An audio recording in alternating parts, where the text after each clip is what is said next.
So I think we are live. Yeah. Uh, Brett, think it's your turn. Good evening, everyone, and yet another edition of Cubs Corners. I hope you have your cyanide pills ready. I think tonight we have a special guest, hopefully. So Yes, and it's. I'm not sure if the guest that normally is on here, Lindsay from my 2 cents of nonsense, also comes on. I don't know because he told me that he might come on, but he also it could be that he's on a set, on a film set or something like that. So we have to wait and see. Just. well, if he turns up, he turns up. If he doesn't, we'll just have to wing it. Yeah, yeah, but at least the usual suspects already turned up here in the chat. Oh, Oh hi, yeah, Jess. and Yeah, bollocks as well. yeah, and hi, Magic.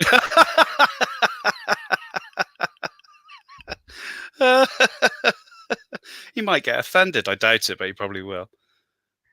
Hey, I told you last time. I barely can be nice to one Brit per day. You're nice to any Brits. And I was nice to Jess or not. Yeah, well, you're always nice-ish to Jess. Yeah, depends Yeah, on your own. and it's not my fault that Magic always comes as a second.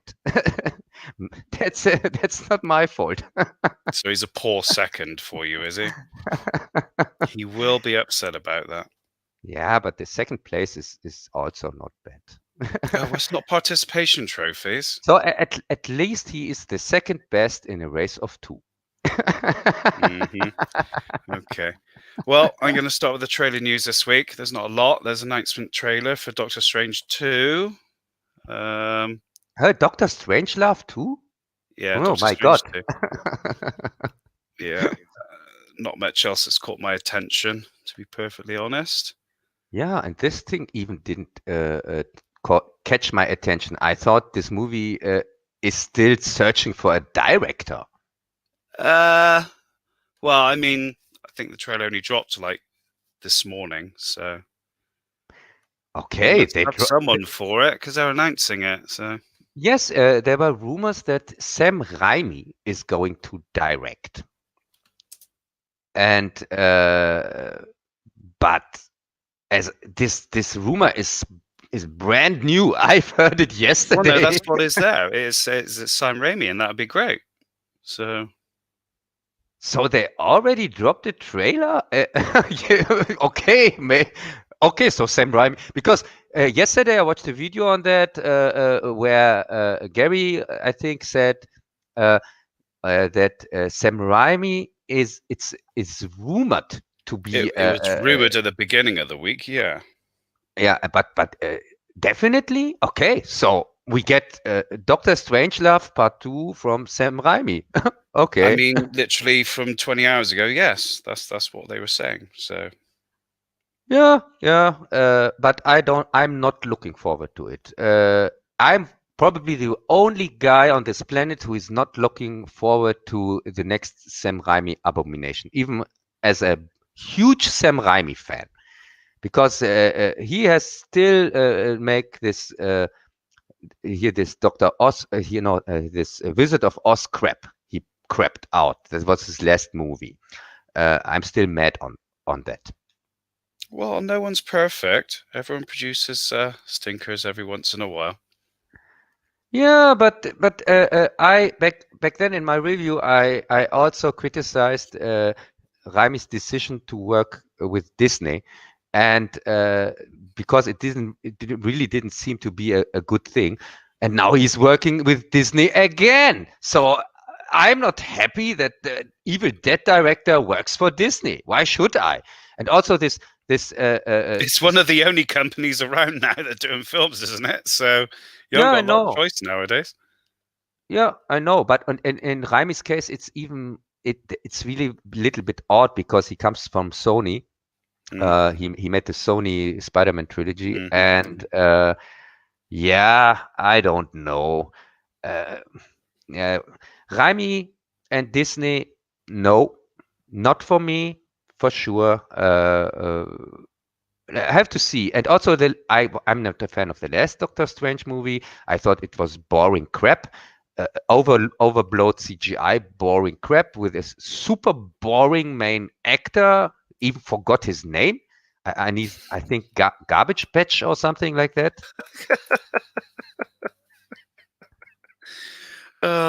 Oh Dear no, no, Cumberbatch. yeah, it was Khan. No, it's not Khan. Oh, no, it's not Khan. Don't Yeah, mention that. yeah, young Sherlock. Yeah, Yeah. yeah. No, I'm not a Cumber babe. What you call the stupid Cumberbitch. They're fans? called Yeah, Cumberbitches. yeah, Cumber Yeah. bitch. Yeah, that's what they're called, Cumberbitches. Yeah, I know. Pretty sure there are some stupid people out there who call themselves that. More than likely, yeah. But yeah, so not much trailer news that excites me this week. The only other news we have is that Kirk Douglas has passed away. That Was it the is other that day? is really sad. We can talk about that in a few minutes. He But was 103, so he had a bloody good innings, didn't he? yes, yet I'm a huge Kirk Douglas fan. But to for the trailers, I could catch up on the trailer you mentioned the last two times, where I constantly asking her, what the Jackie Chan Jackie movie? Chan won. Have you seen it or not? Yes, I've seen the trailer, What did you think? and uh, yeah, you saw my last review here, Chinese Ghost Story. Yes, and that's why I'm asking what you think. Yeah. So really, normally after this review, you don't have to ask me what do I think about an overloaded CGI Chinese garbage crap again. But you get to see Jackie Chan in drag. That's about it. And he does a chair trick. No, Jackie Chan in Dreck doesn't mind me at all because in one No, I'm saying of that's the his, highlight. Jackie Chan in drag and the chair trick. yeah, but this whole CGI thing, uh, no, no. I think I'm really not interested at all. Just the trailer has so much CGI that my eyes started to bleed, and I just thought, what's up with Jackie Chan? He doesn't need this crap. He doesn't have to rely on cheap tricks like that. So No, no, no, but no. then again, he might not have much control over it. He might just be there for the role. Who knows? Yeah, and also he's not the director. Mm. So much I know, and yeah, looks to me like a paycheck or something like that. Not more. I'm not really sure if I've even watched the movie, but I can't say. If I have a little bit time, maybe It's I just not give it my a genre, you know that, so I probably wouldn't bother with it anyway. yeah. It's, So it's the uh, same with Marvel, pretty much, hit and miss with me. I'll either watch it or I won't. So yeah, and to finish this trailer crap, I could catch up on these stupid Super Bowl trailers whatsoever. I saw the Uh, Maverick one, which was quite good. yeah, Yeah, I know of you don't course. like Maverick, but I'm just, Yeah, I'm yeah, admiring the work they're putting into it. yeah. And I'm not admiring Tom Cruise they put into it. I Oh don't like no. Tom Uh, Cruise, but I can admire, oh now. Oh no. I mean the Mummy, of course. well, I'm not a huge fan of Tom Cruise, but Top Gun, you got to admit, at the time, is a good film, and I'm admiring the work they're putting into this one. Yeah, So I'm interested in seeing you it. mean this time it's the Mummy with planes or something like that? No, it's got nothing to do with mummies. I know he's getting on a bit, but it's literally Maverick. You remember Maverick? Inverted flying, the MiG, you remember that one. Testosterone, Maverick, you mean the poker beach player? volleyball. No, So, not so, Brett Maverick. so Tom Cruise plays Mel Gibson? Oh, that's interesting. Dear, dear, dear, dear, dear. No. Okay. Not. Yeah, but they were all forgettable, all these Super Bowl snippets whatsoever. But there was one that was especially annoying, and it was, of course, the one for these TV series Wanda's Vision or something like that. WandaVision. Yeah, this thing with this witch witchcraft or whatever. Don't know. Not in the remotely slightest bit interested. You know me. Dark Crystal, Mandalorian, The Boys, anything else, half decent. Yeah, I don't watch and everything that comes out. yeah, and also there was this trailer snippets from Loki the TV series. Good God. Yeah, yeah. You know how I feel about making good villains into softening them down to likable, TV to fit TV, yeah. yeah, likable characters, Mm. giving them backstories, and so explaining why they are evil. And in fact, like we have seen with this witch thing that bombed, Witcher. not Witcher, with this witch, other witch Oh, here from WandaVision. no, this other witch from Disney here, Oh, Sabrina. Maleficent or Oh, Maleficent. Maleficent. Are you talking Yeah, about film now? Good God, right. I'm trying to catch yeah, up. Maleficent, yeah. yeah, yeah. When we saw it with this property, how to destroy a good villain, uh, and yeah, they're continuing with that.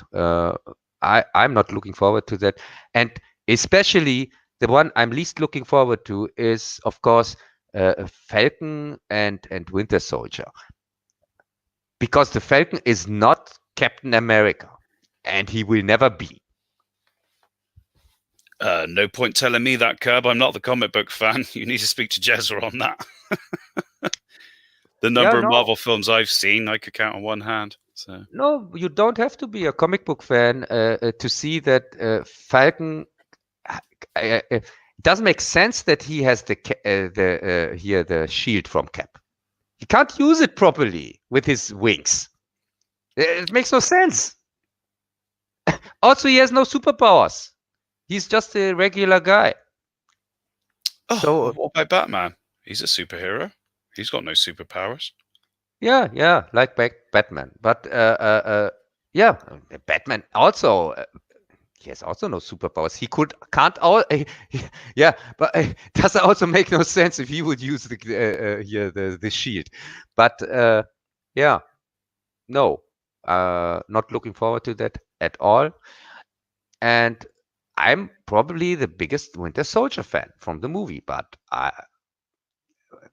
don't know. Let's see how this turns out. Well, I don't know. It's not going to be my cup of tea. I was looking forward to Aquaman 2, but I don't know. Aquaman 2? Mm, I thought they canceled that because of this Amber Turd or they're something like trying to cancel it because of Amber Heard. Yeah. that. Oh my God, a movie nobody gives a shit about, or don't give a shit about, is canceled because of shit. Well, just write her out as like she's somewhere else, and then carry on with. Yeah, but why? Why? Because she acted crazy against another Because crazy she's a guy. fucking psychopath. Yeah, maybe. Yes, yes, yes, like everybody else in Hollywood. So what? I really don't care. Well, I know they're all a little bit.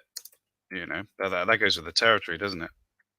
Yes, and also this bringing everything here, making everything in public, the whole scenes from here, what you call it, from the marriage and things like that. Oh, No. it's going to be evidence in court, though, isn't it? So, you know. Yeah, evidence in court. Yeah, this is for me really, it's the least interesting thing But then, ever. no, but then 11 months ago, it was in the public view and everyone was slagging off Johnny Depp.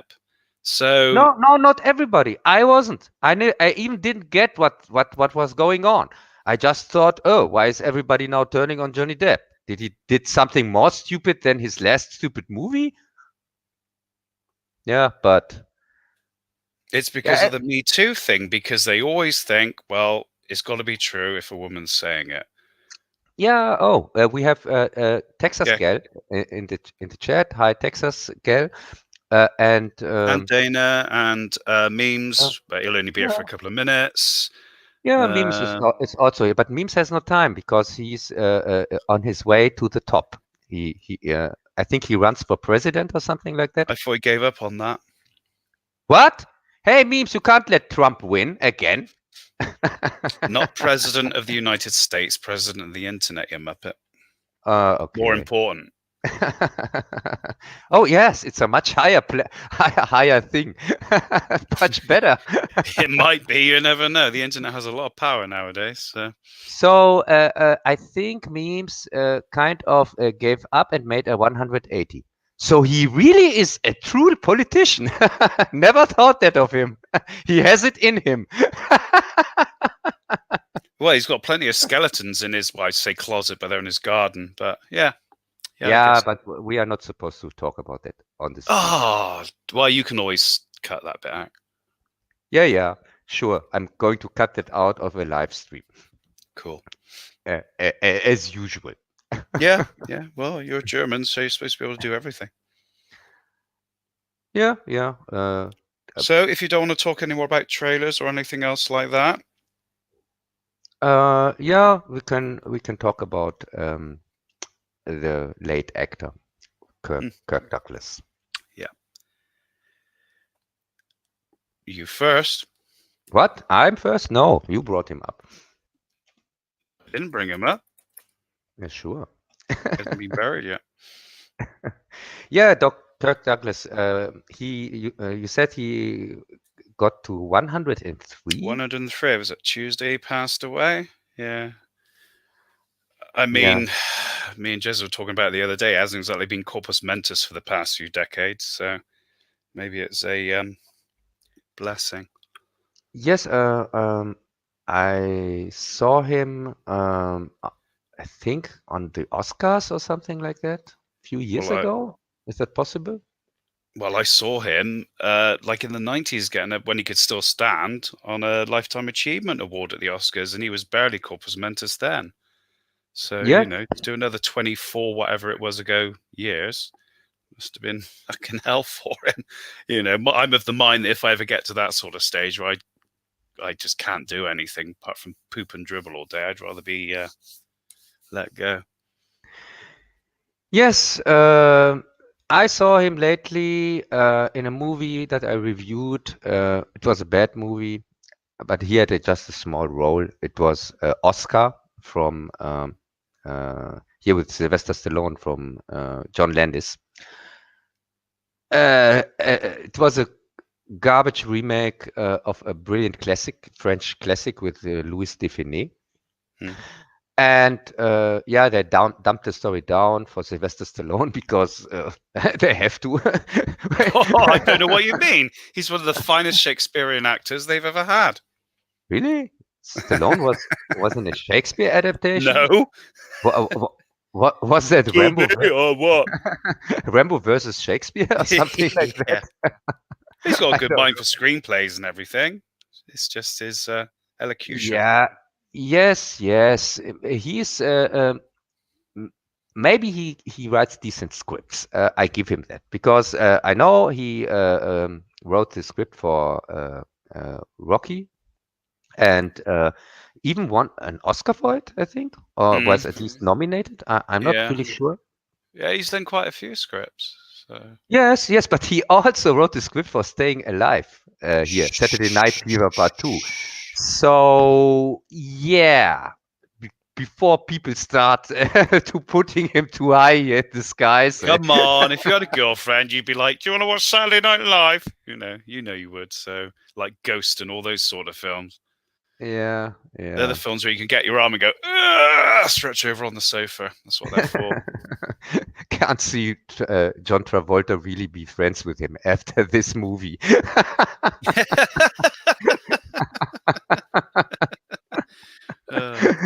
Hey, yeah, I think it went something like that. Hey, John, do you want to come back as here the guy from Saturday Night Fever? Yeah, we are going to use the the same Can story, you but imagine John Travolta doing Saturday Night? Fuck! Oh my god, mincing down the street of his car. He still had the same clothes on. They won't fit. They'll be like hanging over his trousers, walking along with a tin of paint. I still got it. Yeah, I don't really want to think about that. yeah. But anyway, Kirk Douglas. So yes, it's a shame. Yes, But as I said, he had a very good innings. He's had a good run of films. yes, and to mention at least a few of them. Of course, my favorite movie with Kirk Douglas is also one of the most mentioned movie by me, and it's for my favorite director, kind of here from Kubrick. It's Paths of Glory, Hmm. and it's also one of the few war movies I like. I was going to say, I'm surprised you actually like a war movie. Yes. The things, the thing why I normally don't like war movies is they are all propaganda, and this one is no exception. But at least um, it shows it shows things that you normally don't see in this kind of movies.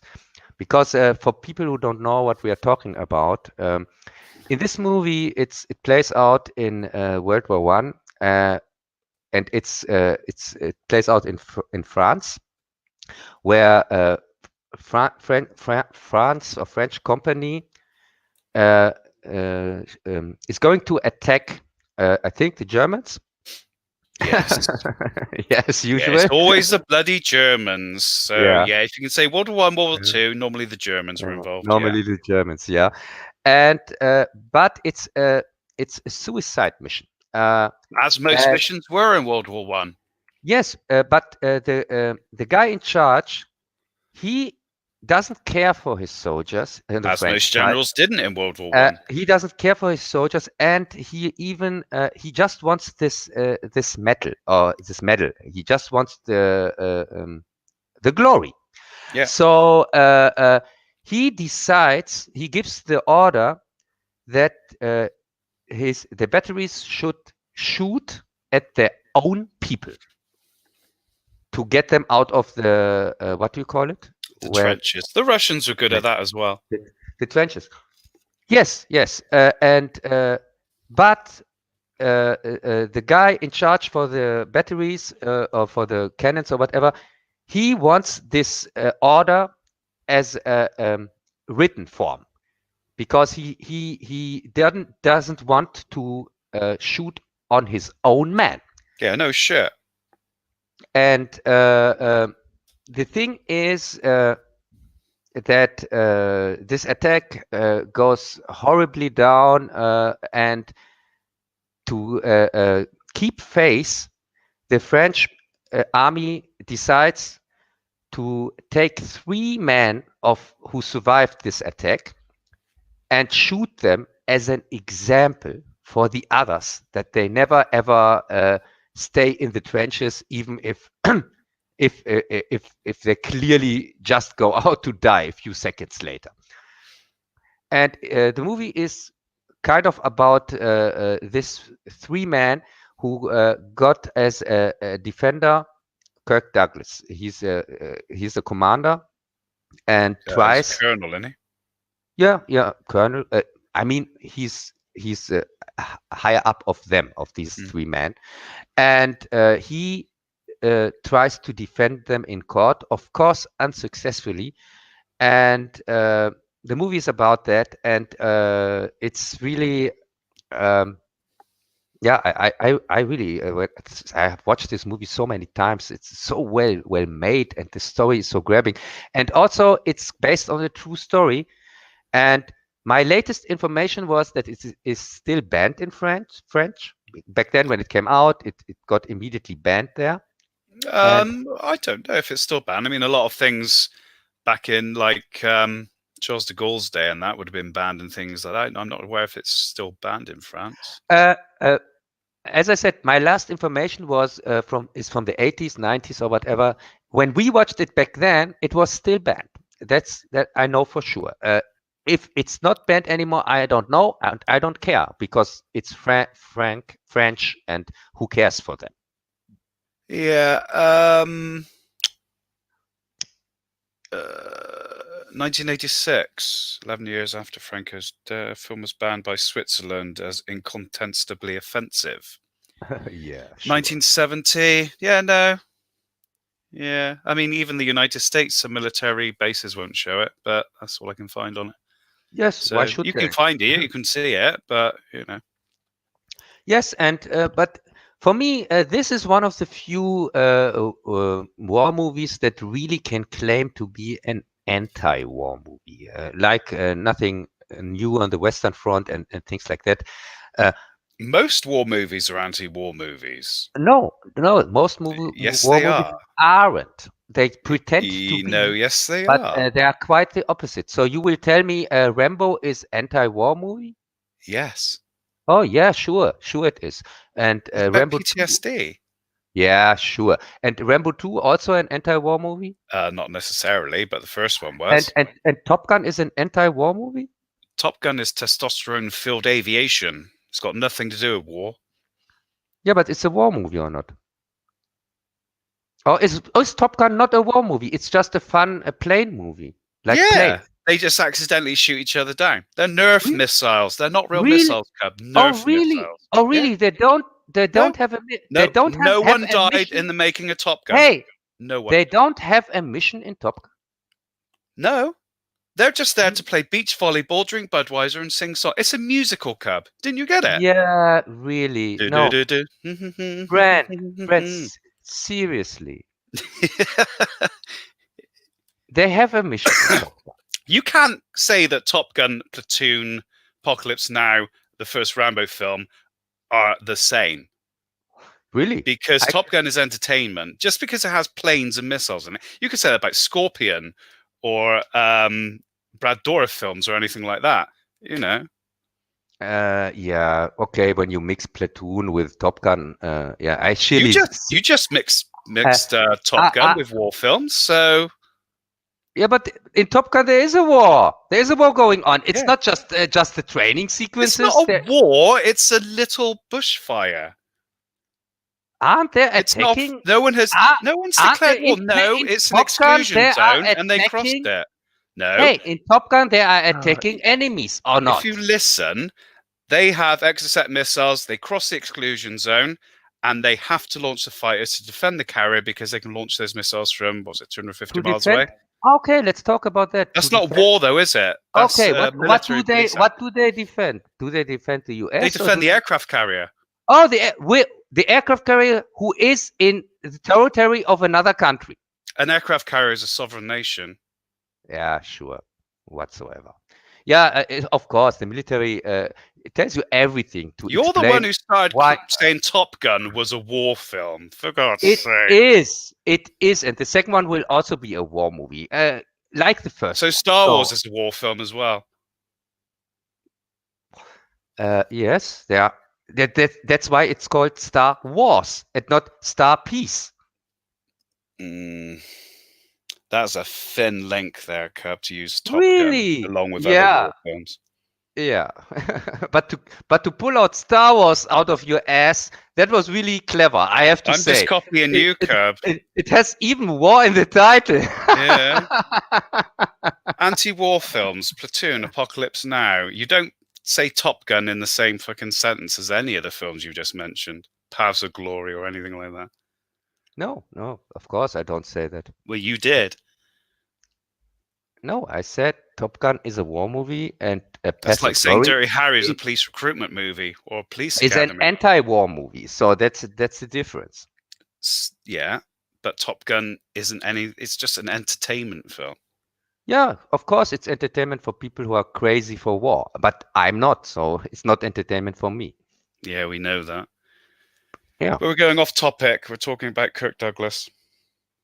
Yes, Kirk Douglas. And Kirk Douglas, he was impressed from Kubrick's work as a director back then. And then Kirk Douglas was in Spartacus with a different director. And Kirk Douglas fired the other director to get Kubrick in. That's the reason why Kubrick was the director of Spartacus. Because also when you see all the Kubrick movies, I always thought it's kind of strange that Kubrick even made this movie. It was so not his thing. When you see when you compare all his movies and see what they are about, but he made it to his thing when he took over the project. But still, for me personally, I think it's the movie that sticks out most from all Kubrick movies, because he didn't start the project himself. He came in as a replacement for the director who started it, and after that he decided never to have so little control on a project again. Yeah, because we know how much he researches his movies when he does them. So he would have had zero time to prepare for it, research it, or do anything he wanted to do with it. Yeah, and but Spartacus is also a very good example to show the difference between a director and a so-called director, or what nowadays goes as a director, which I have zero respect for. Kubrick, he took over a strange project and still made a fantastic movie that is spectacular in any way, and I can rewatch this one also again and again because it's a Kubrick movie. It's kind of perfect, like every Kubrick movie, and that she clearly shows that's the difference. When you want to explain somebody what's the difference between a good, really extraordinary director and normal one, or nowadays we don't have any directors anymore, but I mean back then. Hey, we got lens flares nowadays and CGI. That's all we need. That's all we're worth with our white privilege. Yeah, so we have now light show directors, like on the Yeah. dance floor, the guy for the light show. Disco. Yeah, Disco so movies. disco. Yeah, we have even disco in TV series. Star Trek is not Star Trek anymore. It's called disco. Disco. Don't get ahead of yourself. Yeah, yeah, but we come to that. Yeah.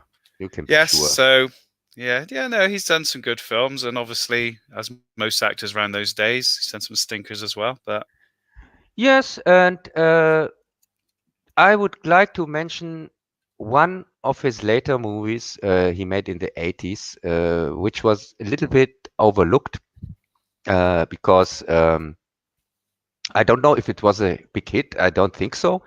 It was called Tough Guys. the I one don't he know. did with Burt Lancaster. Yes, the one he did with Burt Lancaster. I thought this was really a fitting one for his end of his career, and also for Burt Lancaster, because it's really a sweet homage to both actors, and also to this high genre, this gangster genre whatsoever from back then, which I highly recommend. If somebody and really every movie he made after that is not that great. Really, it's more embarrassing than good. So if somebody wants to watch the last good movie with Kirk Douglas, I highly recommend Tough Guys from 1986. Yeah, I mean, I liked him in Saturn 3. I don't know how you feel about that one, but Saturn 3, oh my god, that was so I like bad. it. It's a take your brain out film. And I thought you like him more in Final Countdown as this war guy. No, I Really? liked him in Saturn 3. Yeah. Yeah, I liked Then him. again, I liked him Gunfight at the OK Corral as well. So Yeah, but I liked him a little bit more in The Fury from Brian De Palma. Yeah, from But you're more 1970. righty-farty than I am, aren't you? Because I like 20,000 Leagues Under the Sea. Do you like that or not? Yes, of course. You do? Of course. My God. I Jules, thought... hey, it's one of the best Jules Verne adaptations. Why shouldn't I like it? I know it's from Disney, but Disney back then was another Disney than nowadays. Disney back then was also willing to take risks and kind of innovative. Complete opposite of the Disney we know from now. I think the last good, interesting Disney movie maybe was beginning of the 80s. Here, the Black Calderon or the Black Hole, things like that. Black Hole, good film. Yeah, very underrated. I mean, I haven't Yeah, seen yeah, it in years, but yeah. I wouldn't say it's a good movie, but I would say it was it's a a good very premise. interesting movie. And it's one of the few movies I have reviewed uh, just exclusively. There is a review out there from me from this movie for another channel for Sci-Fi Night. I'll give you a chance to rehash it then. Yeah. Yes, no, I tried to, but I didn't see. I still now till now don't have an idea where to fit it in. If they make a remake or something like that, that would give me the opportunity to It's make been to on the make. books for many years, but I don't know. Depends how desperate Disney gets for money. Hey, Disney is The remaking franchise. everything now. Yeah, badly. Yeah. Yes. Yes. You can bet that they are going to remake the Black Hole, and then I'm there. My remake is already half finished. As I said, the Black Hole I already reviewed, and also it's one of the few. It's the only movie I've reviewed just in English. There's no German review out there for it. Lucky them. Yeah, because as it was a co-production with the Sci-Fi Night channel, Hmm. uh, and uh, this co-production back then also included Tenebrae, here the Dario Argento movie, and the Tenebrae. This was the only reason why the Dario Argento reviews exist. Because I extended the Tenebrae review to a review on the director, to a retrospective. So yeah, that's the reason. But with Black Hole, I couldn't do that because I think I have to take a look at the director, another look at the director. But I don't think that he has so many interesting movies, or maybe it's even. Well, I wouldn't hold your breath for a Black Hole remake anytime soon. Yeah, but as I said, it's just and if people are curious about it, they can see it on Sci-Fi Night's channel, of course, and it's in a playlist on my channel, which is called Thanks, where some of the collaborations you can find. I did with other channels. Now I got thanks to the memories in my head. Okay. So, yeah, so much for Cook Douglas, I would say. well, I mean, he's done a lot of, as I said, he's done a lot of good films, and he's done some, Heroes of Telemark, whatever. All those sort of films that are on every Easter or Christmas time on the TV. It's always on in the background on someone's TV.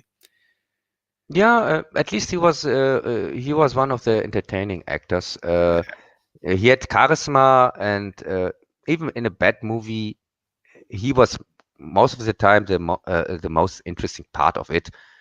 So it's really a loss. But as I said, after Wise Guys, it got worse with his his roles, and also this. I think when he got the Lifetime Oscar whatsoever, he was barely there. I said that, yeah, 96. It was like he was, but I think Jez was saying the other day he had a illness anyway then. So, yeah. So, he, good innings, as we said. Yes, yes, and for sure, I'm going to review some of the movies he was in. At least when I make Jekyll and Hyde sometimes, because he made a movie in every about everything. He was in every genre. Genre, yeah, I was going to say. Okay, Yeah. shall we get on to the painful part of the evening? No, not you talking, Doctor Who. Wait a second. before we do that, let's say hello to our special guest, to Tom from Midnight's Edge. Ooh. Hi, Tom. Tom.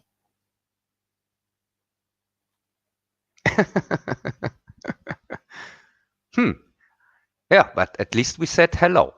Yeah. Yeah, maybe he has problems with Hello. his... Here he Oh. is. Hello, Tom. I was sitting Hi, back Tom. there. I had to go run and do a few things. I was like, I don't notice I'm back there sooner or later. Hey, Tom, they already stopped the printing papers here for the new news article. Midnight's Edge doesn't give a comment live here on Cubs Corner. He's speechless. Hey, stop the press! We have brand news here. Yeah, but really glad that you joined us here. So what are we all talking about? We're about to talk about Doctor Who. Yeah, we wanted to start with Doctor Who. First off, did you see it? The last 3 episodes of Doctor What the fuck? I actually have not watched Doctor Who in so long. I couldn't tell you. I So fell out of it years lucky. ago. You are Yeah, so lucky. no problem. We spare Doctor Who for later, and we can start with something else. First off, I saw that you released a new video on Dune. Yep. And I saw it so late, couldn't watch it till now, even if it's so short, just 8 minutes. But I'm dying to watch it, so I'm going to watch it directly after the stream. But maybe you can tell us a little bit about it. The main thing that's in there is just a couple of screenshots from some preliminary stuff. So we get to see just a couple leaked images is all.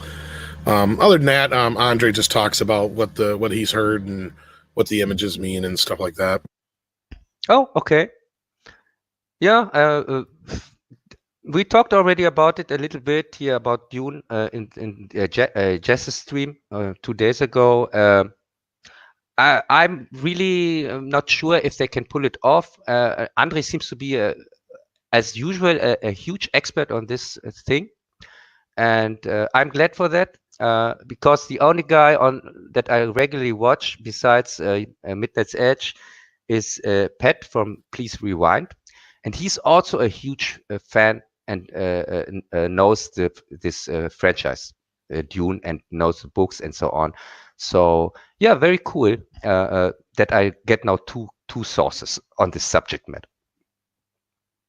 Yeah, I mean, of course, Andre's the he's a lot more attuned to Dune world and knows more about it and all that kind of stuff. He knows a lot more. I mean, I know a little bit. I've seen the original film and I know just what we've reported on so far. I do know that he's been hearing nothing but good things, which is a rarity. Yeah, that's bad for the channel. Hey, we have to make some fire. Let me get your news.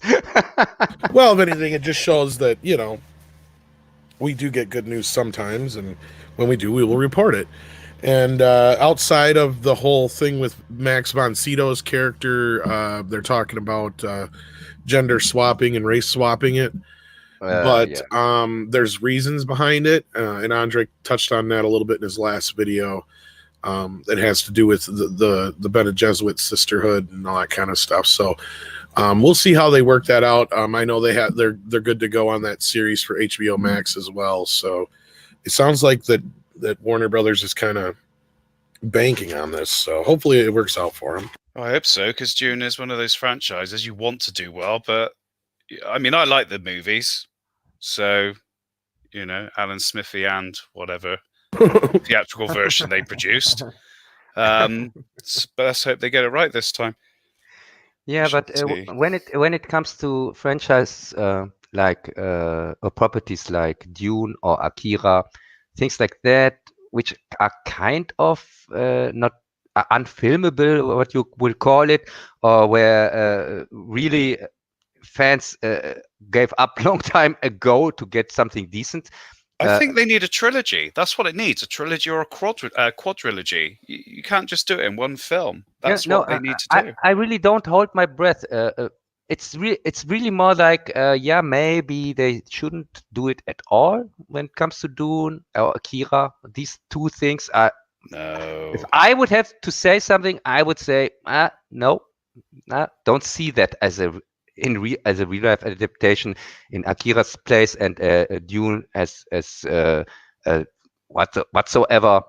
I can't see that, but maybe I get surprised. I don't know. As I said, I like the films, so they tried the hardest, and hopefully, with technology, whatever, they'll do it this time. We shall see. Yeah, they're doing the first part of the first book, so like this movie coming out is only like half of the first book. So they're hoping to do more, and then like the Sisterhood of that series is supposed to set up a bunch of the prequel or like set up some of the other stuff in the world and all that kind of stuff. The Bene Gesserit and the Butlerian Jihad and all that sort of stuff. Yep. And it sounds like it's not going to be a remake at all. Obviously it's a readaptation through and through. But he will use some. There's some things that, of course, Lynch got right. So there's going to be some things that look a lot alike, and there's going to be some scenes that are similar. But other than that, as far as I know, none of it is, I look at it this way. Look at like the Carrie remake, and I call that a remake because that movie has more in common with the original Sissy Spacek movie than it does with the novel. You know what I mean? Now, if you're actually going back to the novel like True Grit, when they actually just redid the novel instead of going back to the John Wayne movie kind of thing, to me, that's a readaptation. I don't know if that makes sense to you guys, but yeah, no, it does.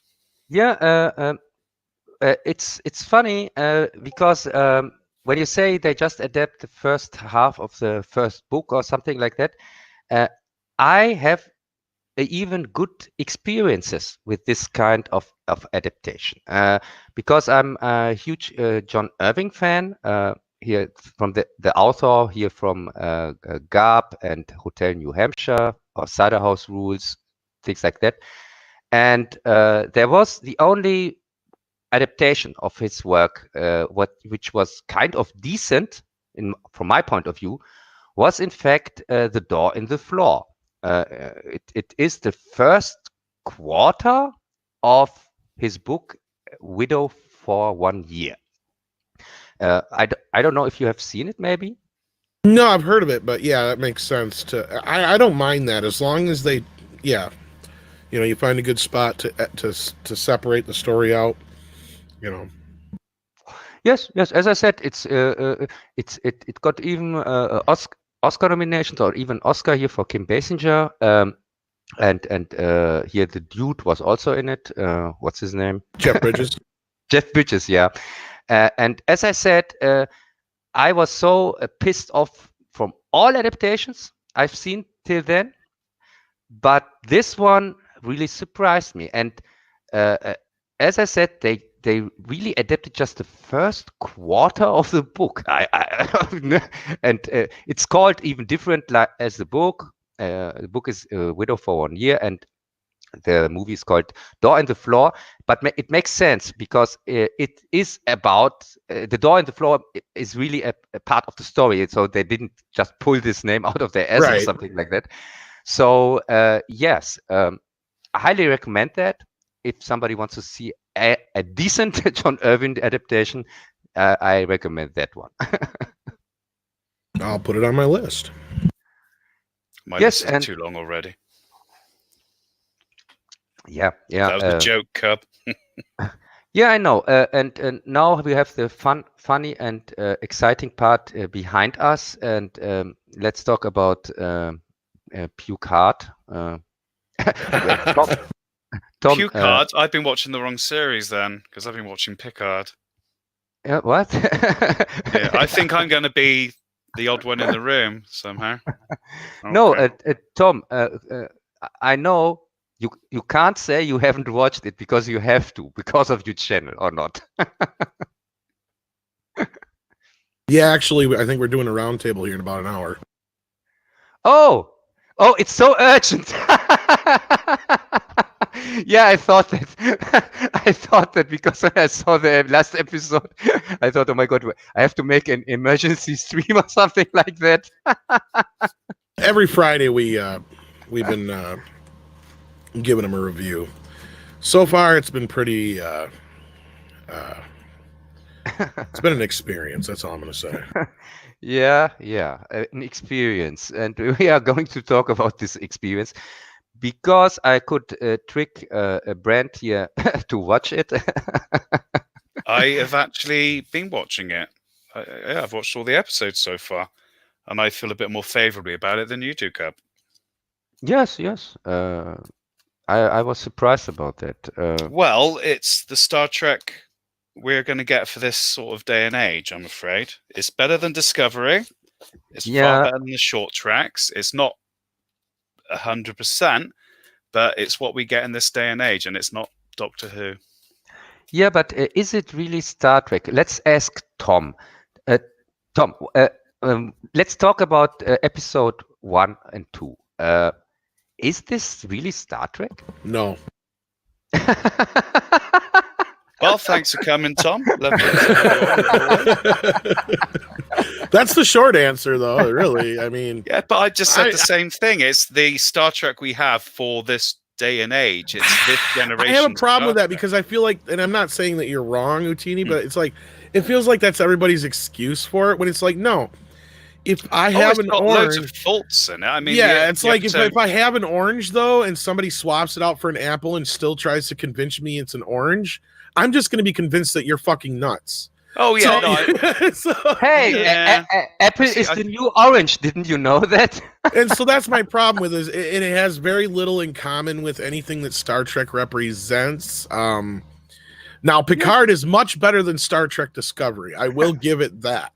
Yeah, but that means nothing. Know it's a very, very low bar. And here's the thing: is Seth MacFarlane proved that we can do Star Trek still, and it works, and it's engaging, and it's So I mean, it really. I have a hard time watching the show, going, yeah, that's not the Federation. Yeah, that makes no sense. Yeah, this is nothing like it should be.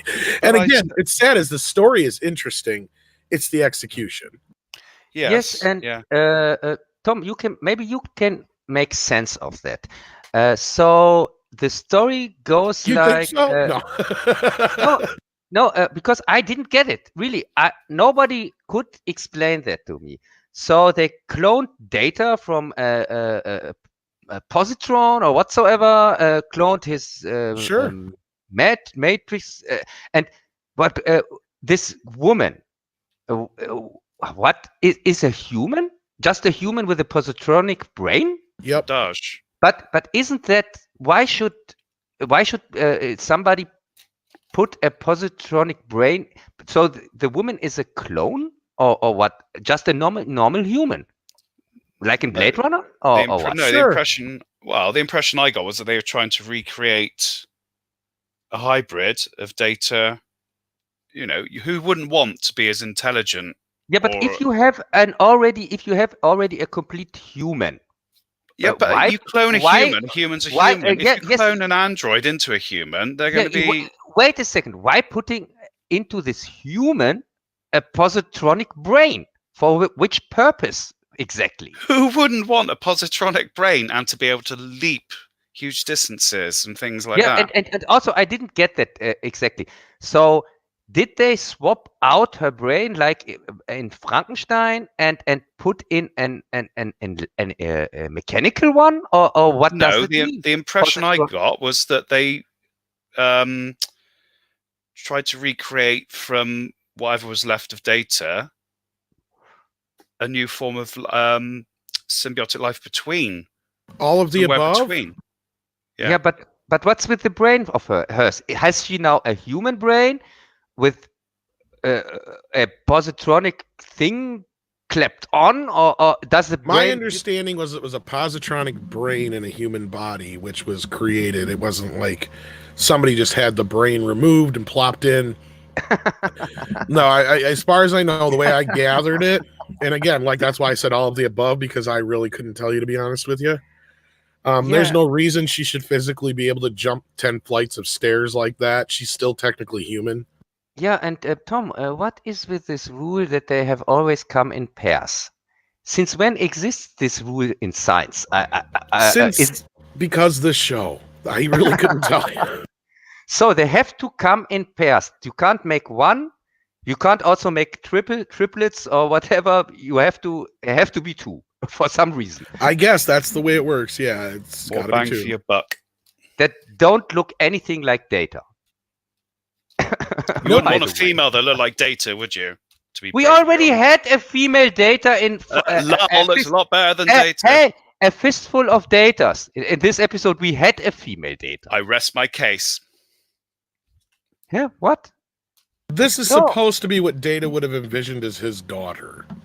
Which, okay, he already had a kid, but anyway. Yeah, besides Lal, yeah. Of course. And what is with this, when they say Data is one of his kind and things like that, what was it with Law? Was it Law like Data, kind of? Exactly like Data? I mean, wasn't Law like, before Law, all that sort of stuff, they were Sung's progeny, weren't they? Yeah, but and since when is before just a copy of Data? Isn't before Data? Before was just from my recollection, it was just a MacGuffin to get them all out on that planet so they can meet It's Tom a Hardy. trap. Yes, I know. It was just a MacGuffin, but the name is before because in the show they call because it became before the other two. Yeah, because they call him a copy of Data, and that makes no sense. No, I think he was actually supposed to be an earlier model, but yeah, basically. Yeah. Yes, but so then they have to change their dialogue that it makes a little bit sense. So not using... because they retconned the end of the last movie where Before was actually taking to Data's programming and he started singing Blue Skies. So then they tried to say at the beginning of this that it didn't work, and Data and Before broke down and they lost all of Data's info or whatever, except for the little bit that they could get, and that little bit that they could get that they used to make Doji and Soji out of Dodge and Soji. Yeah. Dodgener. I don't know. I can't remember the other one's name actually. I was more tested. Dodge and Soji, I think it is. Yes. Yeah, but if they really would just open her head and put in the what is it with you and the lobotomies? No, and the electronic brain, it would be much more fun. Then I could really enjoy this series. Well, like Utini said, like who wouldn't want a positronic brain? If you're a human and you've spent your whole life with a normal human brain, someone says, "Hey, I can give you a brain that's going to make you 10 billion times smarter than you are." Well, of course you're going to want one of those. But to her, this is the brain she's had, and they've given her this fake life because she's only a couple of years old. Yes, but it's the complete or both of them actually stripped of storyline from Blade Runner. Pretty much, and that's what everybody's pointing out, is it's very similar to Blade Runner and a few other things. Yeah. Yes, and it's not the first time they're ripping off Blade Runner for some when they are out of ideas. In Westworld, it was also my biggest complaint that this Westworld series reminded me more of Blade Runner and less on Westworld, the actual movie. So yeah, I wasn't sure what to think of that. I mean, I got to the end of it and I felt cheated anyway. But it's like, J.J. Abrams would expect. Can I just say something I was going to say a while ago? Can you remember when Next Generation came out and people who were purists were like complaining about the series? I remember a few things, but I don't remember people being upset or complaining to the point that some of these modern day Trek fans want to make you believe. We didn't have the internet then, though, did we? Well, no, but I mean, I remember like my cousins were like, yeah, at first it was okay. They're like, yeah, he's no Kirk. And the Klingons look weird, but they look like they do in the movie, so that's okay. See, most of that kind of stuff came from the movies before that. I don't remember too many people bitching about Star Trek The Next Generation outside of, how can you have Star Trek without Kirk? That was the only thing everybody said. Yeah, I think that was a lot of it, and sort of like when they saw the first episode, I had a few people like working that going, "Oh, I don't know," because of the uniforms and all that sort of stuff. So yeah, I would say it probably took a couple months for people started to cozy up, but then before long, it was one of the, I mean, before Baywatch over here, it was the biggest show in syndication ever. Yes, and I was one of the guys back then who didn't like it when it aired, because I was a Star Trek fan from the old Star Trek from Kirk, of course, and I just watched it a few episodes, watched of it, and then something else came on, and I didn't watch it to the end. And when DS9 aired, I was also not the biggest fan. I watched, of course, Babylon 5, like all the cool kids did back then. And a friend recorded all the episodes from Next Generation and DS9. He recorded them on VHS, on 30 tapes or something like that. And he gave me the opportunity to watch them all in a row. Because one of my main problems back then with watching the Star Trek was when you missed it, it was gone. Then you missed out an episode or a chunk of episodes, and that was a reason where I didn't go back to it back then. But when I had the opportunity to watch them completely, I took it and became a huge fan of the new Trek, what we called it back then. So yeah, I mean, Next Generation, I think, really kind of took a few episodes to get going. Some people will say, "Oh, it took till the third season to get going." I'm like, I don't know. You got Measure of a Man and quite a few other, episodes earlier on that were really good, and I just think that first season or two get a bad rep for some reason. And it's like, who wouldn't want a show to get better?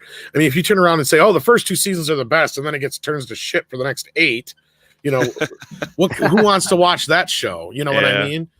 But Yes. this Picard thing is, I know you two aren't fans. It has its faults. There are canon violations, but I think they're trying a lot harder than they did with Discovery. So I give it more of a pass than you do. I think Star Trek back then, Next Generation, this is what I felt. I thought these stories that are just episodic weren't really the thing that I was looking for. I was really looking for more this format where storylines go through whole the season or something like that. And when they started with that, I really liked the show. Well, I mean, it came at a time where there wasn't a lot of shows doing the serialized television. Like, it was a rarity that you had a show that would, continue on little storylines throughout. And that was usually your procedural dramas, whatever characters you had in the background. They would sometimes have a little story that would keep going. But yeah, it wasn't very often that you had a lot of those kind of things, unless it was a specific mini series or something like that, where they actually really, lined up with the next. I mean, I'm trying to think of a show back then when I was a kid that you had that was really serialized outside of like Dallas or, some other late night soap opera. You know what I mean? Yeah. Sometimes like Hill Street Blues would have. That's what I meant by the procedural. Yeah, you had like Hill Street Blues and a few of those. Back then, you had the David E. Kelly series, like Picket Fences, which had them started in like the 90s. I want to say that started. No, Picket Fences, I think was. Don't want to lie, but I think Picket Fences is from the 80s. Because I think it was 92 it started. Because I was going to say, I think that started after Northern Exposure. Yeah, no, I can tell you when. What is about Emergency Room? Do you know when this started? ER started in 90th or was it 95 or 96? Let me see here. Because I know it was after Jurassic Park. Yes, and that was the time where I was also watching Chicago. Yeah, it started in 94. Surprisingly, the same year. I thought it would be the year after Jurassic Park, but it was the same year. Yeah, and the or 93 Jurassic Park came out. The other series that also started at the same time was Chicago Hope, here from David E. Kelly. And the thing with the David E. Kelly shows, to mention some, Boston Legal is one, Ellie McBeal, and things like that. They all shared kind of the same universe, which I found a little bit a nice touch. That was a nice touch to them. They weren't going complete all out with it, but you could had sometimes some crossovers between them, which was cool. But they, as I said, they didn't do so much with it. It was really just a little bit. And Picket Fences, I'm pretty sure it started end of the 80s. I just looked it up. It said 92. 92. Okay, yeah. That's yeah, why I said before. You must not have heard me. Yeah, because I knew it was Yeah. after. It was after Northern Exposure. That I knew. And Northern Exposure started like 89, 88, somewhere in there. Yeah. That that fits, and this had this episode feel to it. But as I said, I didn't watch Next Generation when it aired. I watched it when DS9 was in the middle or something like that. I didn't watch it really when it aired either. I mean, I saw episodes here and there, but Yeah. I didn't really start watching Next Gen until they started showing it, repeats of it. I'm not sure if it was still on yet or if they were done completely. I'm trying to remember, but I would watch Siskel and Ebert on Sunday nights, and I don't know if you guys know who they are, but they were two I of them. know who he is. I say, Yeah, you guys should, but I don't want to assume. Yeah. Yeah, they would be on Sunday nights, and right after that, they used to show MASH, but then they started showing The Next Generation. So then I just happened to start watching The Next Generation. So everyone's, I seen a lot of the episodes that way. I mean, of course, I own the box set now and all that kind of stuff. But growing up, I was more into like the Star Trek movies and stuff like that. I never even seen the full series of the original series and that kind of stuff until I was probably an adult. Yeah, it's kind of the same with me. I came late to the party, but of course, compared to nowadays, the Star Trek fans whatsoever, I'm one of the first for sure. But this comparison here, which Brent brought up, is often brought up when people complain about Discovery. The first Next Generation season was also not liked by the fans and things like that. But it was completely different. As I said, I'm one of them who didn't like it back then.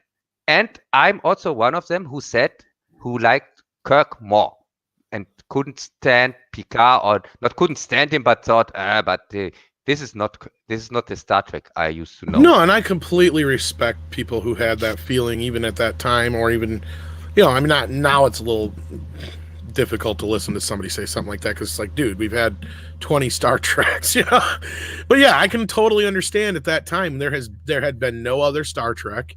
You had Kirk in the original series, you had Kirk in the animated series, and you had Kirk in the movies.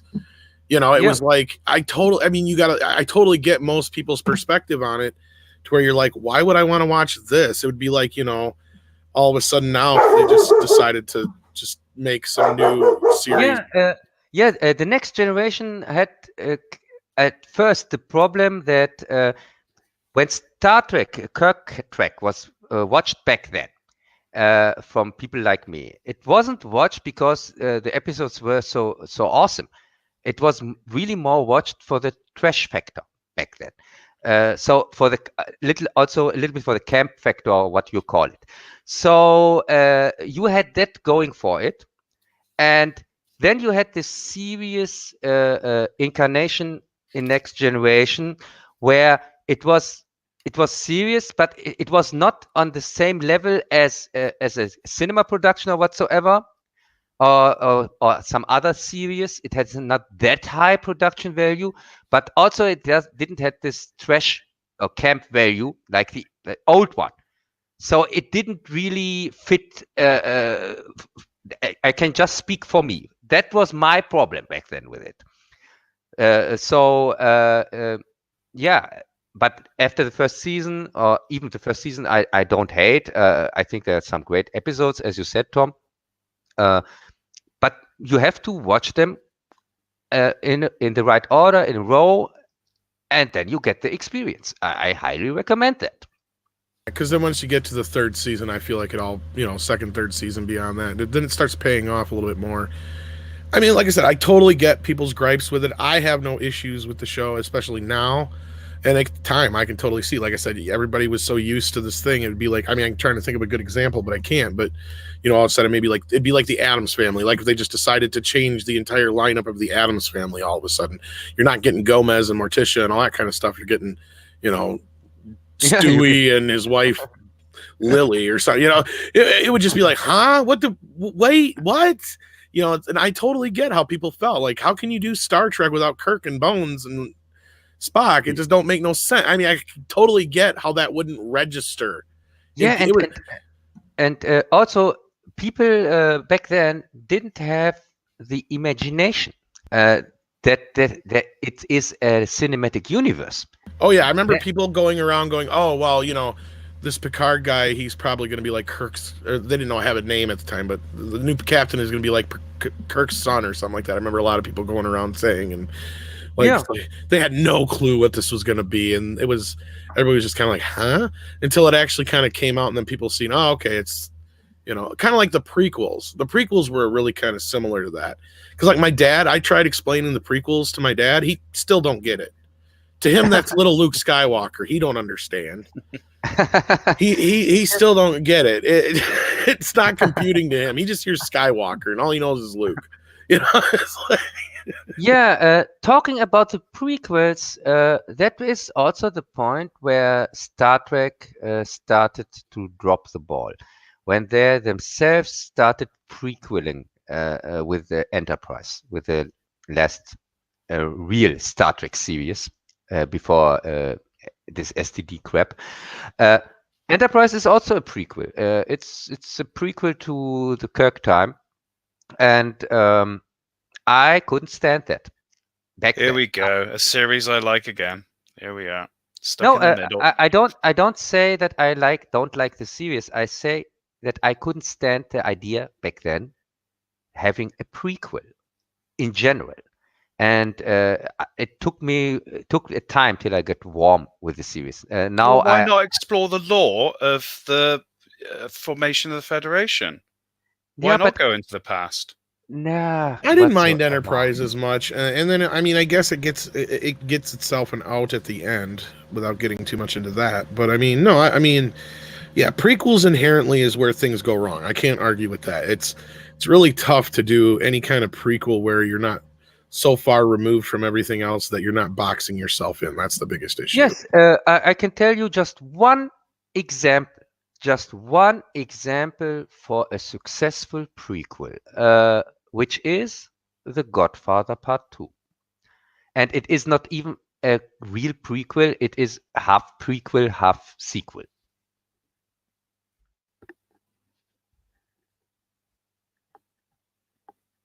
No, I totally agree on that. I mean, well, there's a lot of sequels I do like, but as far as prequels, yeah, very few, and Godfather's probably one of them. Godfather 2, anyway, like you said, is probably one of the few that I can think of that are actually decent. Yes, and there's a reason for that, why it is so good. When sometimes people might ask themselves why everybody is talking about Godfather 1 and Godfather 2, but nobody is really talking about Godfather 3.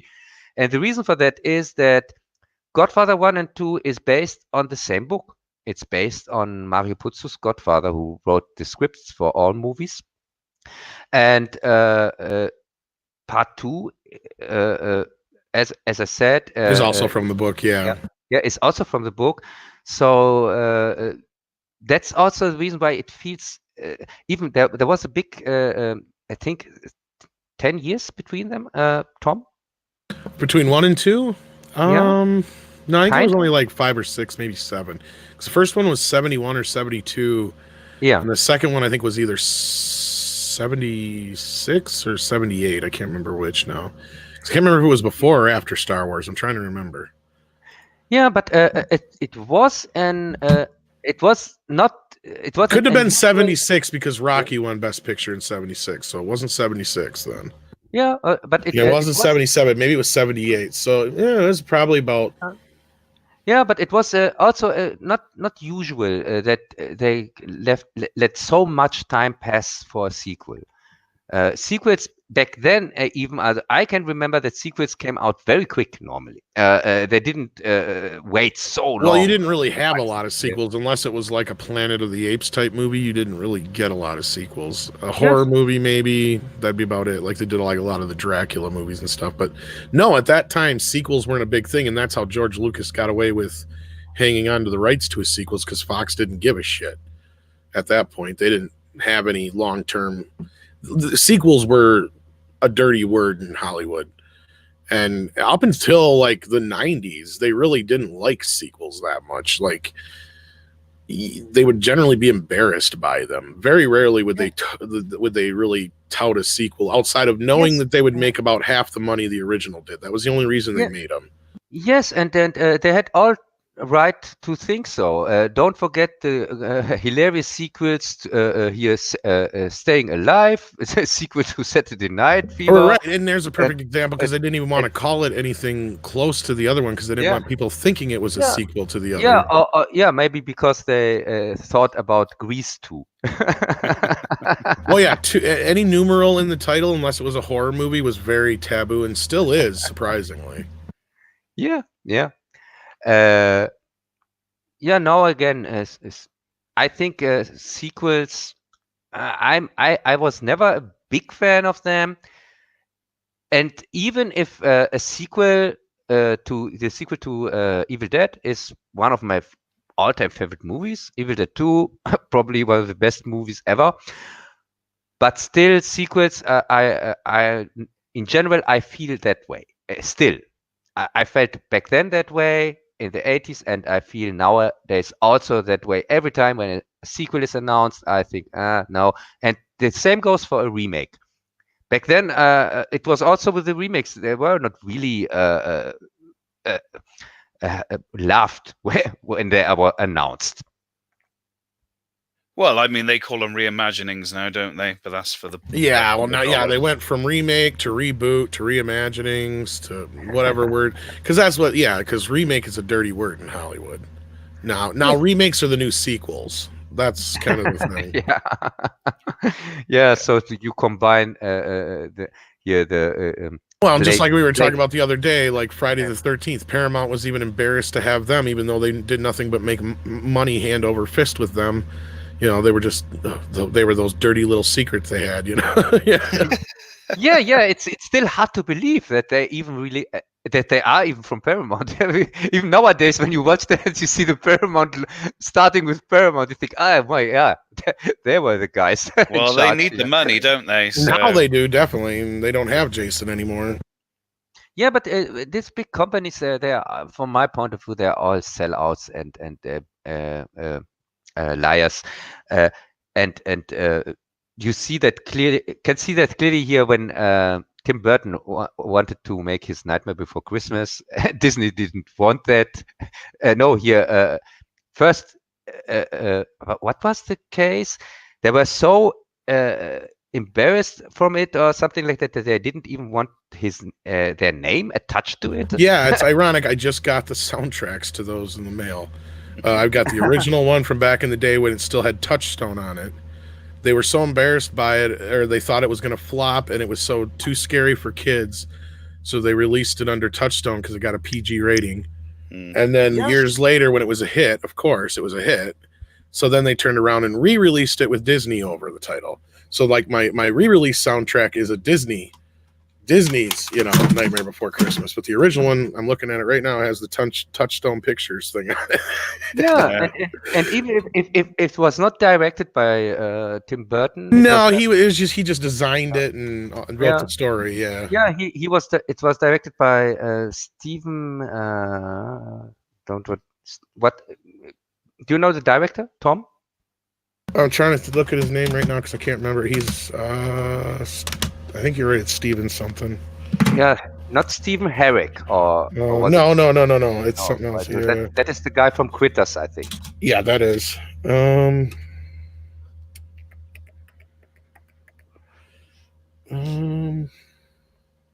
Steve Bartek? No. No. No.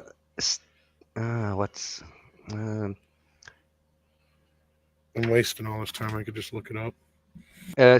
yeah, but the thing is, it's called now Tim Burton's Nightmare Before Christmas. Henry Selick, actually, the director. Yeah, it's this other Stephen. It's Henry, always been Tim Henry Burton's, but you're right. Now, yeah, you're right. See, because as far as like it used to just say Tim Burton's Nightmare Before Christmas, but the new ones say Walt Disney Pictures presents Tim Burton's Nightmare Before Yes, Christmas. Walt Disney. In my review, I talk about these hypocrites, and also my research said that Tim Burton he wasn't really a huge fan of making it himself, so that's the reason why he let this Henry Selick make it, and also he just showed up in the 2 years where they were producing it 4 times. 4 times he showed up on set, and that's it. And now it's Tim Burton's Nightmare Before Christmas, and I think this director gets really overlooked because he made also another very cool movie, Coraline, which I even like more than Nightmare Before Christmas. I'm a huge Nightmare Before Christmas fan. Yeah, he's done a lot of different stuff. Well, yeah, I mean, the thing with it is it looks like, I mean, it's got Tim Burton's fingerprints all over it. That's the main problem. Yes. When you saw Beetlejuice, you see exactly it's Tim Burton. Well, which is weird because really, it's a lot of the style that people attribute to Tim Burton is actually what's his face. God dang it! Now his name just escaped me. He went and directed The Cat in the Hat afterwards, but he was Tim Burton's designer for years up through that movie. Yeah, but when he directed The Cat in the Hat, then we should really forget his name. Yeah, I know. Or not. I tell you, Michael Myers. Paul Welch, that's his name. Yeah. Paul Welch is kind of the guy who really is probably more synonymous with Burton's style than anything. And then of course the movie itself, I mean, yeah, he came up with the story idea and everything like that. And all it really is a reversal on How the Grinch Stole Christmas. That's all it is. Yeah, and then the music and all that's Danny Elfman. So yeah, it's his best score. Nobody can argue with me on that. It's my favorite Danny Elfman score by far. But I don't have to tell people that I'm Nightmare Before Christmas fan and how huge fan I am. When they watch closely on my thumbnail, the sheep that is sitting on this. yeah, I noticed that. Yeah. Yes, of course. I just swapped out Jack Skellington with the sheep. So yeah, it's obvious normally that I'm a huge fan of this property. Oh yeah, and of course, I'm surprised Disney didn't try to sequel file it to death. Yeah, and I'm surprised Disney didn't sue me for that. They got better fish to fry, like high schools. Yeah, when they're short of money, they'll get onto you, Cub. Don't worry. Yeah, and then they at least latest when they see my review on it, I call them hypocrites, and I called them out with one of my 2016 reviews where I started.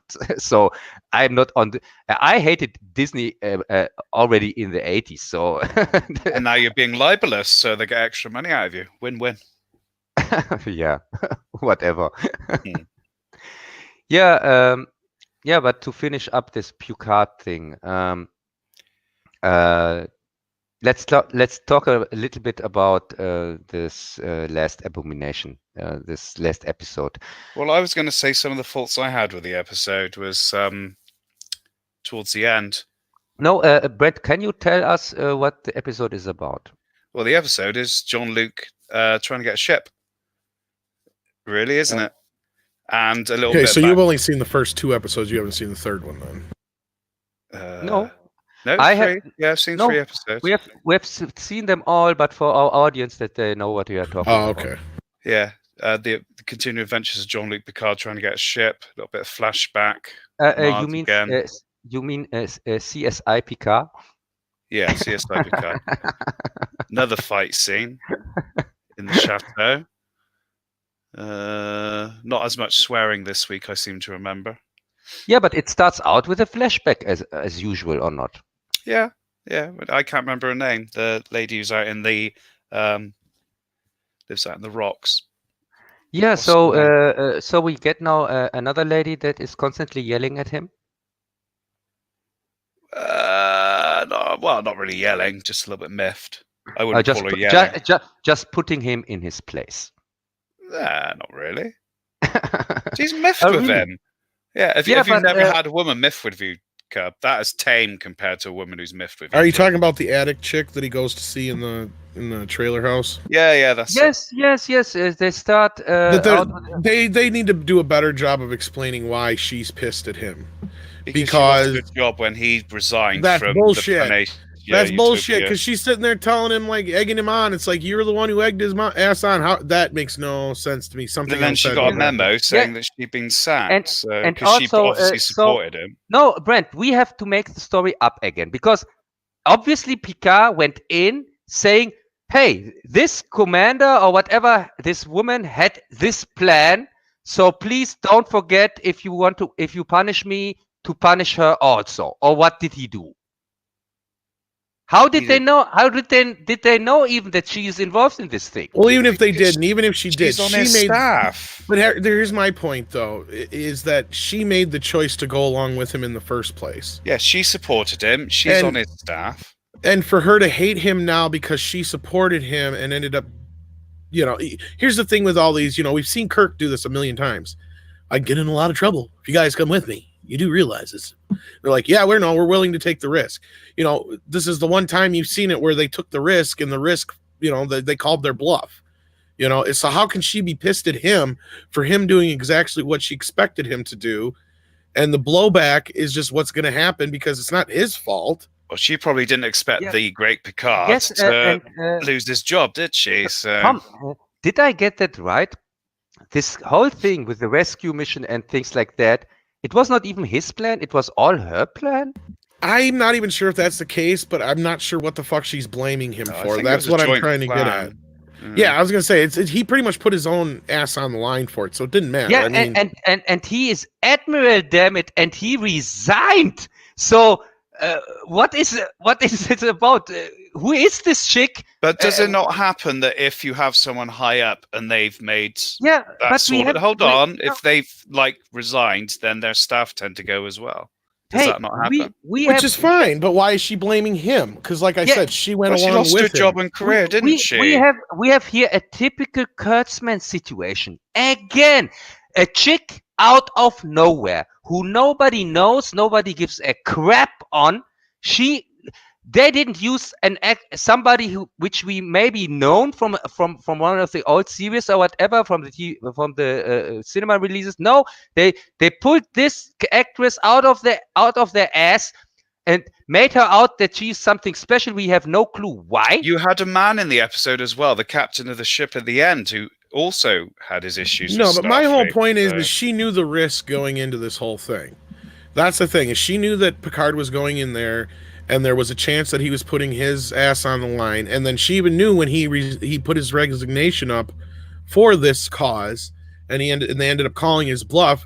Why was she surprised that she was next down the line to get axed? She didn't expect him to fail. Yes. That's why. Because it was Jean-Luc Picard. I know, but my point is this: is we've seen this a million times in these shows and movies when they turn around and tell you, I'm going to do this, and this could cost you your job or your life, and everybody's like, I understand. It's like, I would think she knew the risk going into this, and I don't understand why she's blaming him for either the failure or her getting shit canned. Either way, it doesn't make sense story-wise. When he goes there with the wine and everything, she's saying she's lost all her security privileges, things like that. It's like you become a non-person. You can't get another job. Yeah, but she knew the risk. That's my point. Is she knew the risk? It's like, I know what you're saying, but she was not expecting him to. It would be like you coming to me and telling me we're going to go do this, and there's a chance you could go to jail, and then I get pissed at you because we wind up in jail, but I went with you anyway. It's like, I knew the risk.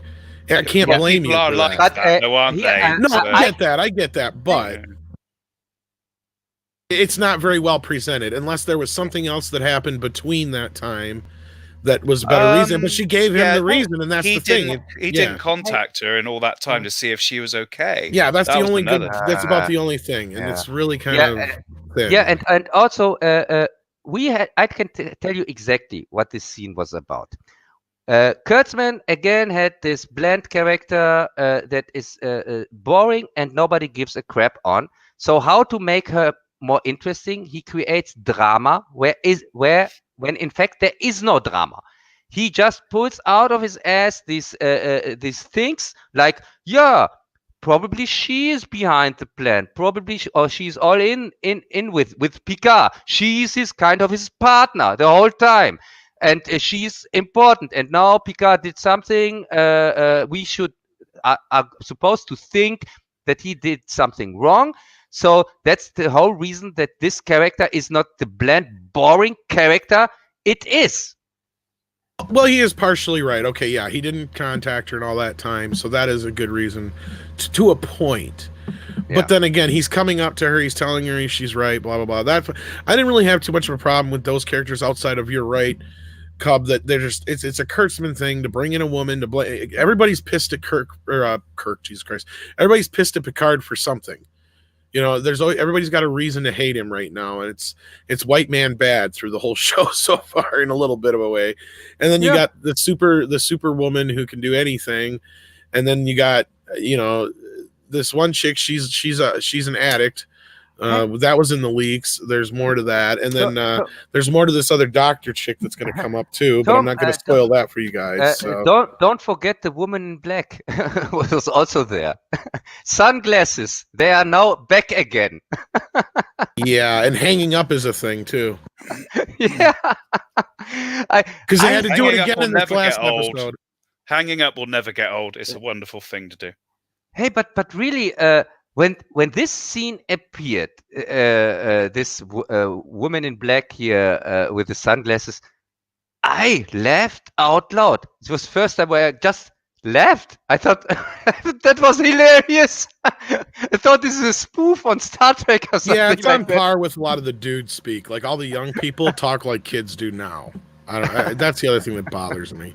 But you were saying a few other things that bothered you with the show. Yes.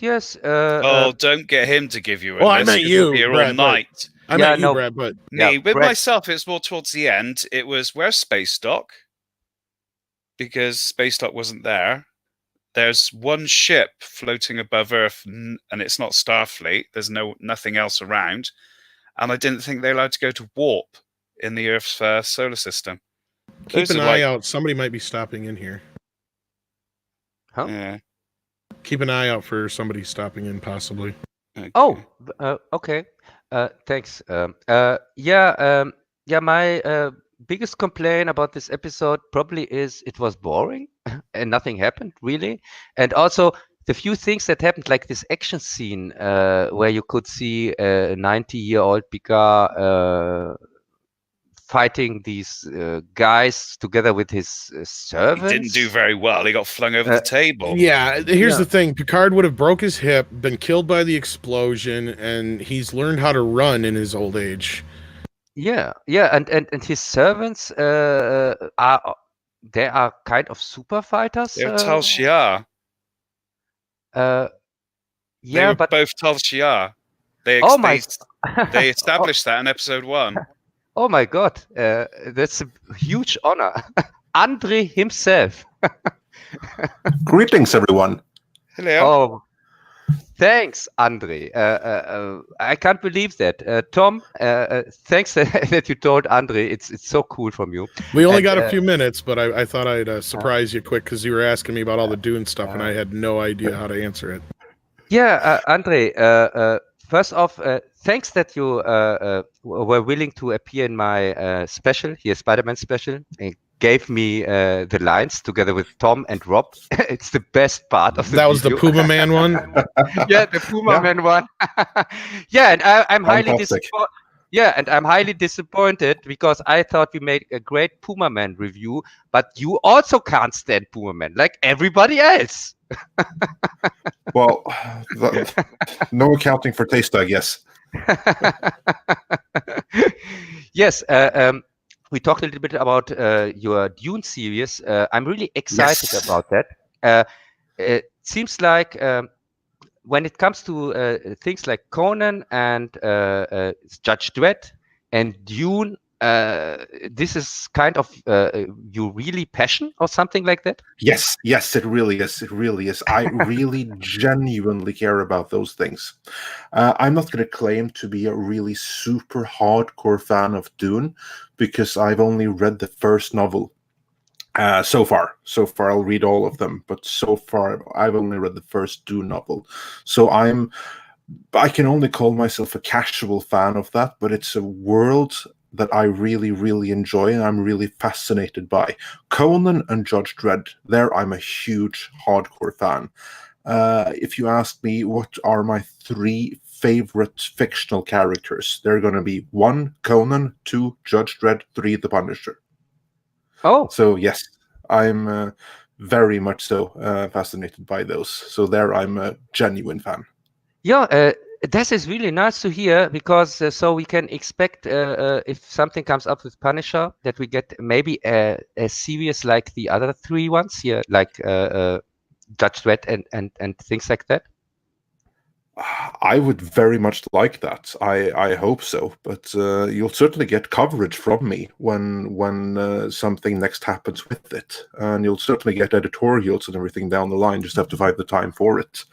But yeah, huge fan of The Punisher and Judge Dredd. So there's going to be absolutely something from those when there's something to report on. Yes, I told Tom already that normally I get my Dune informations from another channel, a big channel. It's called Please Rewind. The guy is called Pat. I don't. Maybe you have heard of him. He's also a huge Dune fan and talks from time to time about that. And I thought, oh, cool. I think this is the guy who has to talk to Andre by times or something like that. Yeah, certainly. That would be it would be great to make some acquaintance. I'm relatively new to the whole Dune online thing, but I happen to have some connections to the movie, so I can share some insights with that. So that's pretty cool.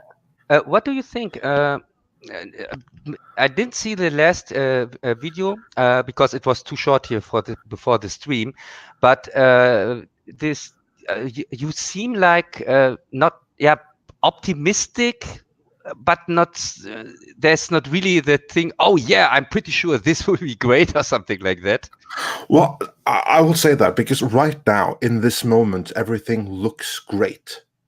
There's no reason to think that something is going to change, but I don't want to go and promise everyone it's going to be fantastic. I don't know that. It's still almost a year until the movie is released. Many things can still go wrong in post-production and everything. But the usual problems that you have with these kind of productions that we tend to cover on Midnight's Edge, none of those have happened yet. And Warner has given a huge amount of faith and autonomy to Denis Villeneuve. So there's no reason to think that anything is going to go off the rails. So I am as optimistic as one can be, but I'm not going to go and say, oh, it's going to be fantastic. I don't know that, but everything to suggest that it could be fantastic, all the ingredients for it to be fantastic are in place. So I'm much more optimistic about this than I am really most other projects. Yeah, and I don't know how to ask you that because I don't want to make you sad or angry. But anything new about He-Man? Because I know you are also really deep into the He-Man lore. Well, Yeah, we actually sure. just heard a little bit about that. There's a word going around that Netflix is picking it up now. Yeah, that has been the story for quite some time. Well, not just that, but they, if you listen to the recent report, it almost insinuates that they're starting from scratch again. Yeah, and that would not surprise me in the slightest. I haven't been able to research the situation, but what we have right now is an indication that Sony may have sold their share of He-Man to Netflix. I happen to think that these are great news. What that means, probably, is that the movie that Sony was developing is dead in the water, and they'll be starting over from scratch at Netflix. But I think that's probably for the better. Yeah, I think that's for the better. Yes, after your last video on that subject matter, I also thought, oh my God, that doesn't sound so great. But Netflix, maybe it's a hope for He-Man. I can't see them doing worse than hacks like Sony, because to put you will never hear me saying that I put my faith anytime soon in Sony. that won't happen. So also with the Spider-Man thing, yeah, it's really like choosing between the plague and cancer, because Disney clearly didn't went right with Spider-Man, with the Spider-Boy disaster, and Sony, yeah, I hope they do something better with it. I don't know. It's all a matter of who do they appoint to do it and what kind of freedom do they give it. Because Sony can still make good movies if they want to. They've done that before. And the way they did that before is by hiring the right people and then staying the hell out of their way. But they haven't really done that, and especially not under Tom Rothman. And now Tom Rothman is firmly in charge of Sony, and what we heard before is that he had grave doubts about He-Man. That's a property that he's never really understood. Netflix, on the other hand, they have some people there, very, very high up, which are huge fans of He-Man. And now that they have it, and I do believe that they have it, I think those are great news, much better news for He-Man. No, we will not get it in cinemas. We'll never see it at an IMAX screen. But if I had to make a guess, I think it's going to be restructured now as a miniseries rather than a movie. And I think that's going to be much, much better than what we were getting. Yeah. So honestly, I think that's the best hope. And also, I think that Noah Centineo is going to be gone. I don't think that he'll be there still, which I'm also honestly very happy about. Yes, because I never saw him as He-Man. That are really good news. And what is going on with this switcheroo between Disney and Sony with Sam Raimi?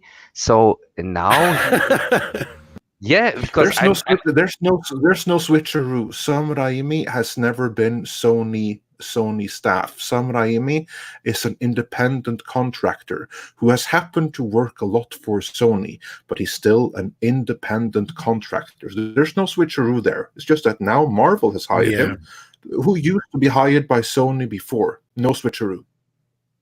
And it's a great move on their part, because this is going to be a big deal for Doctor Strange.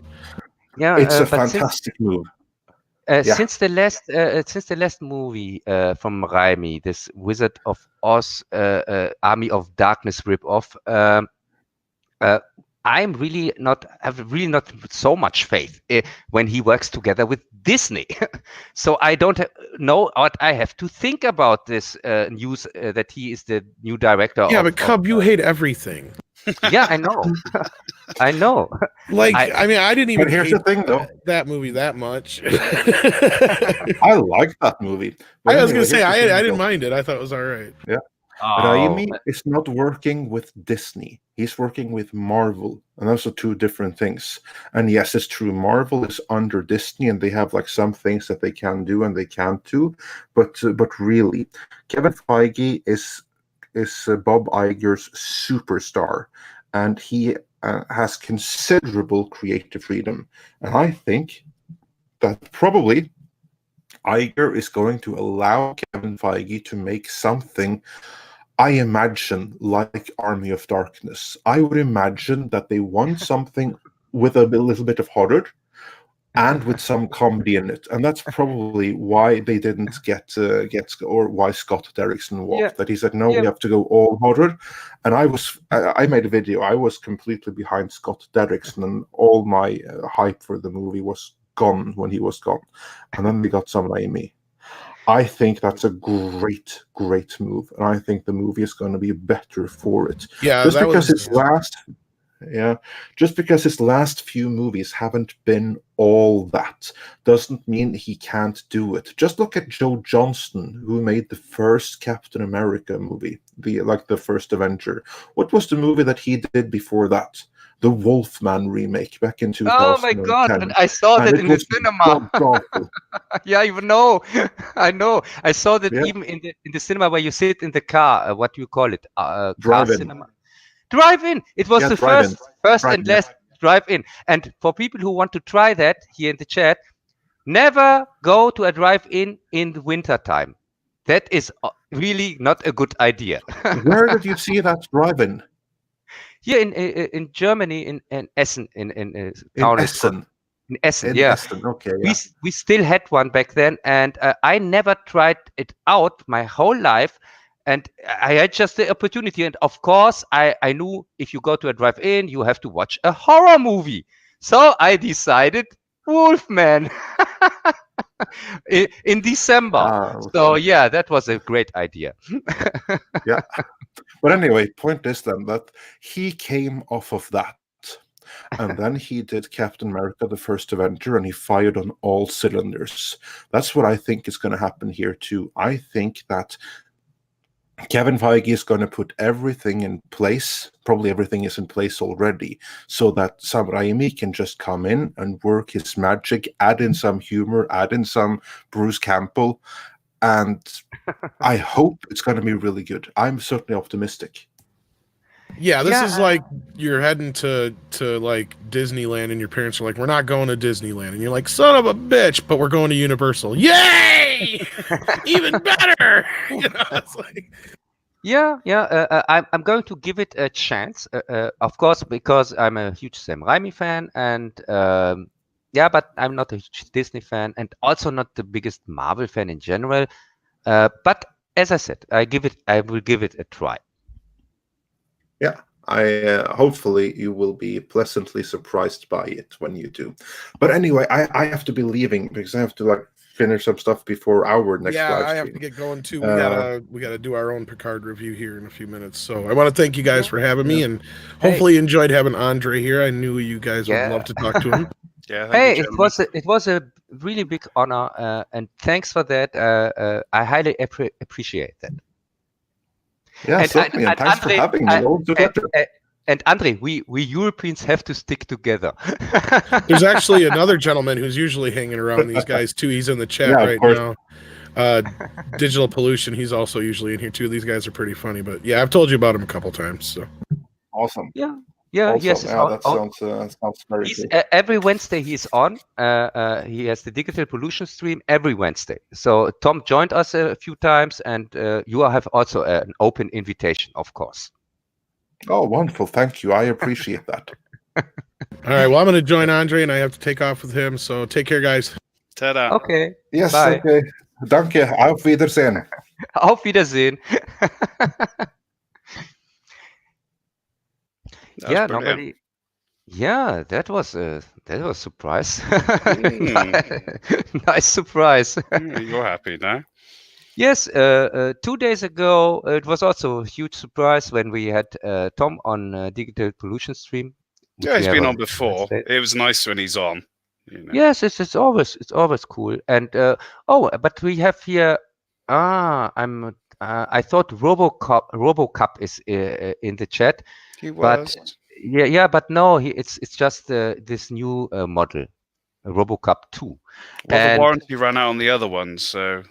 Yeah, but as I said, RoboCop 2, first off, RoboCop is not that long in charge. It doesn't make sense to make a prototype, RoboCop 2. Though. It was inferior materials. Sorry. Yeah, no way. Yes, also, it was rushed to project. And RoboCop 2 is a downgrade. It's not an upgrade. RoboCop was already kind of perfect. So I really don't see why there has to be built a RoboCop 2. Budget cuts, all right? We've just gone through a major recession, so it's budget cuts. Yeah, probably. You know what OCP are like. Yeah. Oh, and Zombie Cat Cup has risen. That is also cool. Yeah. So we have all cups together because The fourth cup is like the fifth Beatle. Nobody knows him, but he's here in the stream. It's Utini. his dark secret is he's also a cup, a brand new. He's a brand new cup. A wolf in Jawa's clothing. I mean, I was going to say something while we're still talking about Picard, because you had the Doctor as well when they're having the fight at Chateau Picard, and she shot the Romulan, and Yeah. she thought it was undone. So saying that, oh, this woman's made to be powerful, this woman's made to be that, they're still, you know, juxtapositioning between people, both male and female, that some of them are done and some of them are... First off, why was she there? Because she'd spoken to the head of Starfleet Security, and she was getting a bit... Oh, so you mean by pure coincidence? Oh, what, you think she's a plant? No, I mean, she just shows up in the right moment with a gun in her hand and kills this guy. Jez has pointed that in the chat. I think what happened was one of the commandos was thrown out the door or something and shot whatever, and she just picked up a gun that was lying there. I couldn't remember the action scene to see if anyone... I know there's a lot of glass breaking, but I can't remember if anyone got, like, shot or kicked out of the building or anything. Yeah, so she has now kind of a reason that she is also on the mission? Well, she wants to meet the second one, doesn't she? Yes, but she could be a plant. Who knows? We'll have to find out. Yeah, and I'm a little bit confused. So she is all in this making of these humans, data wannabes whatsoever? She wasn't technically involved with her, was it? It was Maddox, whatever his name is. Wasn't her first reaction kind of, that's impossible? And during 2 minutes or something like that, she says, "Oh yeah, here's the address." Didn't it went out like that, the scene? Or do I remember it wrong? No, I seem to think that she was interested in it from the first time they mentioned it. Yeah, it'd be a fascinating thing for her to... Didn't she give Picard the information he needed even to find the woman or whatever? I don't think she knows where she is. Yeah. At the end of the episode, they didn't know where she is. So they don't know that she's on the Borg cube. No. Yeah, but by the way, what is about this Borg cube, Romulan Borg cube? Were they just exclusively free Romulans or something like that? Was it what? Sorry, exclusively? Yeah, were there also other Borgs? I thought they were just Romulans. What, the Borg race? I don't understand your question, Cub. No, they are. The Borgs on the cube? Yes, the Borgs on the cube. The ones in the nut ward. They are all Romulan Borgs, or not?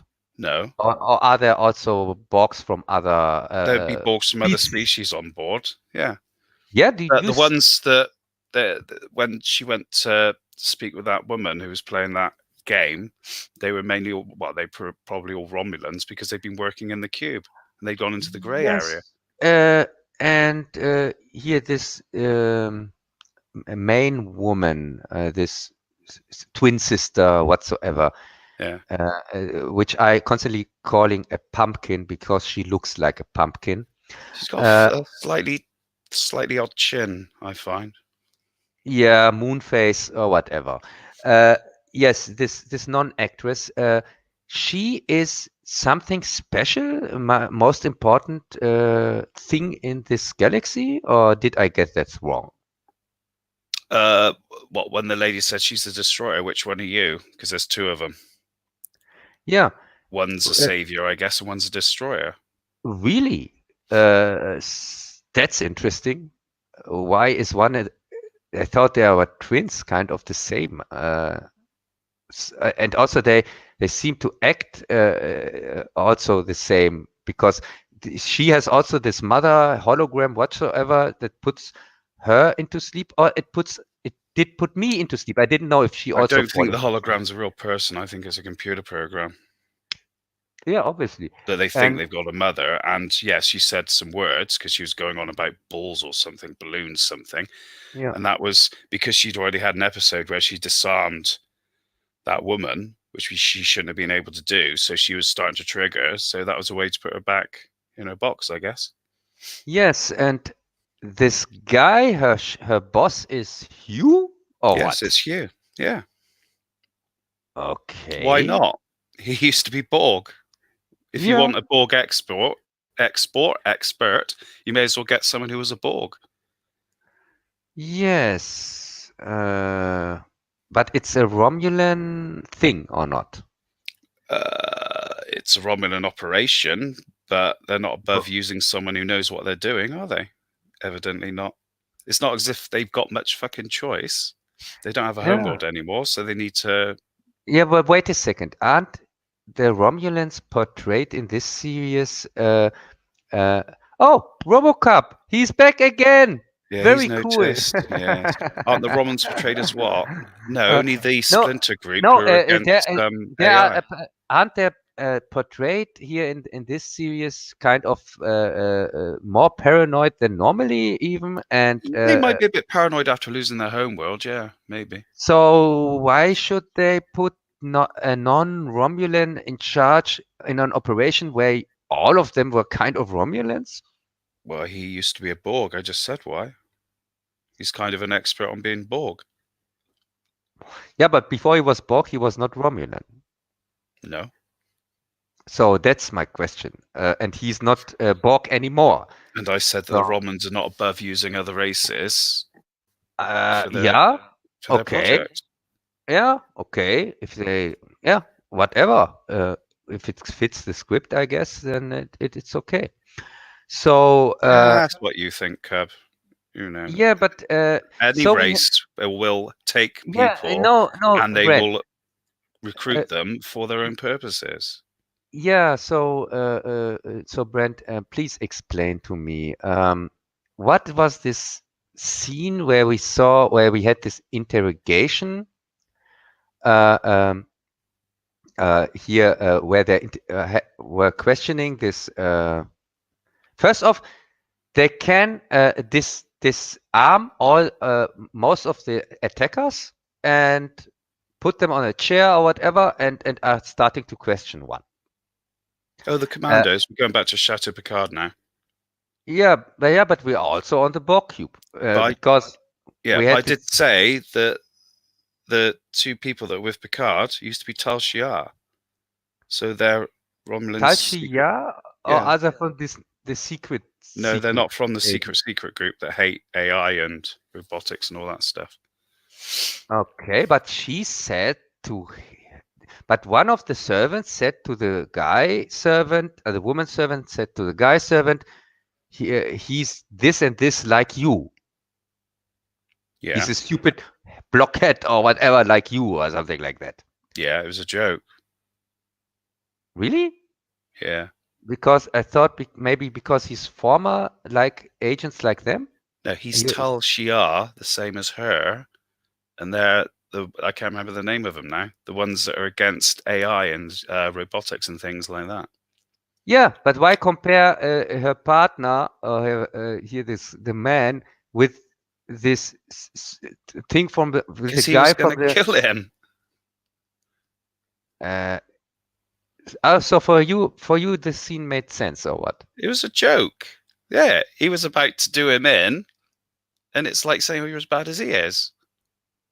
It's humor, Cub. I know you don't understand humor, so. Yeah, clearly. And talking about more funny scenes, so we get also the scene where Super Mary Sue, twin girl, Pumpkinhead, wants to question this woman for some reason, because she was before she was a Borg, she was an expert on myths and expert on myths, and then we get a scene where the guy says here the girl is not what you think she is, and then the woman says, "Oh, who are you? Which are you? Are you the destroyer?" I just said that. Yeah, the destroyer or the savior. She Yeah, was an expert in Borg mythology. expert in bogus mythology. Yeah, I also thought that I heard that. If we're not going to have a serious discussion, Club, there's no point, really, is there? I'll try and answer your points, but if you're not going to bother, then No, no problem. Let's take it seriously. At least we can take it seriously because the producers clearly didn't. Or am I wrong? Well, I quite enjoy the series, so you obviously don't. But then again, you feel that way about a lot of series I like. So yeah, but I just don't like it because I put my flag after the wind of these big channels where I constantly drinking the Kool-Aid from. Right, Jess? Yeah, you do. Where that's you the virtually say what they say ad verbatim. Yeah, word for word even. Pretty much. Yeah. And as somebody who has no own opinion, of course, I hate this thing. And That's fine, but I enjoy it, and you're asking my opinion, but you're not really asking my opinion. So. Yeah, okay. No, okay. So, what do you think this is about? You saw the scene like I did. Tell me. Yeah, so she's an expert in Borg mythology, but she's disturbed because she was Borgified. And then the lady, what's her face, whoever you call her, Pumpkinhead Dodge 2, I'll call her, was trying to get around, obviously, the fact that she's in a mental state to try and get some information out of her regarding the Borg mythology. But then something happens where she's playing that card game, whatever it is, sort of like tarot, I don't know. And she starts to flip. And then it seems that Daj activates slightly because she manages to disarm her. Yes, and so Dash is kind of... What is so important with Dash? I still didn't get that. She's not only like synthetic, but organic, and she's not like a eugenic, like Carnoonian Singh or anything like that. She's something else. They've created artificial life, but with all the benefits of someone like Data, but being actually organic. Okay, but isn't that the definition of a Mary Sue? If somebody has just strengths and no weaknesses? But well, they're not that strong because Daj is dead. And what if it was a man? Yes, Dash is dead, and Dash 2 is still alive, and we still don't know why she is so important. And also, we have a new mystery box where one of them is. We should believe one of them is a destroyer and the other one is a savior for some reason. And I say for some reason because we really don't have any information. But that's going back to the Romulans, though, isn't it? With their outlook on artificial intelligence and things like that. That's what they believe. Yes. Because that's why the Romulans are trying to kill both of them. Because there's a faction that does not like artificial intelligence or anything like that. Yeah, but what is with this gay hologram from the ship from this Han Solo wannabe? The EMH. Yes, this hologram that can grab things. What is it with this? Is it also artificial intelligence, or is EMHs can grab things? They have to be able to get hypersprays and tricorders and things like that, don't they? So they would have to have physical abilities to grab stuff. Yeah, but they can grab things. We know that from Voyager, from the Doctor. Yeah. But aren't they not classified as artificial intelligence whatsoever? No, they're just emergency medical holograms normally, aren't they? Though they develop a form of, I would call it sentience over the time if they're used often. Aren't they called artificial life forms? No, they're not life forms. Unless Yeah. they have, unless Robert Picardo's character didn't have his, I can't remember what it was, the thing he kept on his arm now, he wouldn't be able to leave the ship. Yeah, but in Voyager, we had even some episodes where they rebel to get their own rights and things like that. Yeah, because they're more self-aware as Yes, they're going. and also in the last episode of Voyager, the Doctor has the same rights as a human. Because He's of its even married. Starfleet He's even service, married. though, isn't it? Yeah, he's even married. So I don't understand. So they are, they are still out there, but it's okay with them. But it's not okay with the other ones, or what? What other ones? Oh, Yeah, you with mean the ones I that don't got. think the Romans have EMHs. Yeah, but I thought they are forbidden in the whole Federation now. The androids, you mean? Yeah, the artificial life forms whatsoever, what you call Yeah, them. but then you wouldn't have computers, would you? If it was artificial intelligence, you wouldn't have computers, so you wouldn't have ships. Yeah, I know. That's why You it wouldn't doesn't have a make. tricorder. You Yeah, wouldn't but have that, anything. yes, but that is why it makes no sense because of that. That is what I'm complaining about. An EMH is not. It can't do as much as an android. You can shut it down. It can't go anywhere else unless it's got. I can't remember what the bloody thing's called now. Yeah, but Brent, If isn't Nerd that? was here, he'd know what it is. That thing he puts on his arm. Hey, isn't that the kind of finding finding the story instead of getting it told from the series? When you try to make sense of that, which doesn't make sense. Hollow emitters. Thank you, digital. Yeah. So, but that is the But thing. an EMH can't do the same things that an android could. As I said, it's like a computer or a tricorder.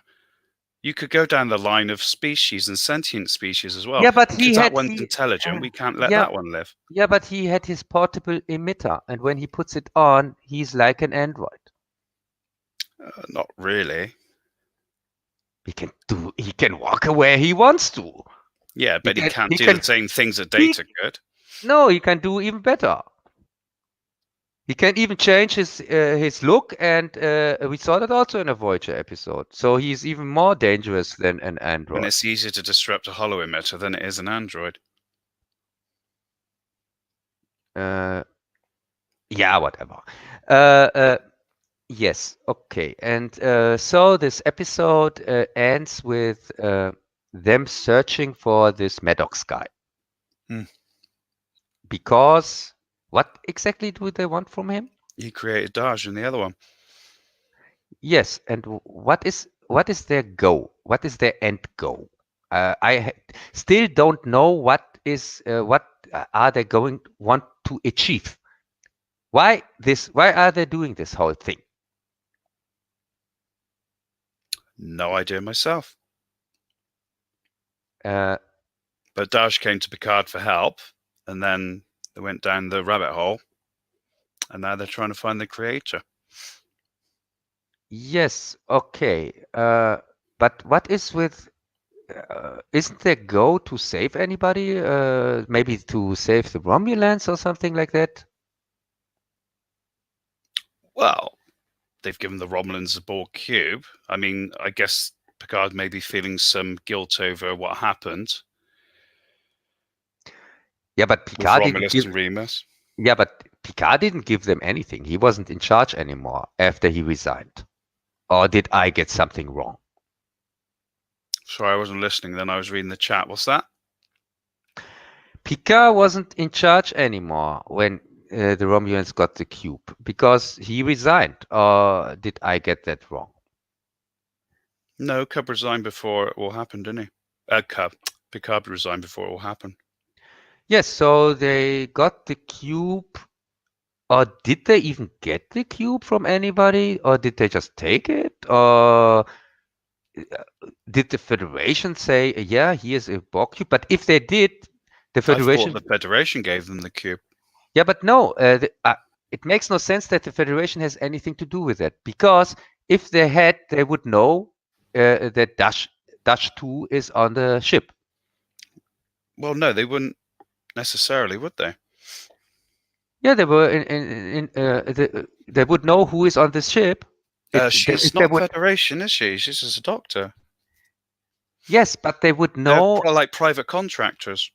Yeah, but if the Federation has anything to do with them, I'm pretty sure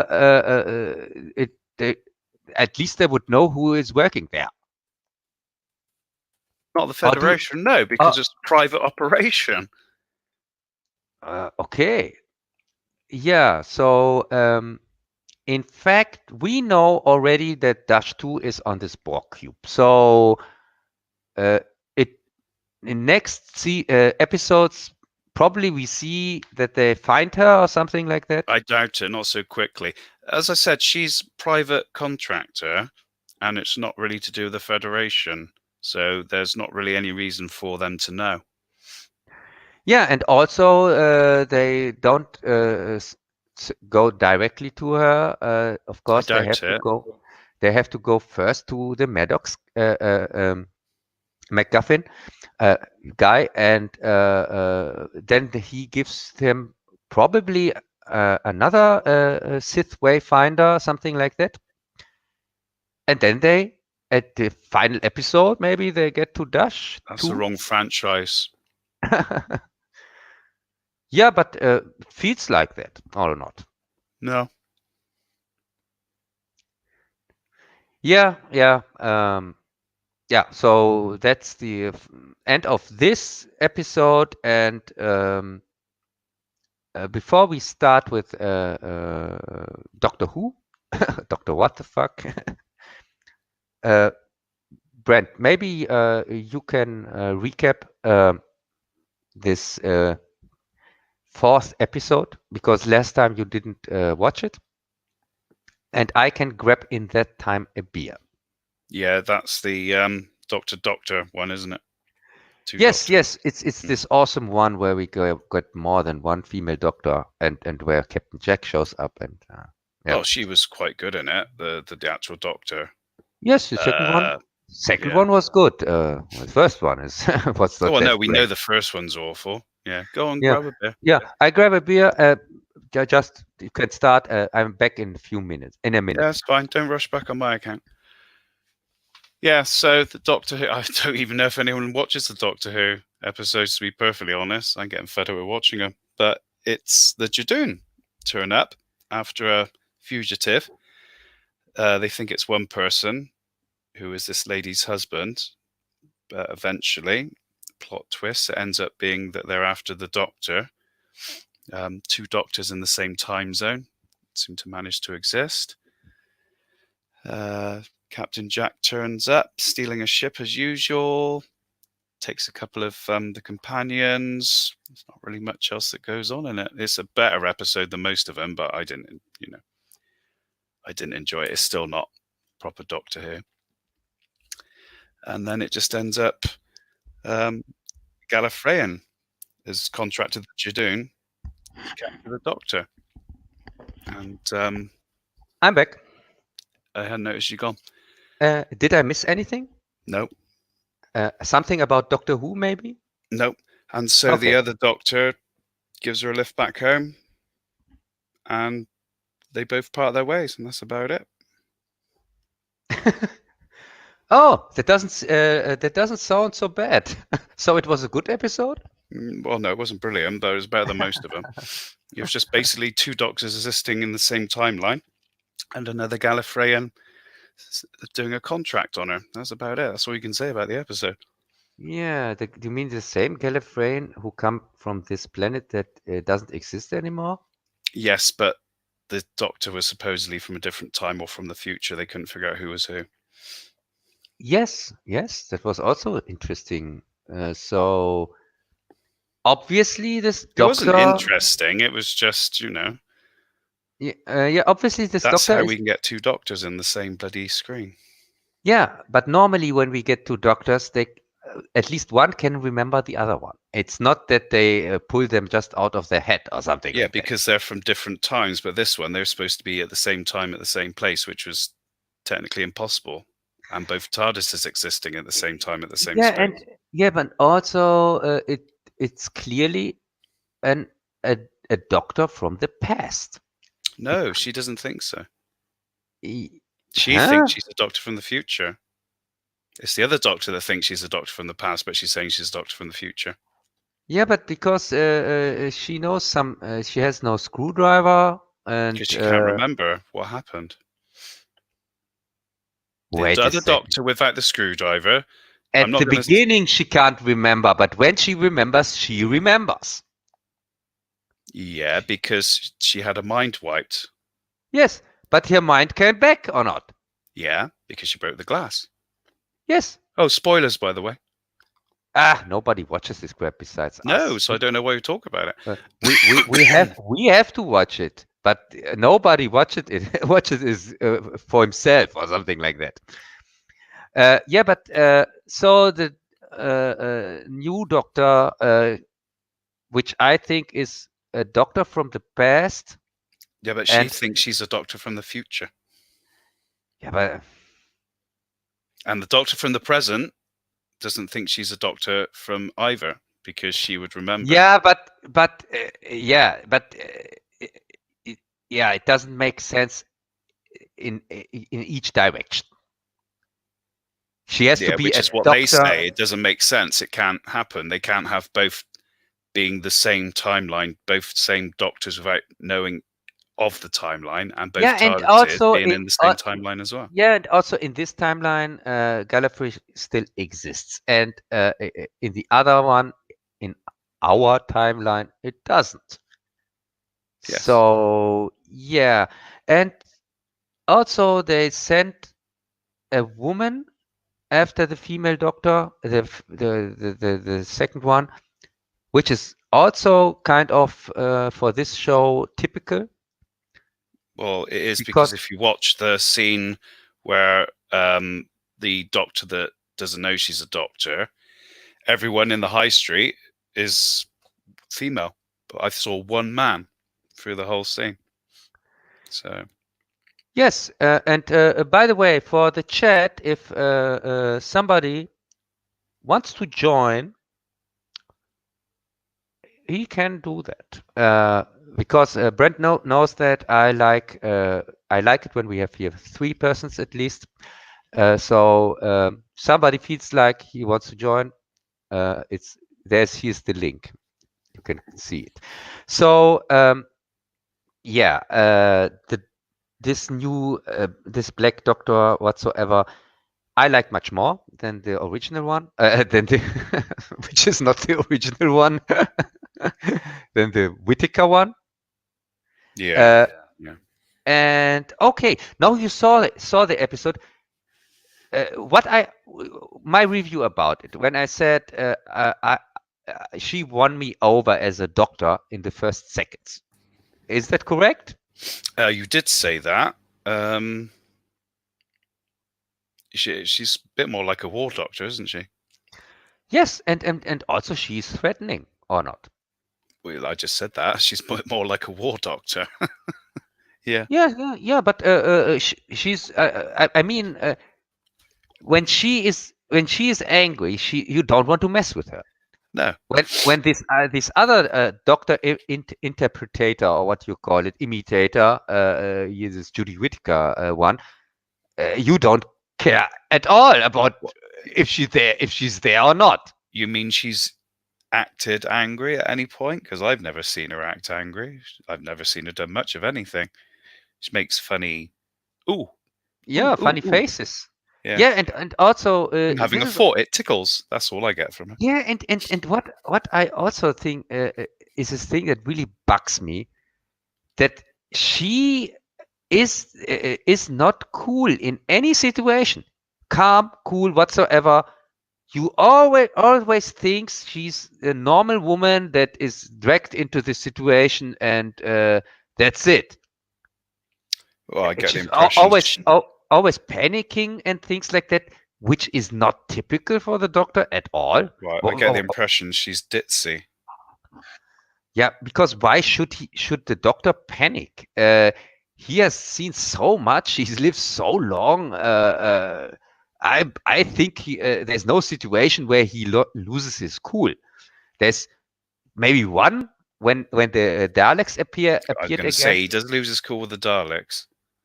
Yeah, the Daleks, but that was kind of the only time. And no, second time was with the Master when he recognized. I think when he recognized that he's against the Master. But yeah, but that's really the only times. Every other situation, he doesn't act like somebody who's in panic or something like that. No, not panicking. No.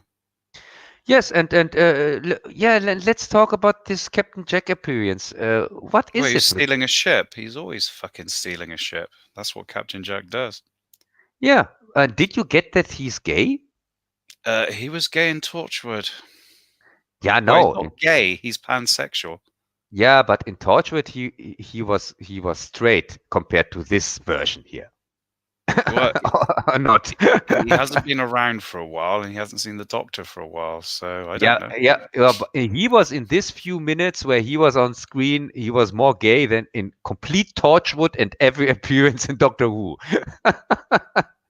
Like I said, he's probably just pleased to see him. And also, I can't remember that he sneaks up on the persons he meets directly and gives them a tongue kiss or something like that. Well, That's not in not Doctor Who, but he has kissed people in Torchwood. Yeah. I said earlier he had to dance with the RAF bloke. Yeah. So that wasn't a normal thing to go on back in those days. Yeah, but really, okay. When he doesn't meet Doctor Who for the first time, the Doctor, and he never just went right to him and gives him a kiss. He never has done that ever. So why the hell should we believe that he's now a complete what do you call people that are more gay than gay? I don't know. German? Yeah, no, I want to say British, but pansexual. Yeah, but really, no, that doesn't make any sense. And well, also, Torchwood was destroyed and hasn't been around for quite a while, so maybe the emotions got the better of him. Because he was quite an emotional person. And let us not forget how it got destroyed. It was just destroyed off camera. There is not an episode where Torchwood is gone. They just mentioned it in one episode. They say, "Oh, yeah, Torchwood is not here anymore." Yeah, but they do say it's been destroyed. So yes, like they do that was say, New Who. It's like, well, Unit's gone. No, Torchwood's gone, blah, blah, blah. like they say, Mars is still on fire. But just because they say that, the robots revolt. Yes, they just say that. Doesn't mean that it makes sense. Well, would you just like half an hour Picard sitting in a chair reminiscing about the Next Generation? Because that'd be kind of boring, wouldn't it? Yeah, it wasn't a good idea to from the get-go to make a Star Trek show called Picard. Because like I said, this is the way they are now. So you've got to get your enjoyment out of it. In Star Trek, a show is never called after one guy. In Star Trek, it's most of the time the show is called after the ship, and not after somebody. This body cult or whatever, that's not Star Trek at all. It was never, and it will never be. But that's another sad story. We are now with the New Who. So yeah, that's so much for this episode. Let's go on. I want to really get finished with this Who crap. What was the next one? Was it It was the Greta Thunberg appreciation video. The Greta Thunberg. You mean the plastic one? Yeah, I thought it was going to be about the birds, ripping off the birds, but it rapidly went into global warming. Wait a second. The plastic one was the sixth one, or not the fifth one, or not? No, the fifth one was the one we just talked about. No, that was the fourth one.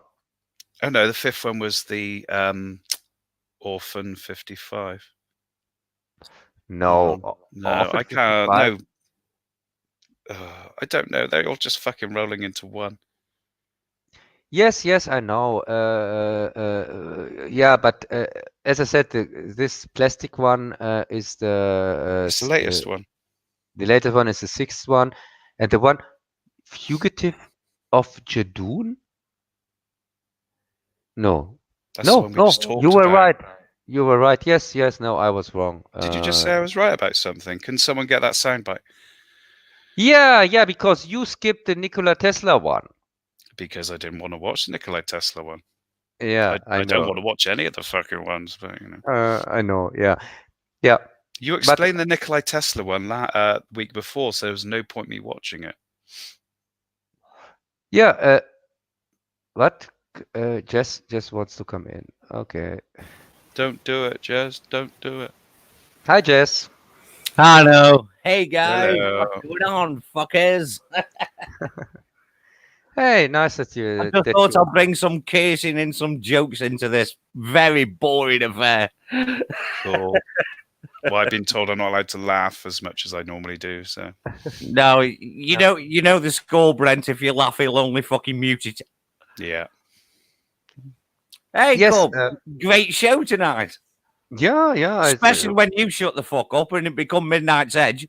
Brilliant. Hey, I told Andre that I was not amused that he also doesn't like Puma Man. Yeah, I know, Cub. I was listening. Yeah, so Just, I was trying to stay awake, but I was listening. hey, speaking about trying to stay awake, I think you also saw this Doctor Who nonsense or not? No, dude, I just can't bring myself to watch that garbage. What? What excuse do you have? Why didn't you watch it? Because he's got choice and free will. There you go. Yeah. Why? Who has told you that? That's Dude, if I want to watch Doctor Who, I'm watching the Talons of Weng Chiang. I'm having some classic bacon. I'm not fucking watching this garbage. Why the fuck should I? Hey, this is the stream for the hardest of the hardest. You have What to the fuck stay. are you doing on it then?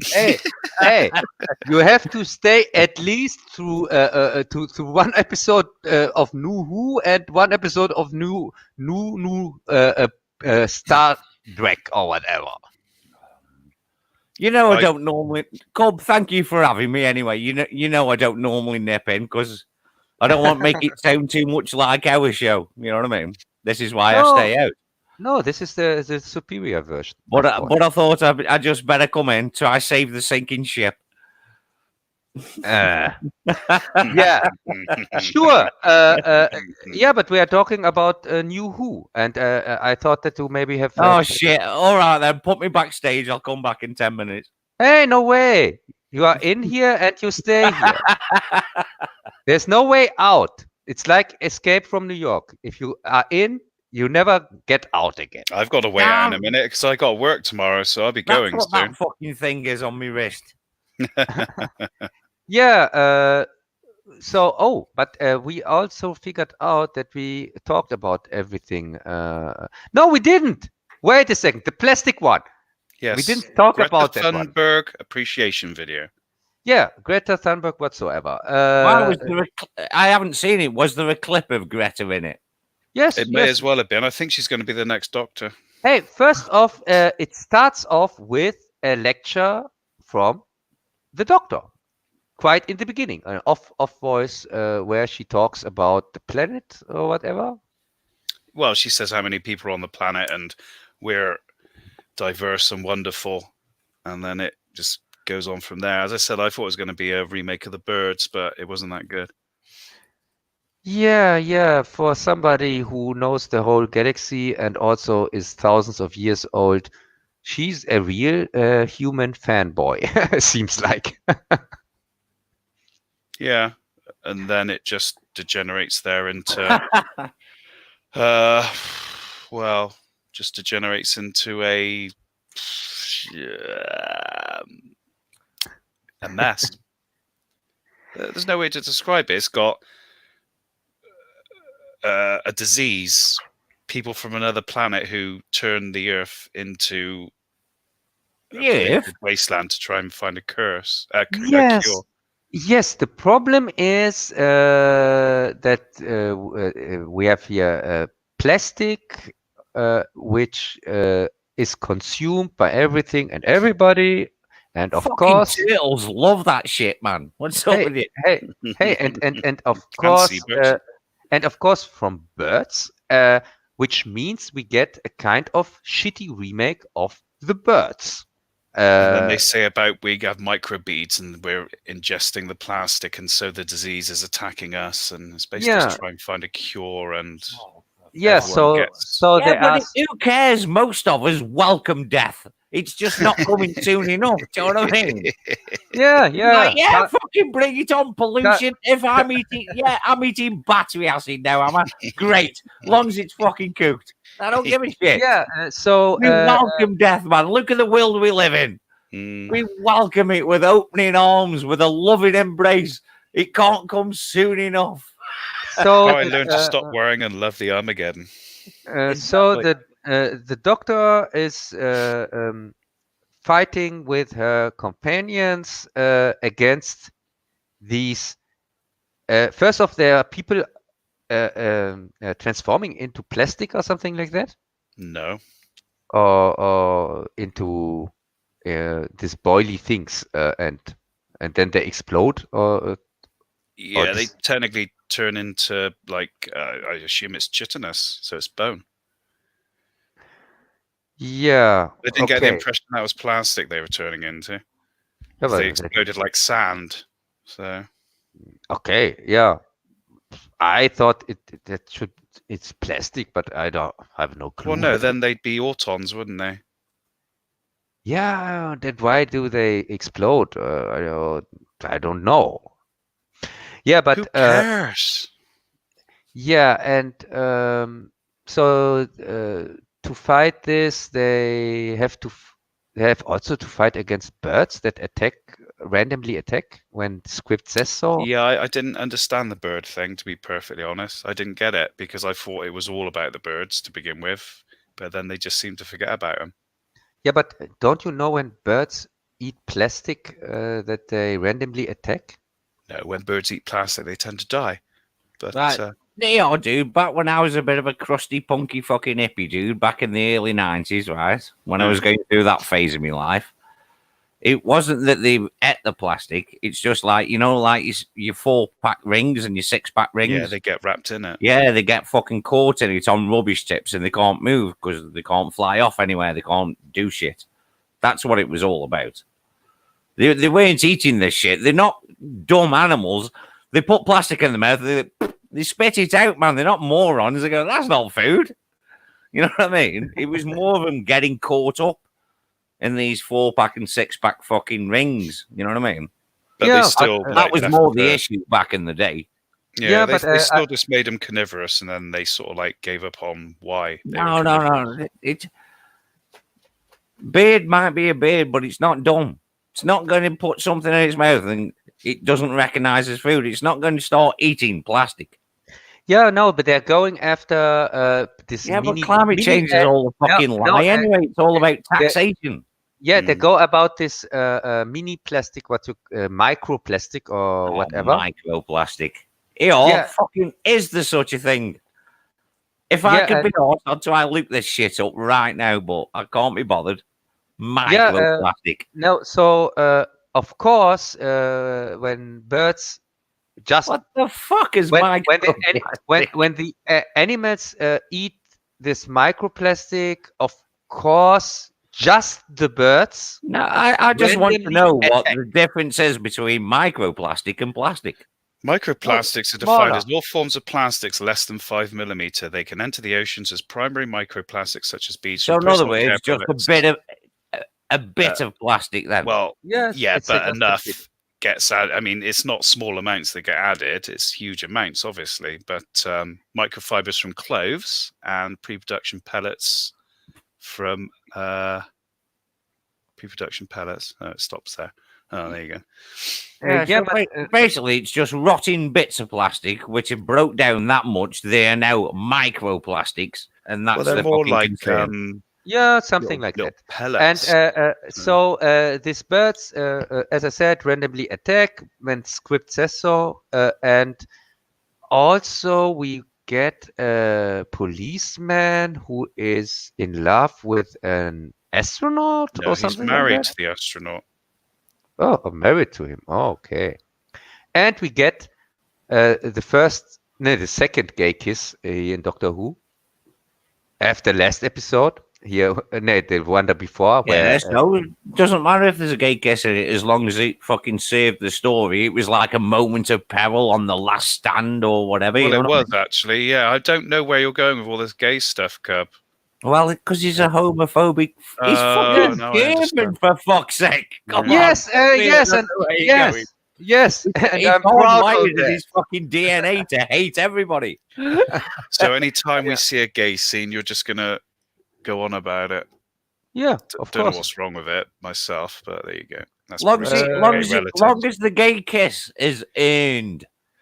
It Long is as it's because the guy was earned, I don't give dying. I haven't seen it, Brent. I haven't seen it, so I Well, the can't guy was comment. dying, then he came back, and they'd been separated for a while. So yes, it was kind of earned. Yes, they'd been Yeah, through well, quite I a haven't bit. got a fucking problem with that. Yeah, it came off like tacked on at the end. That No, it my didn't. it was at the end. It was at No, the last minute. It wasn't tacked on. What, two people can't be in love, and then at the final moments, one gives another one a kiss, regardless of its fucking whatever the Okay, fuck you want to moving on call that because shit. someone's You know got what I mean? work in the morning. So hurry up, Cub. Yeah. How did they solve the problem? They created a cure. Oh, okay. Yeah, sounds right to me. Yeah. Well, it was a I disease. It was a virus. So therefore, you create a cure for it. That's what they did. yeah. So at least the alien guys have now a cure. No, the aliens couldn't have the cure because they had the different DNA. And then the person who did try the cure, who was alien, ended up dying. But then they used her ship because she had biofuel, which they could then use to spread the cure in the stratosphere and get rid of the disease on Earth. I tell you something. I'm going to have to watch it because you describing it sounds like way more story than I've ever seen in these new Doctor Who fucking Yeah, but yeah, okay. So at the end, but the disease on Earth is from the aliens or not? Yes, they created Earth as they put it to the planet Earth as a petri dish. Yeah. So they at the end we are back to normal, and the aliens still have no cure. The aliens die, don't they? Because she sends the wrong cure. It was the common cold that killed him. Oh, wrong movie. Okay. Yeah. So sounds right to me. Yeah, that screams Doctor Who. Yeah, but I just can't bring myself to watch this shit. I really can't. yeah, You're you don't miss out on You anything. don't miss out at all. It- I may have made it sound good, but it wasn't. It's really boring crap. I know. I'd probably rather listen to your audiobook version, Brent. You know, because it sounds way more interesting than the show Yes. I'm probably about to watch. If you know what Yes, and also his Pika audiobooks are more interesting than the actual show. I have to I give don't him. get a lot of chance Luke, to I explain don't it. mind Picard. It's not brilliant, but it's not shit. Yeah, but by the way, Jess, the last episode of Picard, what do you think Yeah. about it? I thought it was better than last week's. Really? Yeah, it's had a lot more story driven. I still hated the action scene, and my main wasn't overall his- gripe about it is still the same. It's yeah, too but modern. It's yeah, too fucking modern. yeah, but first off, there is not much. And you already covered this. You just retreading old ground. Yeah, he is. Yeah, but there was not much happening or not. Time to move on. Time to Yeah, move on. but Nothing to that's see because here. it was Nothing to see. story driven and not action driven. You mean the story If from anything, the action scene fucking threw you out of the Threw it episode. off. Hey, Yeah. hey, you mean the story from the woman that didn't want to help Pika, and at the end said, "Yeah, You know, I'm also I did say there was a scene in it where she's giving him a fucking dress down again. And when we were watching it, I goes, check your privilege, Picard. You know what I mean? I thought it was a little bit over the top. You know what I mean? yeah." And Look, what is Dude, I have problems with it every week. Don't get me wrong. yeah. Yeah, but what is with the woman in black? Are sunglasses now a thing in the 24th century or whatever? Well, dude, if they have TV storefronts like you're looking at the front of Radio Rentals or Rumbelows, I'm sure Ray-Bans are making a comeback in that fucking century. I don't know. What the fuck?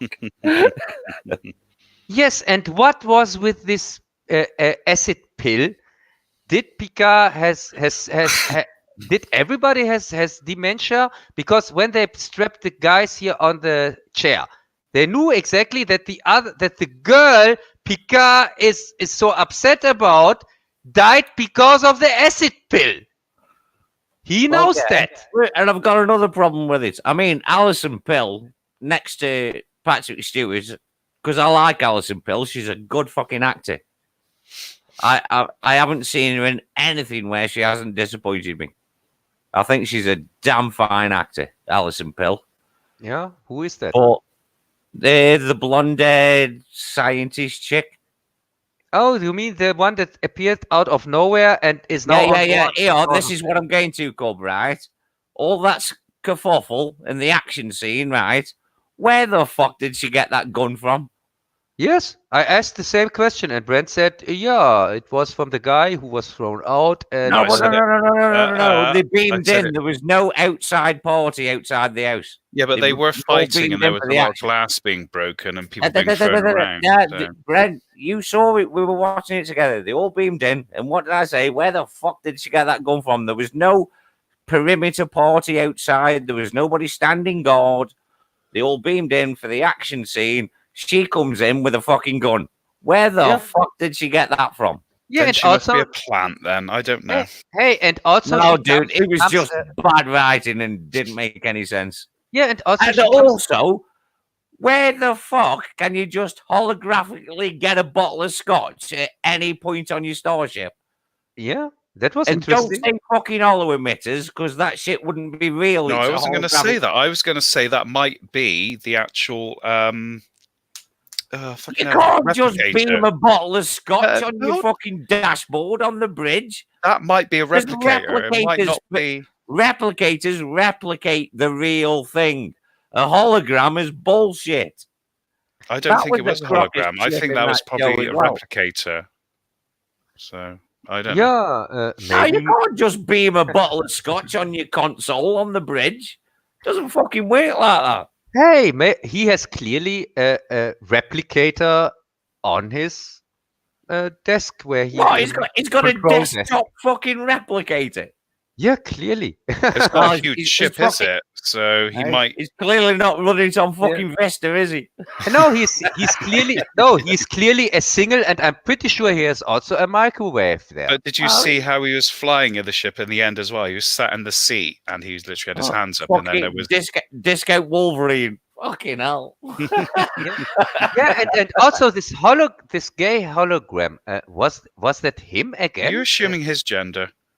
No, was that him? How dare again? you call him, her, tree, fucking bear? Yeah, just because fucking just whatever because the fuck just they because call that him. pronoun has a beard means nothing. Hey, was that him again in a double role, or was I that thought just that. Actually, Because- to be honest, Cub, I've only seen it the once, but I thought they looked similar, yeah. Yeah, Yes, I thought they they were look one and the same. exactly the same? And There you go then. That's a metaphor that he wants to fuck himself on the show. Very Yeah, Freudian. yeah, that makes sense. Well, maybe it's hey, No, we have here to deal with Kurtzman. Because I mean, let's face it, man, they're fucking the no, audience. of course, it's his dead twin brother. He just formed the hologram after, and this brother is going to appear again in the last episode, something like that, like in a real soap opera. Because we are. Oh, you're trying to make a joke. Sorry, I didn't get it. No, we are dealing here with soap opera track. It's all right. I'm going through the manuals right now just to decipher it, and it's coming up with nothing. I was wrong then. It wasn't a joke. Sorry, Cub. As you were. Yeah, as I said, I can't see. For me, this episode was even worse than the other two because I enjoyed it a lot more than last week's. Last week's I didn't like, to be honest. I watched it the first time. I thought it was okay, and I watched it again, and no, and the swearing just took me fucking completely out of it. Yeah, well, but this time, I'm a man who loves his cuss words. At least there was only bullshit in this episode. Yeah, but this time we had the more swearing even than in the last one. So what? No, you didn't. You only had bullshit. There was no swearing in this week. What? The woman starts out with bullshit. Yeah, she says bullshit. Not swearing. That's not swearing. You had Kirk saying like bastard. My main gripe, that language wouldn't be used in Star Trek. My main problem with it is it's too modern. Yeah, I have said that it's written modern. It's written like the way people talk, and it's just that's not fucking how it should be. No, that's not talking about isolated chips and all that sort of stuff. So. Yeah. And what was that when Picard said to Han Solo for Pure People's Han Solo, when he said to him, "Hey, you are a Federation to the bone. I can smell it." Really? Why did he think this guy is any kind of Federation? Because he used to serve in the Federation.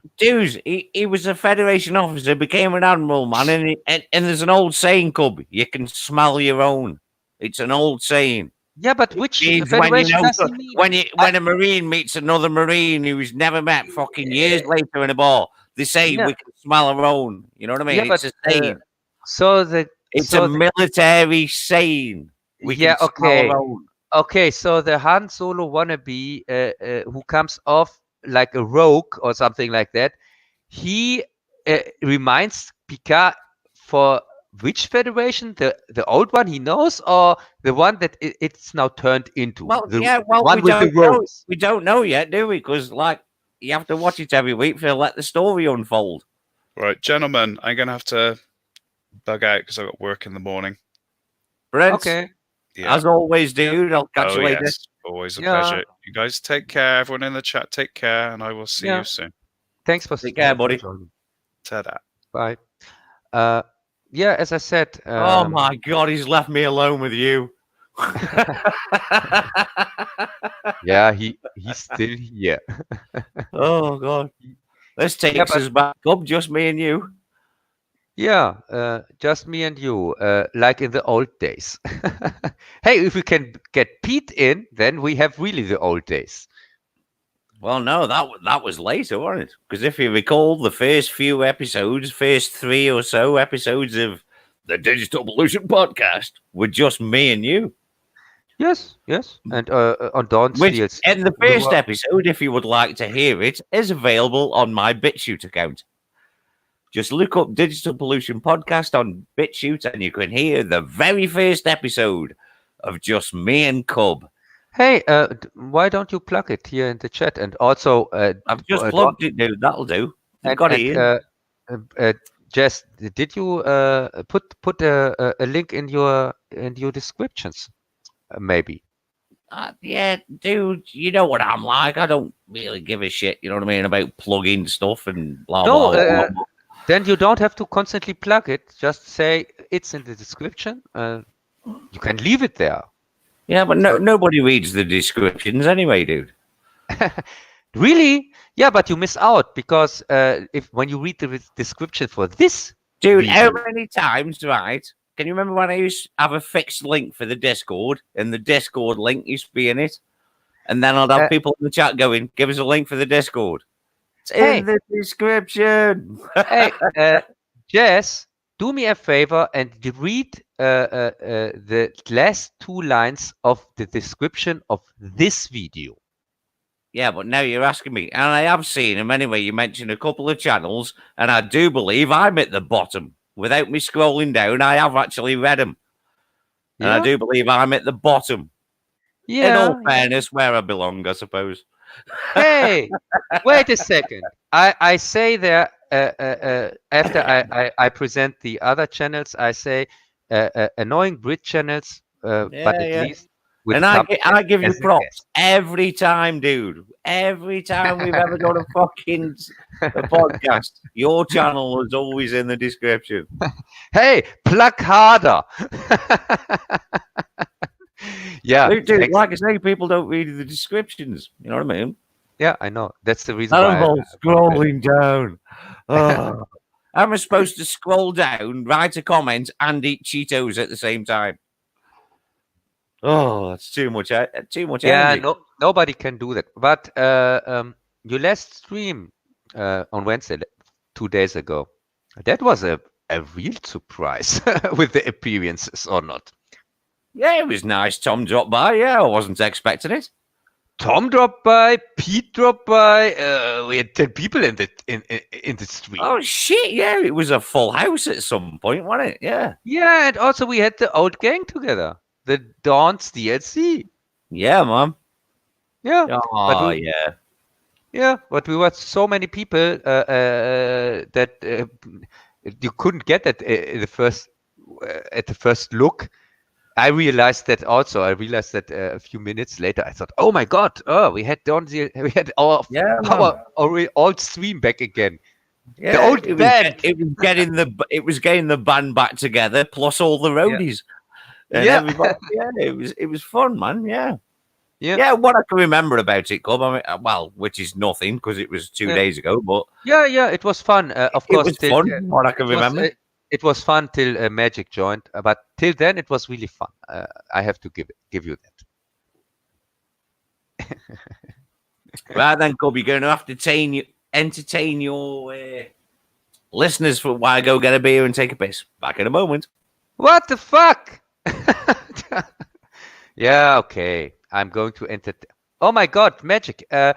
We just talked about you. Just nice things as usual. Everybody knows that you are my best friend.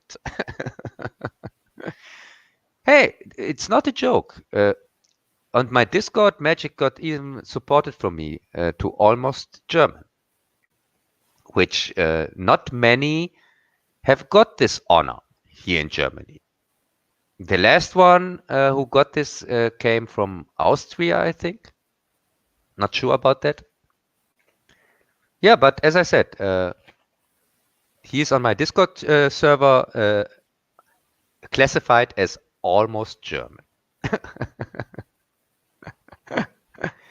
Yes, it is a promotion. Here in Germany, there's no higher level you can get as a annoying Brit. I can tell you that. You're even the only Brit who ever got to this level. As I said, the last foreigner who was supported to almost German came from Austria, I think, but I'm not sure about that. Hey, and by the way, Magic, for the promotion, you can thank me in person. Here's the link. If you like to, you can come on and lose another debate if you dare. But if you don't, I understand that, because losing every time in debates is really not fun. So I get that. What do you get, Cub?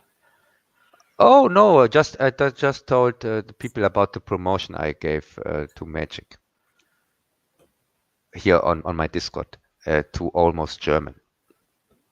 Oh, your elitist regime on your Discord. Yes. Yes.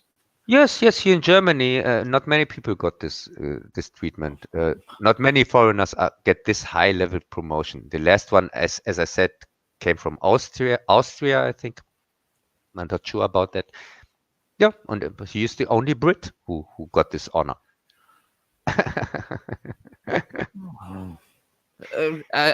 What, the almost German thing? Yes, the almost Yeah. German thing. Well, I'm sure he is highly honoured. Yes, yes. Yeah, I'm pretty sure he's thankful and appreciates that. As a matter of fact, I've just had a notification from Discord. Bollocks is left Discord completely. What? He left Discord, left the country.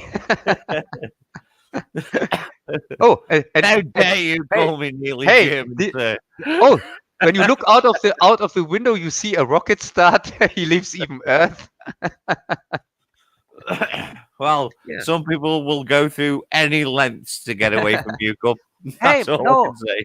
No, that is called promoted out of the building, I guess. No, it's the new tactic we got from our headquarters. It's a new thing we're going to try, being nice to people. Well, Really, you're fucked then, aren't you? yeah, I really don't see why we should do such a Cub, you've been stupid thing. taking that course every year since 1989 and you keep failing. Yeah, but as I said, I really don't see the need in this new concept. It's an experiment, I guess. So, anyway, after Tom and especially Andre, when Andre left, I hope you cleaned up around yourself, Cub, after. Huh? What do you mean?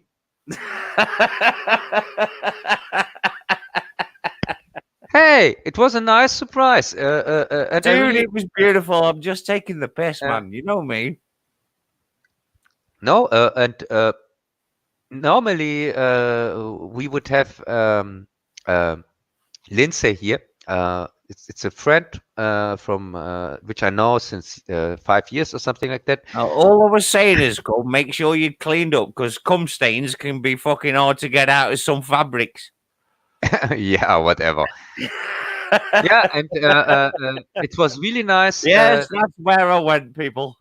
That Tom jumped in because, as I said, It was great, dude. Like Yeah. I say, the show got great when you shut the fuck up and it became the Midnight's Edge podcast. It was brilliant. no, it's always cool when Andre gets to talk about the things he likes because he's. I'm going to have to set up a fucking Dread conversation. Yes. Yeah, that's sad. You should have been here talking with him about Judge Dredd. I did think about it for about 2 seconds, but I can remember when he come on, he said he hadn't got much time because they were doing their round table. So I thought, nah, Yes, there'll be another time. There'll be another time. Yes, Fate and works its magic charms, and there'll be a day where me and Andre can just fucking talk about Judge Dredd. yes, and maybe on your stream because I told him that there is an open invitation for him if he wants to join us Yeah, on Cub. Wednesdays. I have been here all the time you've been on air, Cub. I'm aware of what you said. Yeah, but you Even your bullshit. yeah, but you also have worse Alzheimer's than the guys who produced this new Star Trek wannabe. So I have to repeat everything for you. Dude, Picard. I have to have updates on the hour, every hour. Yeah, sure, digital Picard. Well, you know Yeah. what I mean? Yeah, but I really hear these last two streams. Every stream is a surprise. I Yeah, can't. dude, I was pissed off. It took a fucking while to get the thumbs up. Took a while to get an audience. I was a little bit disappointed by the attendance on this one, Cub, to be honest. Huh? Oh, what do you mean? It never really peaked. A lot of people just popped in and then they were gone. They didn't stay, if you know what I mean. Yes, and they didn't stay because Midnight's Edge themselves have set up a stream and everybody is streaming on No, Friday. I mean before that, it still fluctuated whilst the boys from Midnight's Edge were on. It seemed like nobody was sticking around, and it was like, what the fuck? Come on, this is a good show, man. You've got the guys from Midnight's Edge on. What the fuck? This is a good one. I'm completely happy with it's the second stream because it's officially the second one, and there's a similarity with the first season of the Next Generation because the first season wasn't really that boring great. as fuck, dude. Oh, I so want to jump in that conversation because I can remember the Next Generation coming out, and I can remember all the fucking hype about it. That, oh man, and then the first look at Patrick Stewart as the new captain. I can remember all of this like it was yesterday. Because trust me, it was probably the last time I could actually produce memories. So I've probably got that shit locked in. You know what I mean? And I can remember everybody being bored to fucking tears. And like Tom was saying, there was people fucking moaning, right? There was people moaning about how dare you do Star Trek without Kirk and blah, blah, blah. There was that element. I agree with him. But on the fucking whole, people give it a chance and people thought it was fucking boring.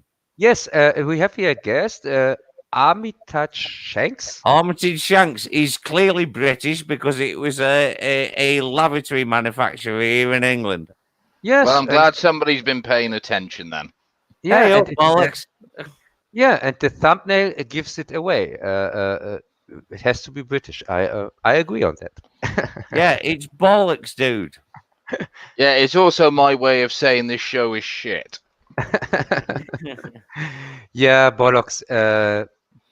Yeah, nice that you dare to that you are joining us here. And Well, seeing that you're now desperate for panelists now, Cub.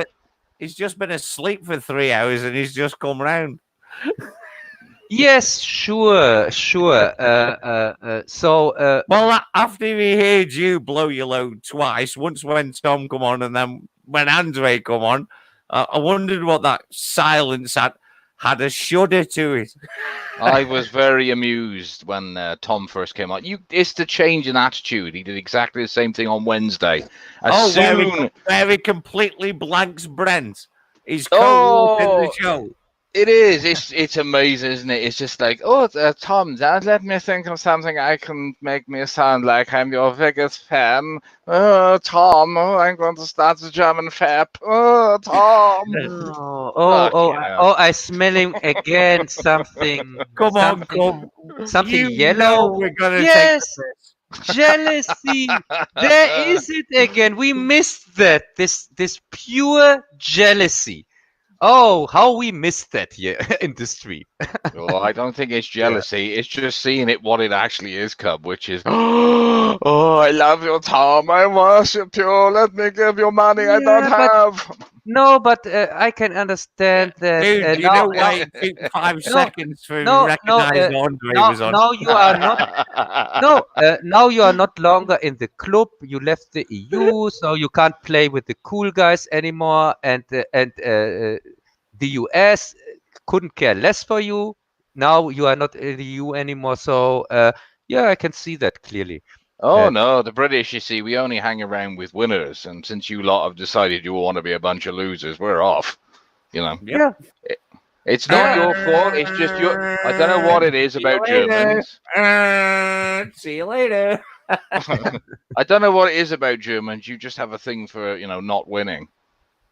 Not winning? Hey, I don't want to call you losers. I want to be a bit more gentle on that because I know you're a bit, You're a bit emotional tonight because you've had your big man. You had your big man crush on, haven't you? Magic. You say that you are saying that the Germans are the new French, or what? Oh well, you do a good impression of the French. I'll give you that. No. Oh yes. No, the French have never wanted one united. Hang on, I was about to say they never wanted one united army to take over the world. but they did that shit back in history. I can remember. Yeah, they've had a few stabs. And That's why most fucking Arab territories, the second language is French because they got invaded by the fox. Yeah. You mean they tried it, but they failed horribly. So, dude, every Arab country, second language is French. No, not in our one. Ours is English. In Palestine? Yeah, because we are a British colony. Well, that's because you had a colony that was well looked after, obviously.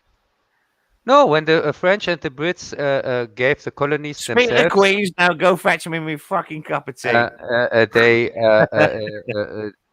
They decided that some of them, of course, go to Britain, and Palestine was one of them. Yeah. Well, then you should feel honoured, then, shouldn't you? That you're now in the presence of your owners. Yeah, no. Now the Brits gave the territory, of course, the Zionists, and that's now where the problems come from. Here we fucking go. Quick, get empty it.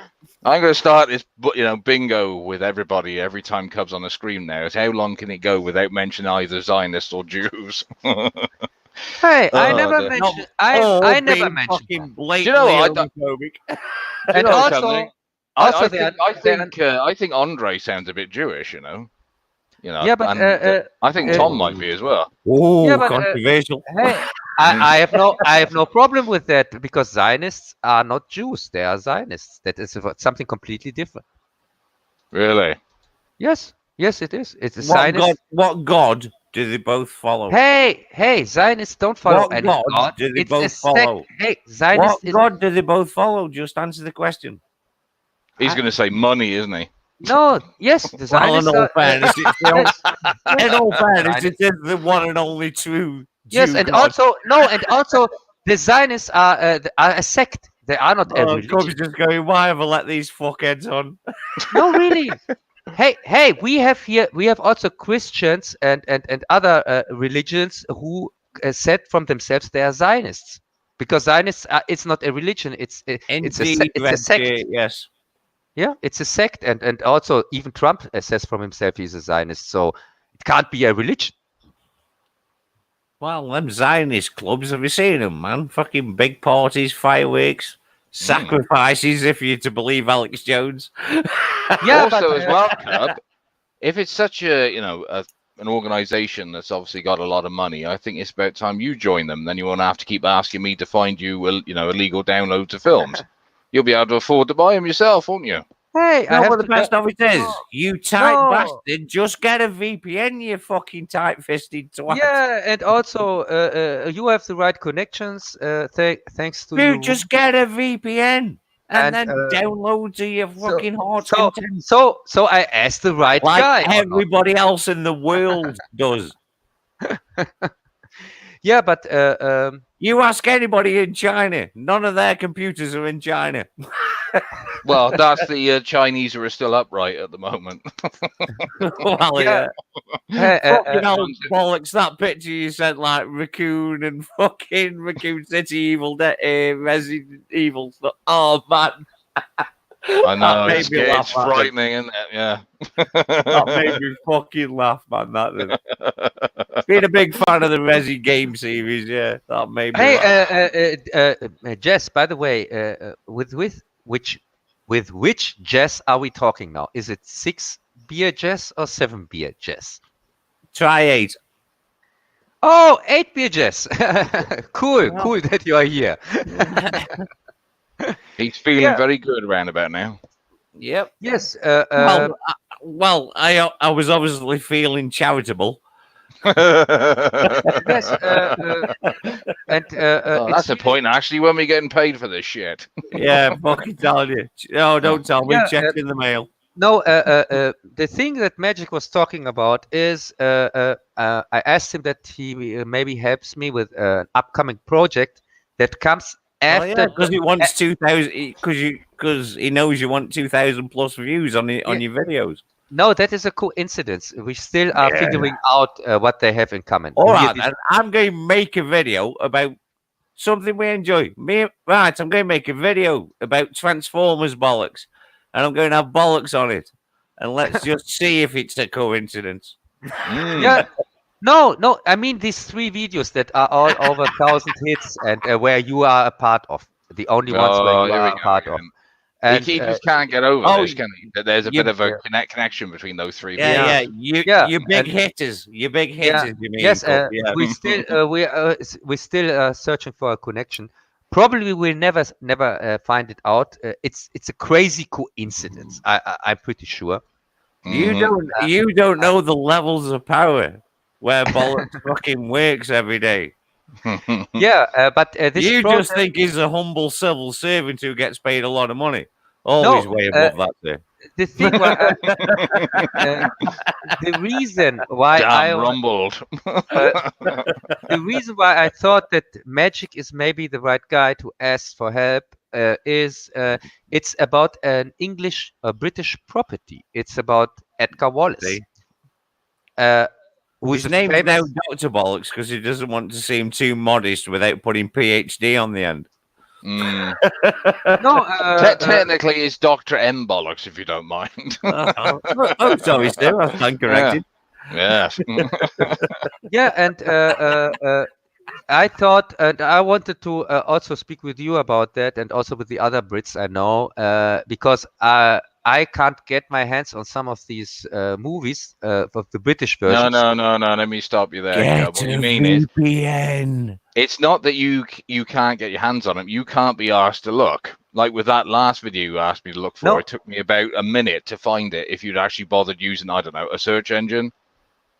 Yeah, but you You know how fucking paranoid he is. Jesus. Yeah. Oh, sorry. Yeah, I know. Yeah, of course he's on to the Israeli No, version of Google, no, isn't he? no, And they you can. monitor him at all times. He's the only guy I know who uses a VPN and sets it to China. Hey, Fucking hell. Is that why everything he keeps ordering comes hey, directly from for the Chinese ghost story that doesn't work because it was banned in China, by the way. Chinese ghost story. You know, he orders something that he thinks is just around the corner and it always takes 2 weeks to turn up. And he can't understand why. No, this Edgar Wallace guy is very interesting what they did with his work here in Germany because they adapted over I am not having jokes on my stream. they adapted kind of 40 movies from his work, and I was so astonished when I found out that there were even more than 50 on the English side, which were never released here in Germany. Nobody knows about them. I was just, and I just taking this one, what I sent you as an example for that. I just wanted to show, make a case of it. And right, are you absolutely certain that this video you're making doesn't already exist in your catalog, and that you're just putting a few extra tweaks in, and redoing the audio and then passing it off as a new video? Hey, I never said that. Dude, his last couple have been originals. I'll give him that. I know, Yes. but he must be getting an itch now. He has Magic. to scratch. Oh, God, His dude, rehash is back on the menu. he's got the Invisible Man Hey. fucking coming up. Oh, Yeah. that's okay then. I have completely original content. Okay, the next one is a rehash, and the one after that also. But besides of that, I have, of course, also it's not a Dude, it's it's like I told you a long time ago, Cub. I have stopped leaving comments on your videos because I just know they're going to get deleted and rehashed in 6 months' time, and I'll just drop a comment on the new one. Hey, that's true. He did actually. I mean, I will give him something. This is very rare, so treasure this, Cub. Was that my essay I put on his Terminator one? He actually cut and sent to me, so that I wouldn't lose it. And I bet he's surprised I haven't put it back. But I'm thinking the same as you, Jezza, which is what's the point? He's going to delete that at some point, rehash it when they probably make Terminator 7. Yeah, exactly. And then it'll be the same shit again, won't it? And he'll try and drag me in again this time to try and get it up to 1,000 views.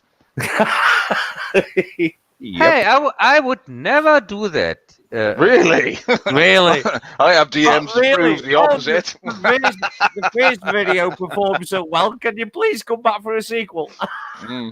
Hey, these stupid videos you were in, They have just. Hey, Lee, you haven't got his MI6 hey, connections, which they have can just. instantly boost up they fucking have- view counts.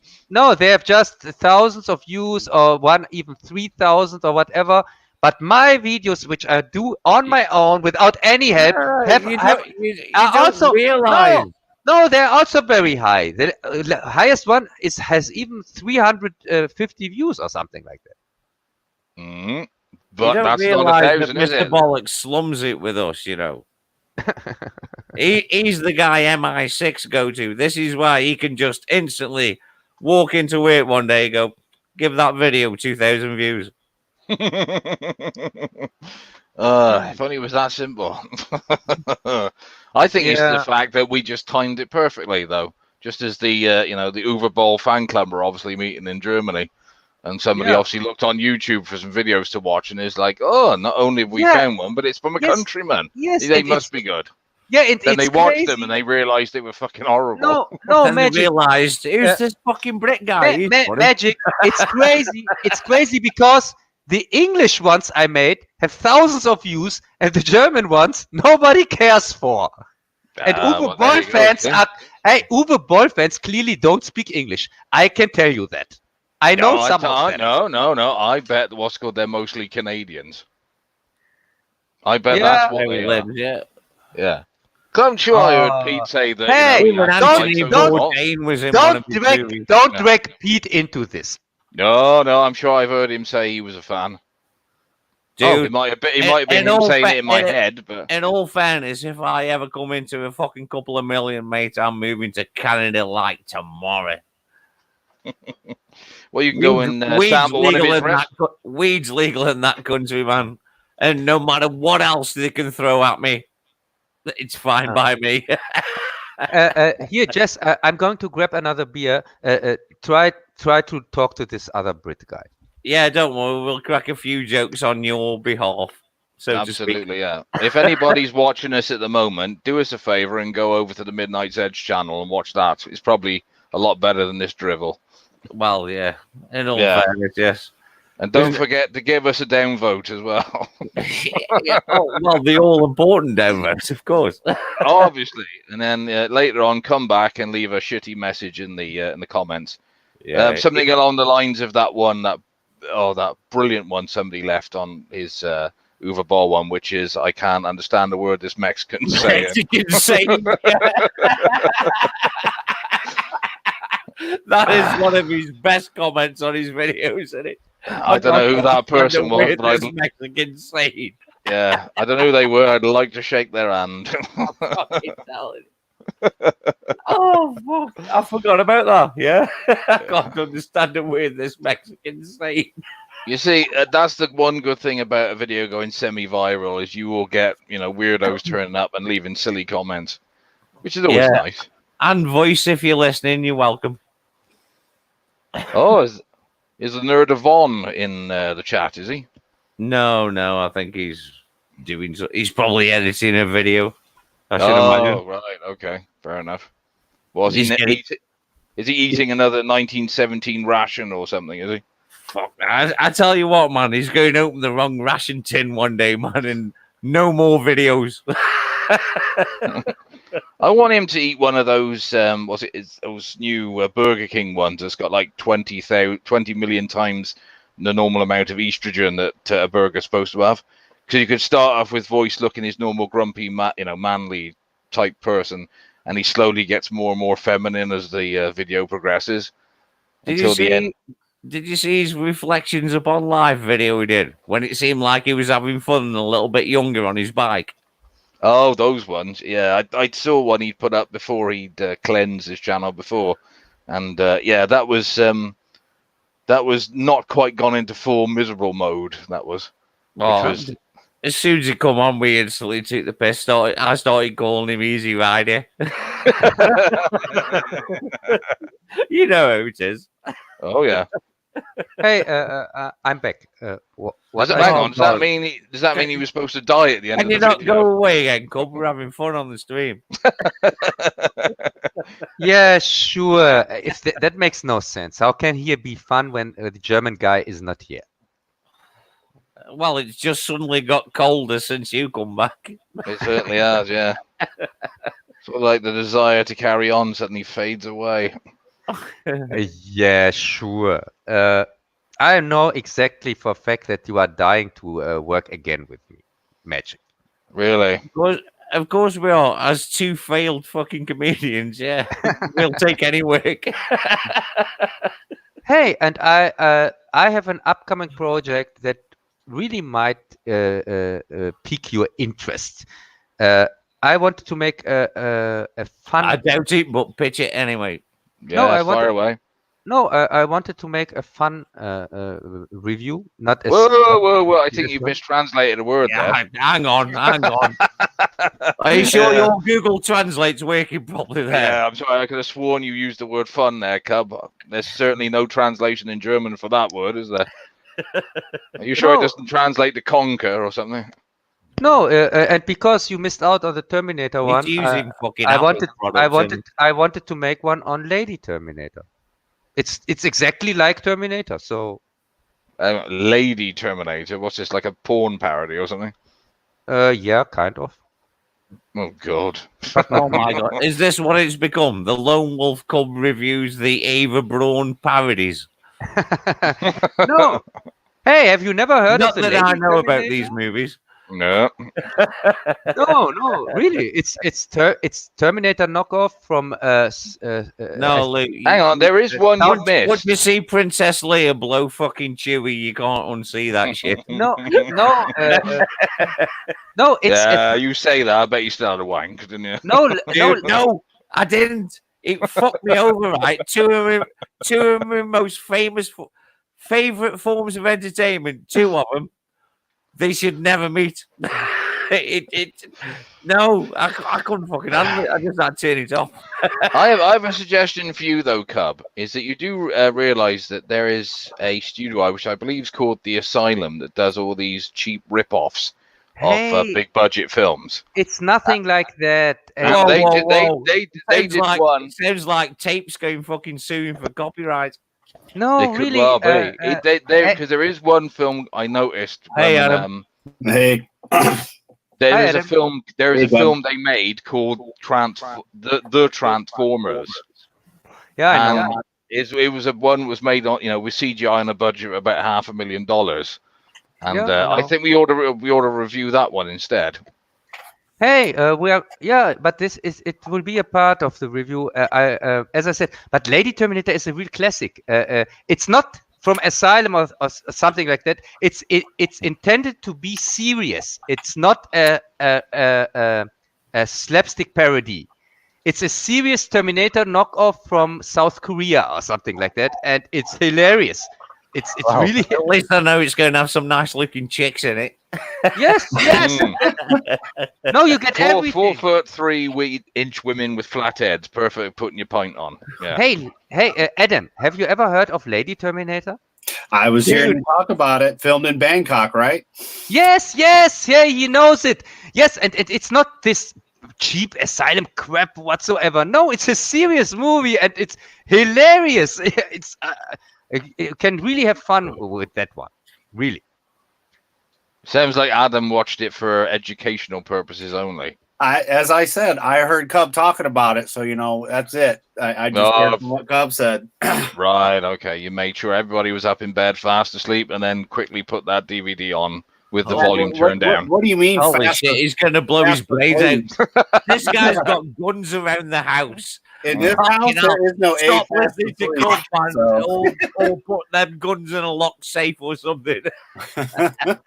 Hey, in the original, by the way, it isn't called Lady Terminator. It's called the Queen of the Caribbean or something like that. The Evil Queen of the Caribbean, something like that. And they changed it into Lady Terminator. No, they changed it into Lady Terminator when they realized that it is a complete Terminator ripoff, completely, because it's about a powerful witch, kind of. She got impregnated from a snake, I think, or something like that. Oh, I love you. Yeah, and then she chases after people for no reason, and during the chase she also has to pull out her eye and transforms into a robot like Arnold, so that they copy every scene in the Terminator. It's just with a woman, and it's cool. It's a cool movie. Well, we're in trouble if Cubs is saying that it's a good movie. Yeah, of course, it's not as good as Puma Man, but it comes close. I'm sorry, but so long as Cub claims that Puma Man is a good movie, his opinion is basically meaningless. Hey, I also gave Andre a rant because he didn't like it. But okay, nobody's perfect. Yeah, I think Andre actually has a few more, credible points to make on that one, and he likes Judge Dredd as well, so he's got my thumbs up. Yeah, but as I said, it's a fun flick. We can watch it by times as a watch party or something like that. It's perfect movie for that. It's this so bad it's good movie. I Not know like- you're so bad it's good. No, there isn't, Cub. It'll be so bad it's bloody awful. No, not like Puma Man. Puma Man is good because it's really good. But Well, hang on, did you just admit it was fucking shit? hey, you just don't understand. That's it. I think I'm suitably drunk enough now. Hey, You're suitably drunk enough to watch Puma Man? Is that what you're saying, Jez? No, I'm not that drunk. hey, you just Okay, you just can't appreciate Italian art movies from Fellini and things like that. Oh, I've appreciated a lot of Italian art movies in my time, but anything to do with, I So- like the odd Fellini movie, no matter how fucking Yes. weird they are at Yes. times. Yes, it's like that. It's like Fellini and fancy See, Italian art Mag's directors. just calling you a cunt. Yeah, but Does not compute. Does not compute. That's what happens when you don't upgrade that Windows 95. It does not compute. That was the only bit of lights in that fucking South Park movie. Where he goes, Windows 95, bring me Bill Gates. You said Windows 95, bang. That was the only bit of light in that movie. and it was so true. Yeah, but well, that's probably why it was the funniest fucking bit in the film. Hey, and the shield here, the shield with the black people was also fun. Operation Dorky. Yeah. Or whatever it was called. Yeah. Yeah, that was also cool. Yeah, but that was also the death of South Park. Until many years later, where it redeemed itself. No, I like that. No, From there fuck on. you. No Kenny, no South Park, man. Fuck Hey, off. and by the way, since the movie South Park was aired in 16:9 and not in 4:3 anymore. Really? Yes, really. I'm glad you're here to tell us these things, Cole. Yeah. Honestly. I know Could- he's a kind of person. No, who would, but you've got to remember how stupid his panel is. You know what I mean? Well, it's not so much that his head's full of useless information, but it's the kind of information that wouldn't even get him anywhere in a pub quiz. Because how often is that going to come up as a fucking question?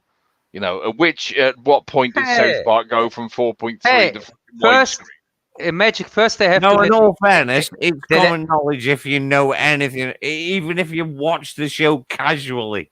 It's common knowledge. Yeah, and also first they have Because to all of a sudden, hey, up, it's in widescreen. hey, no, Magic, first off, they have to let me into the pub, and then I can solve the next problem I'm facing. I don't think you're going to have that problem, Cub, because you've probably always looked, over 18, even when you were a kid. 'Cause I think you've just got that disease that makes you age quickly. Dude, I Hey! am one step away from doing a cartoon drawing of him, right? But the top half's Cub, but the bottom half's like Davros and shit, you know what I mean? I know, because I swear to even God, I'm one even step away from doing the drawing. even Maybe his Yeah, tape maybe. self, his tape self that's supposed to be this younger self. He still looks like he's just turned 40. No. I'm thinking the cub on the settee. I'm going to trace an image of that man and put it in a Davros Dalek body with a fucking with like a plasma bag, making sure he's still alive on the stand. You know what I mean? Age reference. Yeah. Yeah. And I, as usual, can't wait to ignore that. Also. No, dude. If I ever make this cartoon just for a thumbnail, one day I might get my artistic flair out one day and do this shit. Yeah, but that sounds like work, and work doesn't sound. Yeah, I'm also going to make myself look stupid, Cub, not just you and Brent. Because I know what Brent looks like. He looks like Michael fucking Chiklis. Is that his name? Michael from the Shield.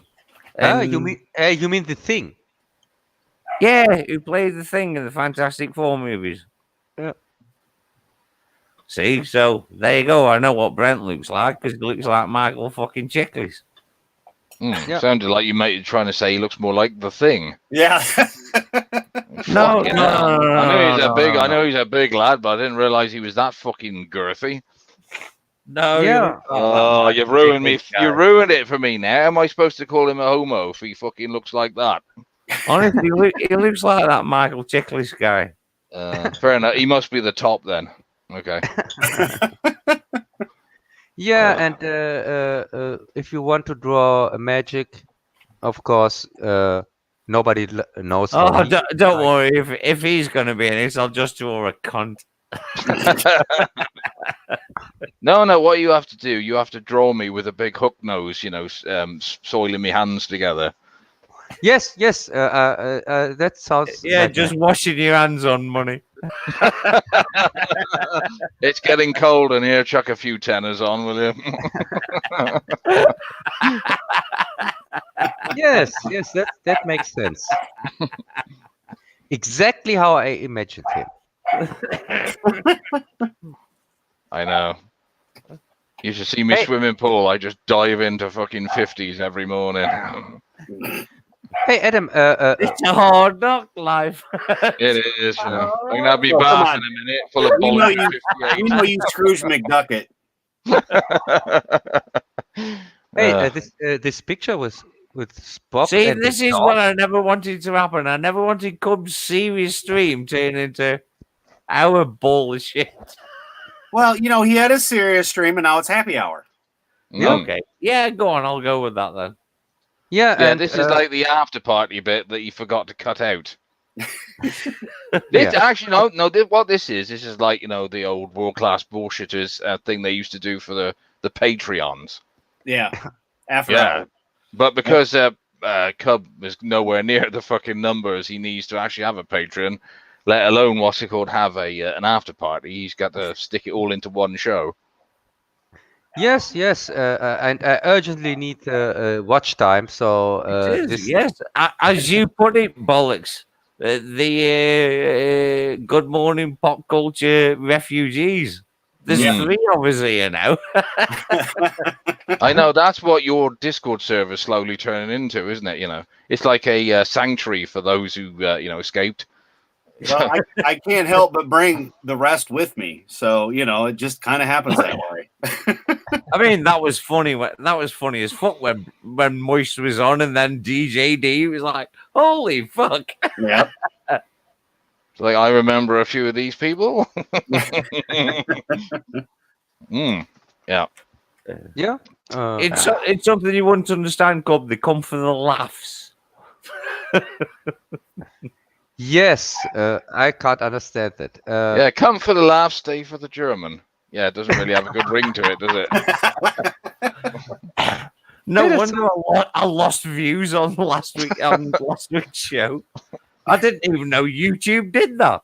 Apparently, Brent told me we had 81 views. Right, this is what Brent told me. Oh yeah, and you've lost some, haven't you? Yeah, how can you lose views? Because you deleted the because they know you're going to delete the video and put it on BitChute. So like, fuck this guy. No views. Hang on. Saying that, didn't old Pete lose a load after his, that wonderful Well, live stream we in did. all fairness, 400 of Cubs of subs was when we all got invaded. Mm. Yes, I got many subs from that. Yeah, I know he did about fucking 400. Yeah, no, in fact, from my 800 subs, I'm pretty sure 700 are these ominous No, ones. dude, you were on about 300, 400 anyway. Yeah, I was 320 or something like that. See? They listened to my show and even the Russian bots pulled out and went, fuck you, mate, we're not backing this shit. Yeah, and sadly, they stopped shortly before 1,000. Yeah, but at least they stuck around on yours and Pete's channels. They didn't stick around on mine and they went, fuck this fucking noise. Are you kidding me? Even the Russian bots didn't want to stick around for my channel. No, but it's funny that you mentioned that because today I got something like 10 subs in a row. Good. Deservingly so as well. Yeah, No, and legitimate subs though, Cub. Russian Yeah, bots love rehashes, so you no, keep but this up, Cub, and no, but you'll get loads. there are similarities to the situation back then because from these 10 subs, just 2 show up, and the other 8 are invisible subs, as like it was back then. Dude. And they showed up during minutes. Really, I thought, what is happening here? It was shortly before the stream, so I have to check how many there are now. But yeah, that's a coincidence. That's a bit of a funny coincidence, Cub, that you bring up that I wish I was at 1,000. Oh, I've started getting subs again. That's a funny time, isn't it? No, dude. Hey! I can remember when he went up 400 subs, man, overnight, like we all did when we all got invaded. Me, Cub, and Pete. We all got fucking raided by bots, and the sub counts went mental. Mine went to 500 and something at some point. But wasn't that to do and then with it just went plummeted back down again? Wasn't that because all 3 of you were on Pete's stream that night when it all went funny and he got the? No, was it mine happened first. If you remember, bollocks, mine was first. Then it was Pete, and then it was Cub. Yeah, it went over days. For about 4 days, we all went nuts. No, I think it was 2 weeks, kind of. No, it wasn't that long, dude. It was days. By the time all these people had subbed and then left again, it was just days. Well, you've made me curious now. I'm going to have a go and look at what's called Cub's Social Blade for a laugh. Huh? What? My social blade? How can you look at that? It's private. Easy. No, it isn't. That's a Lone Wolf Cub. No, in total grade. Oh dear, you're on a C grade at the moment. That's actually. Can I share this? I think I can. Yes, I can. Yes. No, you are not allowed to share anything anymore because you are not in the group anymore. Oh, shut up.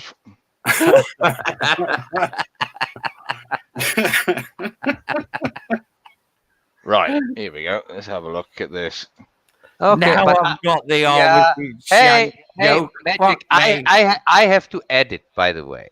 Now I've got the Armitage Shanks joke. StreamYard. So, hang on, let me click on this. Can you see that? Yes. Yep. We can right, see. this is right. This is we are Lone Wolf Club, and this is very interesting. You're a C grade cub. Goes very nicely with your underpants size, isn't it? Is 3 little icons very largely. Yeah, 3 little icons very largely. Largely? Magic. That's even a fucking weird. Yeah, Magic. Seems like you are unable to show. No, it seems like Stream Tards doesn't fucking work. If this was OBS, that wouldn't be a problem. No, it works fine. I tried it myself here, sharing even a movie and things like that. It works fine. Yeah, sure it does. Yes, but of course not for everybody. Some people, mostly these old age guys who are from who live in the past, they don't get. No, it's like fucking some weird Hollywood movie where it's too simple that we can't see it.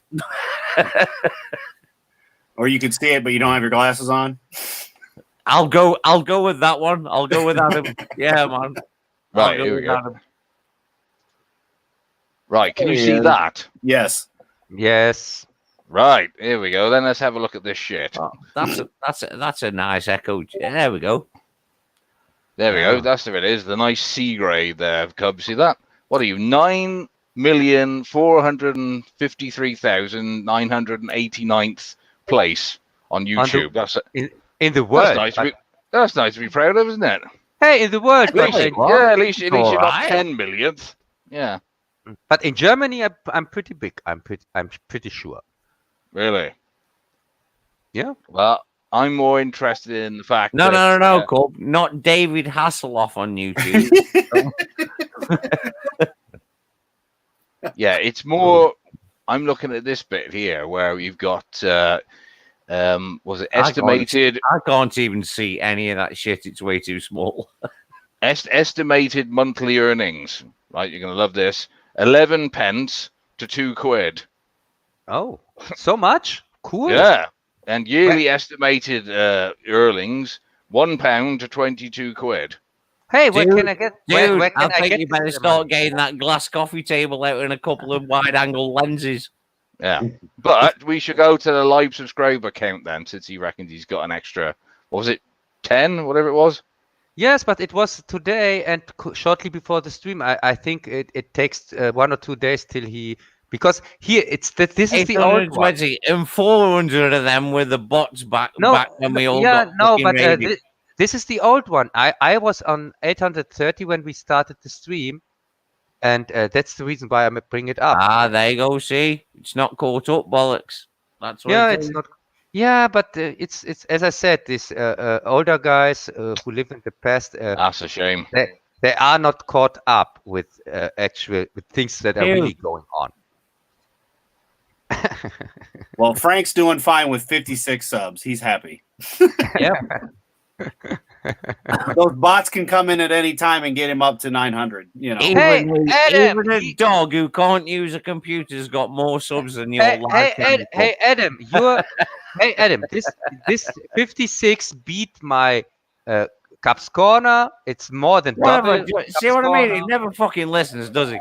and it is more than on Lone Wolf Club. So you beat 2 of my channels with them. In all fairness, the dog talks more sense, Cobb. Hey, it's not about sense. I'm very funny, damn it. Of course you are. You're as funny as a fucking heart attack, as they say. Hey, here in Germany, I'm funny. well, Have you Frank ever got his Hang on, big hang push. on. Whoa. Says who? Hey, have you ever seen a German comedy? I Have tell you, you? it's a hard sit through. No, Have of course you?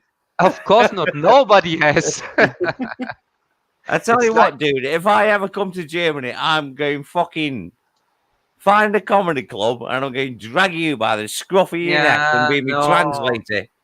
No, I don't want this crying. Mind you, people actually, on in the- all on the- fairness, on the any stage. comedian, even in Germany, will probably be telling the jokes in English.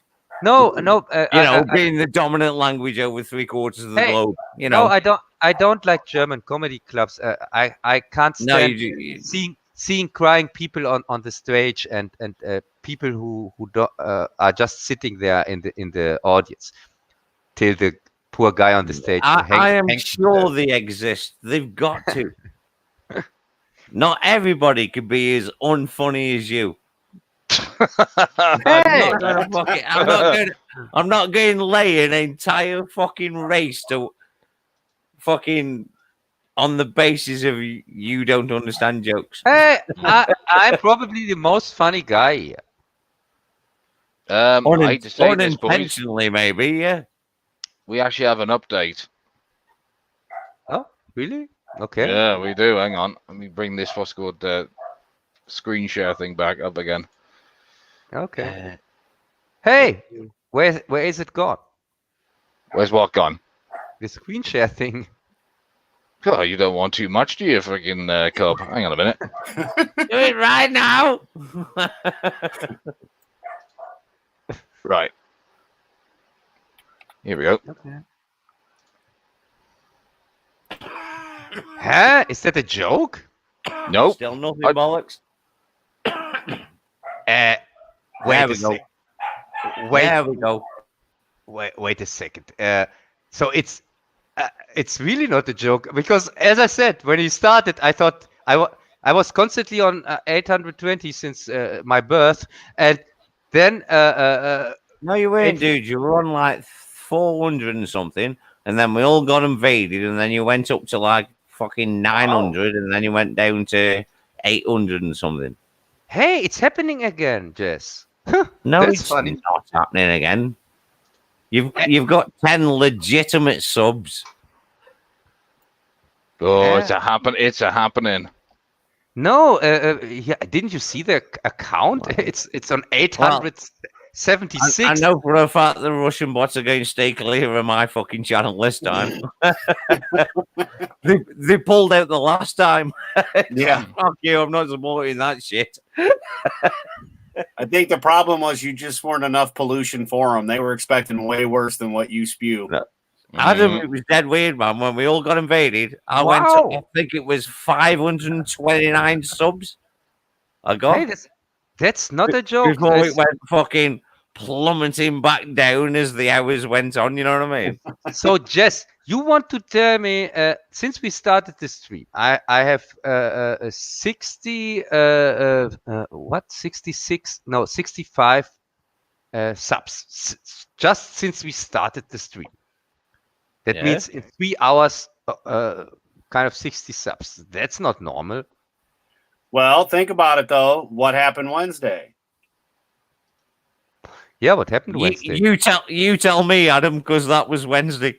Yeah, I know that was part of the joke, but think about it. We had Tom on Digital Pollution, and then we talked, and you were talking about getting Tom on here, so the word kind of got out, so maybe more people knew. Hence, there you go. That explains your new show. And you had Tom and Andre on.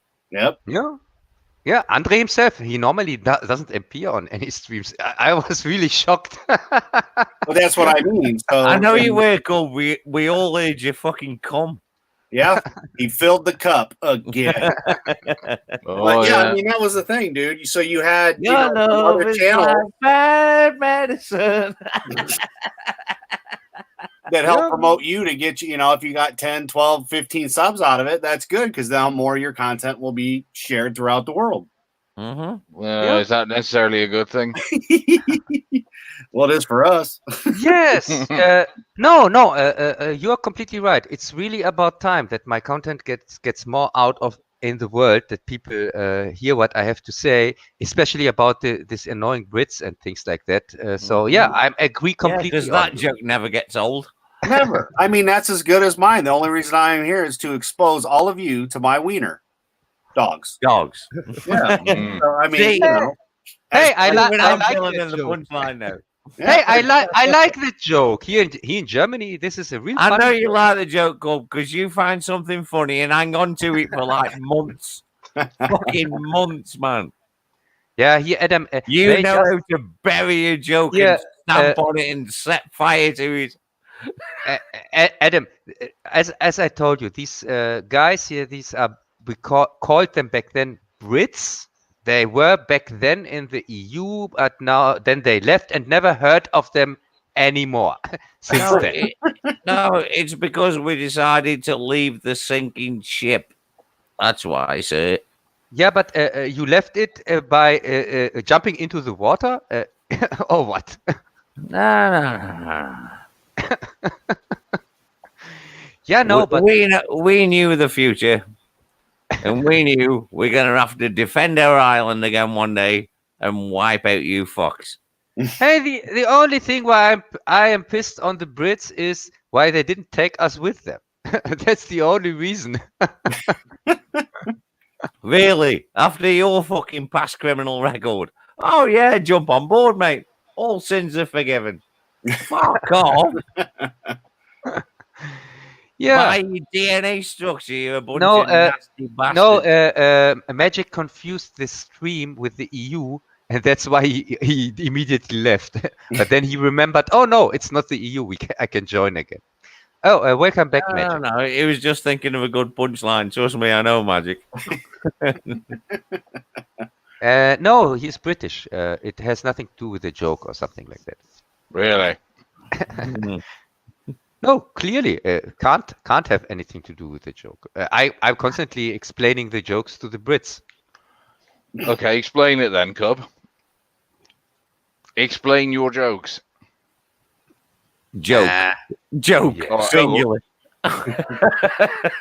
Fucking singular. Joke. Yeah. Hey, we have here great comedians in Germany, like Monty Python and things like that. Yeah, British. Yeah. British. Next. Really? No. They've made 2 Oh episodes. God, here we go again. exclusively We in go chasing the same old shit because 2 episodes were only broadcast in Germany. We all Yeah. know this. Blah Yeah. blah blah blah blah. Yeah, and with the dubbed episodes, there are more German episodes out there than English ones. So No, there isn't, because there's like 70 fucking odd episodes of fucking Flying Circus. yeah, and the 2, but we have 1 more than you. No, because they were released on the box set, dude.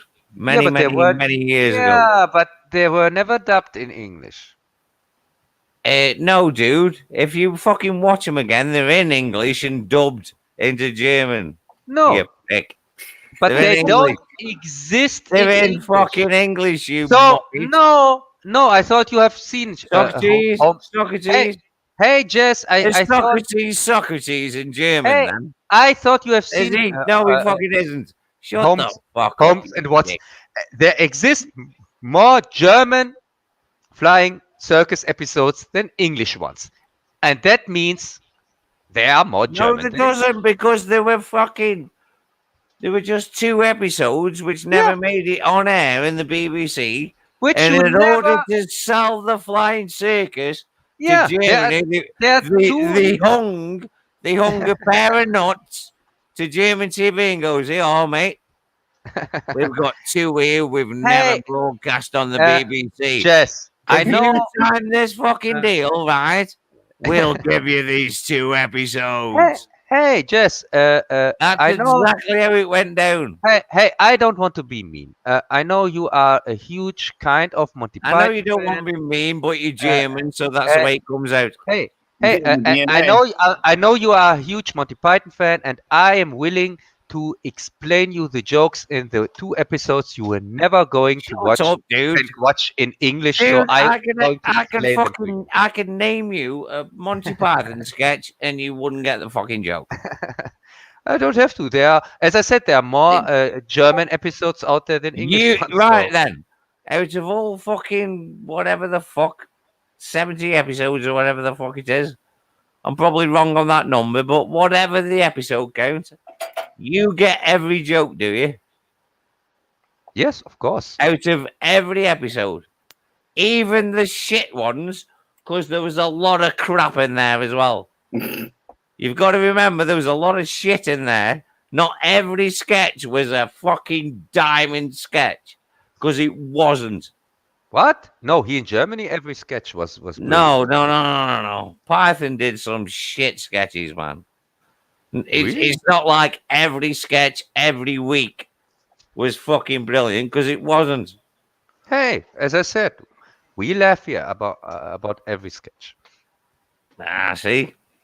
Even You the Germans don't laugh. You just sit there and you titter and then applaud. No. The unfunny ones, what we just went, nah, they're the ones the Germans laugh at. Yeah, sure. If that's the case, they must think the modern fucking comedy is hysterical then. Holy Because shit. if you like fucking shit comedy, well, then we've got plenty of it now. What's that middle class twit called on the fucking Hammersmith? Fucking, it's not called the Hammersmith anymore. It's called the Apollo something. The Apollo. Oh, well, you're not narrowing it down there much, Jez. There's a lot of middle Who's class that middle twits class twit with the teeth? with the teeth. Not really. Is he a young kid by any chance? No, McIntyre. Oh, Michael McIntyre. Yeah, Yes. that You mean that unfunny, privileged little prick. You know what? What's good? I don't find him funny either, but I don't really have a major problem with him because I've got no time for British comedians because they're only in it to get a sitcom. They're just a bunch of cunts, mate. None of them are edgy anymore. Well, I will say one like thing you won't know. I like the Scottish guy with the glasses. Boyle. Yeah. You know what I mean? At least he fucking tries. You know what I mean? At least he tries. Hey, what's up with this? The rest of these British comedians, man, they just play it too safe. They fucking bullshit. I'll tell you something, Jezza, that might what's good. Sitcom with these cunts. I'll tell you something that might shock you about McIntyre. You do know that his old man was Ray Cameron, who was one of Kenny Everett's writers. Really? Mm-hmm. And you know that film we watched? You know that film we watched? Either way, I'm still not giving him a pass. No. I still think he's shit as well. You know that film we watched, that bloodbath at the house of death? Watch out, you know there's that kid's voice right at the very end. Mm-hmm. Supposedly, McIntyre claims that's him when he was a kid. Yeah. Well, there's that old saying, mate. Never let the truth get in the way of a good story. Oh, definitely not. Especially when they're dead. Have you noticed that shit? Especially when they're dead. Never let the truth get. Oh, we always supported my way. He's fucking dead. If I was McIntyre's father, I probably would have wished for an early death as well. If I was McIntyre's father, I just would have beat that smirking little fucking middle class grin right off its face.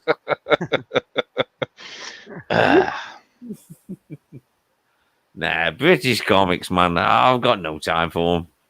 They're just fucking safe. They just want a sitcom. They're just fuck off. There's nobody dares tell anything, especially in today's fucking world. You've got no chance of a fucking a comedian who might upset the balance on the BBC. Are you shitting me? That's never going to happen. Not anymore.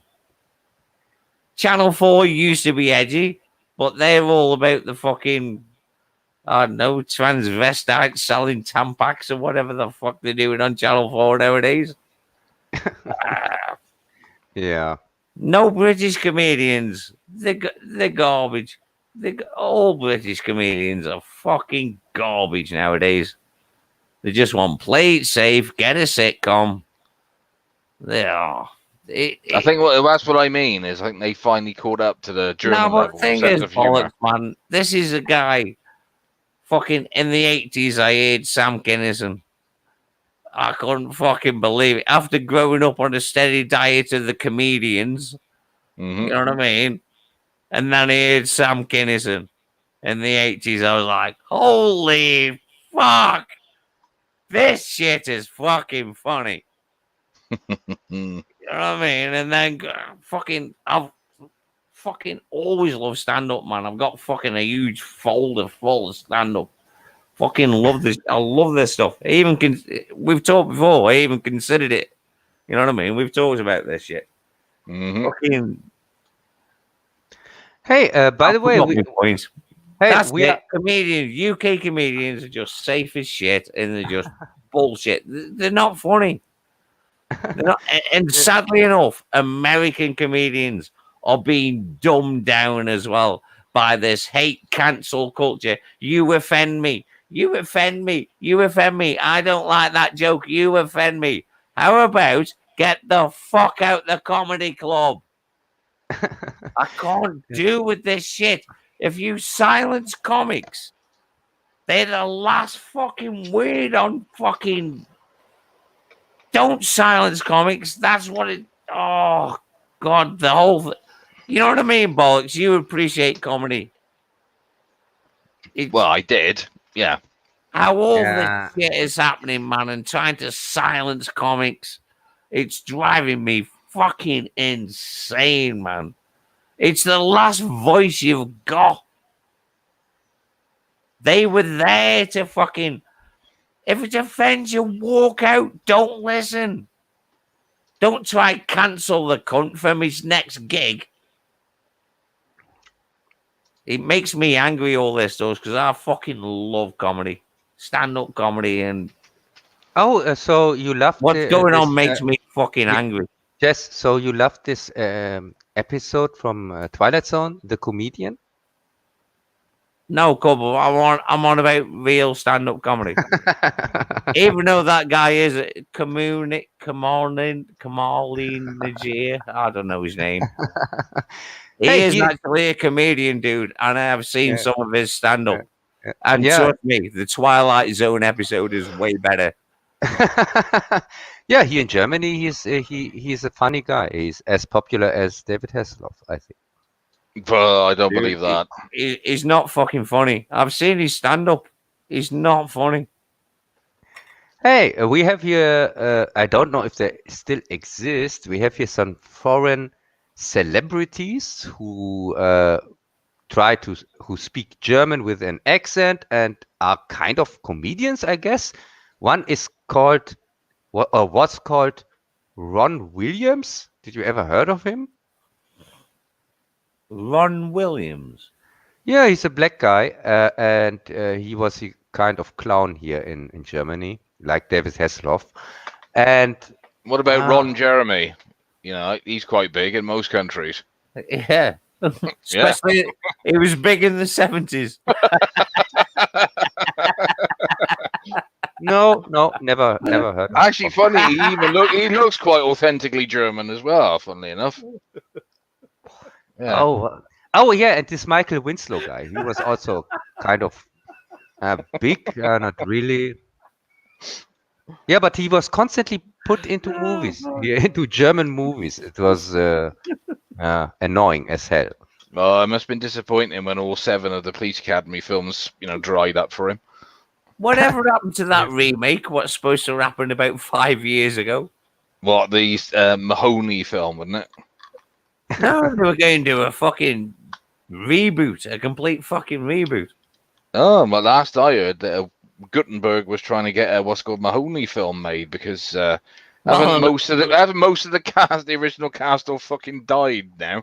Well, in all fairness, man, he didn't even get jobs for commercials later on in his career, so I'm sure that. Oh God, what fucking hell! Poor old Gutenberg. Obviously, he's no longer a stonecutter, is he? I have no clue. Yeah, I'm pretty sure we have here also some token foreigners running around as celebrities here in Germany. But as I said, I'm watching since 15 years. Don't watch TV anymore. Just get charged for it, but don't watch it. So I have no clue. You're going to have to start watching your telly then, Cub, to get some value for your money. No. Oh, yes. No, maybe telly on and get some fucking brainwashing in there. No. They want 1,000 euros from me, or 800 euros or something like that. And maybe I make a deal with him that I give them double the money if I don't have to watch it. Because it's clearly worth the money then. Yes, all right. You just get endless replays of Baywatch and Knight Rider, don't you? That's everything a German needs to keep himself entertained. Yeah, no. German entertainment, it's a contradiction. It doesn't make any sense. Here, yes, Germany, I know that. Yeah. Yeah, and it's sad. It's true. I can't argue with that against that. You know, I'm looking at old Adman's avatar there. There's something about Bruce Campbell that you can put his face on anything and it fits. Yep. Hey, but I want to tell you about a funny thing from last week. I was on my first ever German. Yeah, I doubt it's going to be funny. No, I was on my first ever German live stream. Yeah. So I'm waiting for the laughs. No, so were they. No, you were on an all German. Oh, I bet that was interesting. No, it's here. Jess, can you remember we had this German guy sometimes popping up here in our streams where I said here. Luke, dude, you lost me after. Can you remember? Yeah, the word remember. Yeah. No, Jess. There was constantly a German guy besides the noise cracker who sometimes showed up, and I told you here it's this and this guy. Christian is his name, and he has his Let's Play channel where he makes. What did you call him? Did you just call him Fudge Packer? Whatever. He doesn't understand English. I So think we're alone now. Oh, you mean Mehmet? no. Hey, Magic. Just By the way, rubbing oil into each other. no. Hey, And it's not good oil because they're on welfare. Hey, Yeah. there It's is some oil. there is an update on the Mehmet case because the last thing we need for his computer came today with the package came today. So Oh, what was it? The plug, was it? Yeah, plug. Yeah. no, it was the thing you write on. What do you call it? The thing What, you the- write. What, the paper? Not not the mouse. The other thing where you write on. Keyboard. Keyboard, yes, the keyboard. Fuck me, dude. I swear you to do God, not- keyboard must be the you do same not- in German. You do not write on the keyboard. You type with the on No. the keyboard. No, in German it's called Tastatur. We don't use It's funny. called what now? We call it Tastatur. We don't call it. Yeah. Another Okay. frightening word. Some people, of course, call it also keyboard, but I Right, don't. dude. Anyway, I'm off. I'll catch you all later. Cub, thank you for having me on. Yeah, thanks for being here. Yeah, we've got to save the show somehow after your special guests left. I got a Okay. feeling it still be going when you get up in the morning, Jezza. Yeah, strangely enough, yeah, I get that inkling. My spider sense was tingling. Catch you later. Ta-da. Yeah. Yeah. Bye, Jess. Yeah. As I said, here he gets. I give him one of my computers, and so he can be. He is probably going to be a guest soon when we talk with each other. Yeah, but he can't speak English, can he?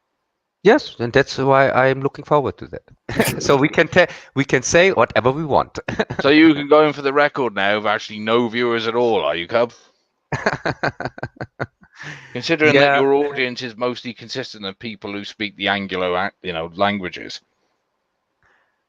Yes, no, but I just wanted to tell you that he is going to get online soon. Is he? We installed the crap on Sunday, and then maybe he shows up sometimes. Hang on, isn't he of Turkish descent? Yes. Yes. Oh, well, at least he'll have one thing over you. He'll be able to do a cooking stream, won't he? Teach everybody how to make the perfect kebab or something. No. In fact, he's DJ, and maybe he makes something with music on his channel. Let's see. Let's see how he gets along with this PC crap and so on. Your luck, he's going to turn into just like Quagmire did in Family Guy. You're not going to see him for weeks. And his right arm's going to be a lot bigger than the left. Mhm. Yeah, no, but this German stream I was on, it was interesting. I have to say. I doubt that. No, my German channel is really on a low number. It is on what it was on 158 or something like that since years. And after the stream, I got 3 new subs, which is a big deal for the German channel. So that was cool. Hell yeah. Yeah. Hey, and these were. Sorry, I was checking on your channel again just for a laugh to see if there's any more change in the numbers since you've suddenly had the attack of the bots again. Where are we now? Yes, we have 878. Wow! Yeah, as I said, when the stream started, a few minutes before the stream, I was on 820, and then when the stream started, I was on 830. So this is So you can see for yourself. It's really unusual. All right, then that means when you get to 1,000, you've got to do the 24-hour stream, haven't you? Oh And my I've got God! to remember I'm going to be busy that day.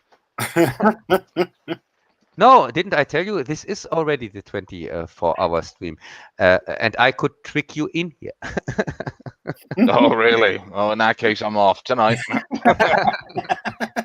Hey, this is not the EU. Oh, it is. We can fuck off whenever I want now. Hey, Magic, you can't leave this thing so easily. You don't come off the hook so easily this time. I'm surprised actually that you didn't get dragged into the Midnight Edge stream as well, though, Cub, just to give yourself a nice bit of plug-in. But then again, I see that who's this they've got on there? There's old Rob and Tom and Andre, obviously. That Star Wars girl. Oh, okay. Anna. Is this that they've got to have their own quota now? Have they?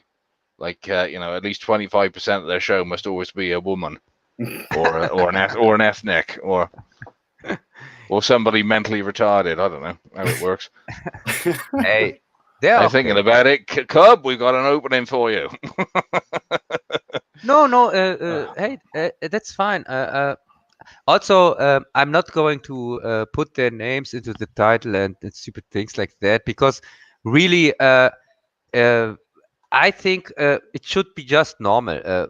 When somebody likes to show up, let him show up. But I'm not a fan of this cult, making cult of some people.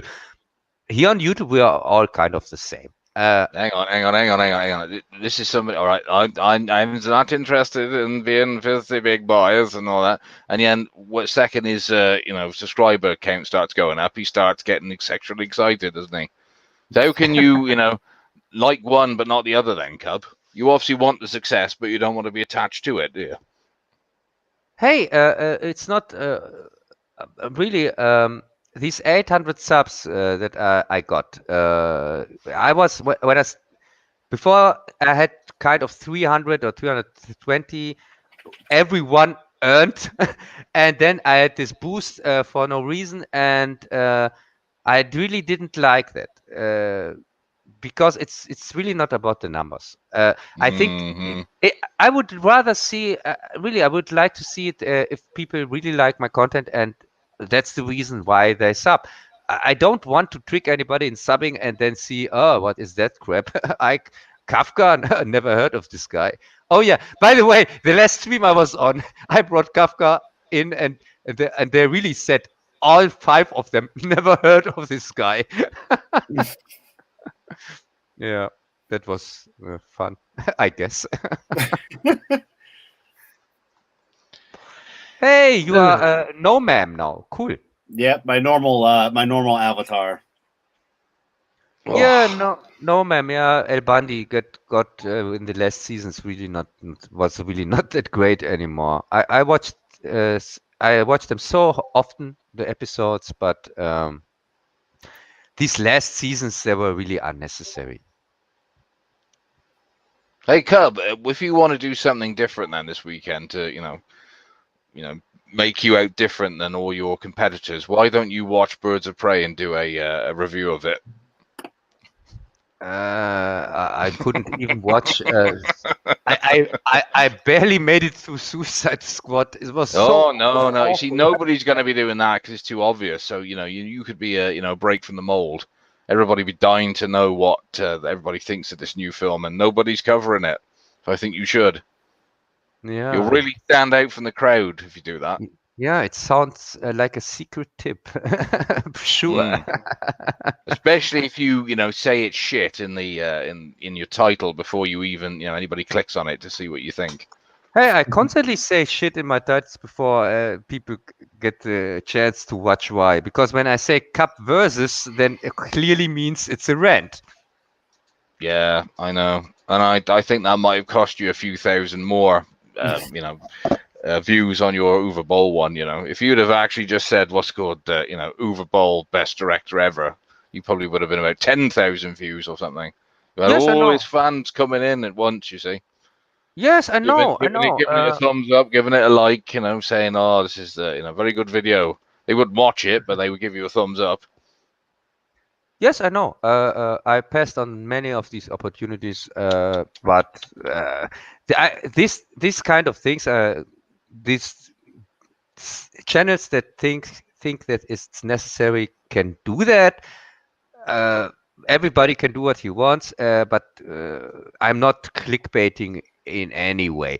And it's funny, this thing I sent you here for the review I want to make on this Edgar Wallace thing.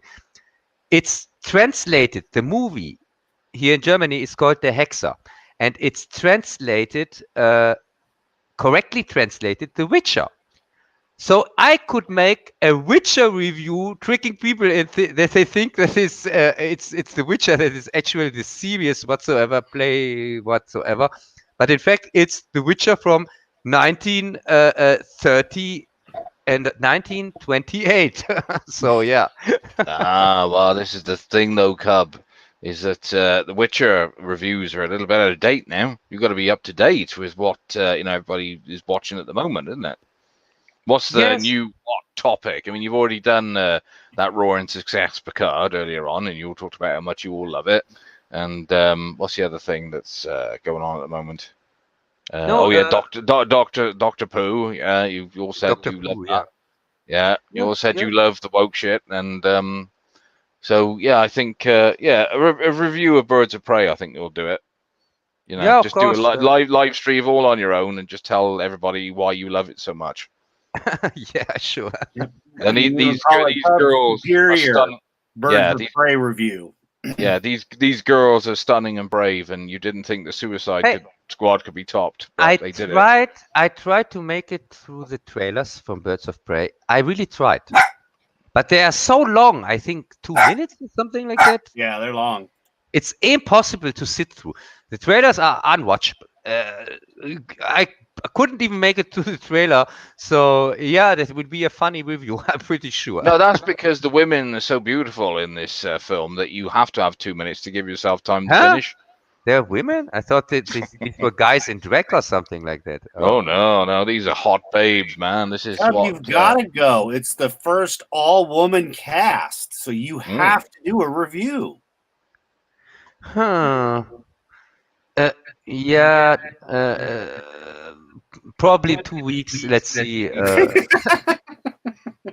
What was that? 2 days? You broke up. I heard 2 days. Was that 2 hours? Yeah, that's good. Get it up ready for the weekend. Like I said, nobody else is doing it, so be ahead of the curve. No. I have no time for this web. I have to solve the case of Dr. Mabuse. It's 100 years old, so somebody really has to solve that. That's a shame. It's a real shame, Cub. I think all those new subs you've got today, they're all going to be clicking on unsubscribe now. That's what they were all anticipating. You see, was this review of this new film that's coming out. Hey, yeah, probably I'm going to see it in the next 2 weeks. I'm pretty sure. Sorry, wait a minute. You're going to see it where? Name the cinema. Tell me. I think give me its postcode.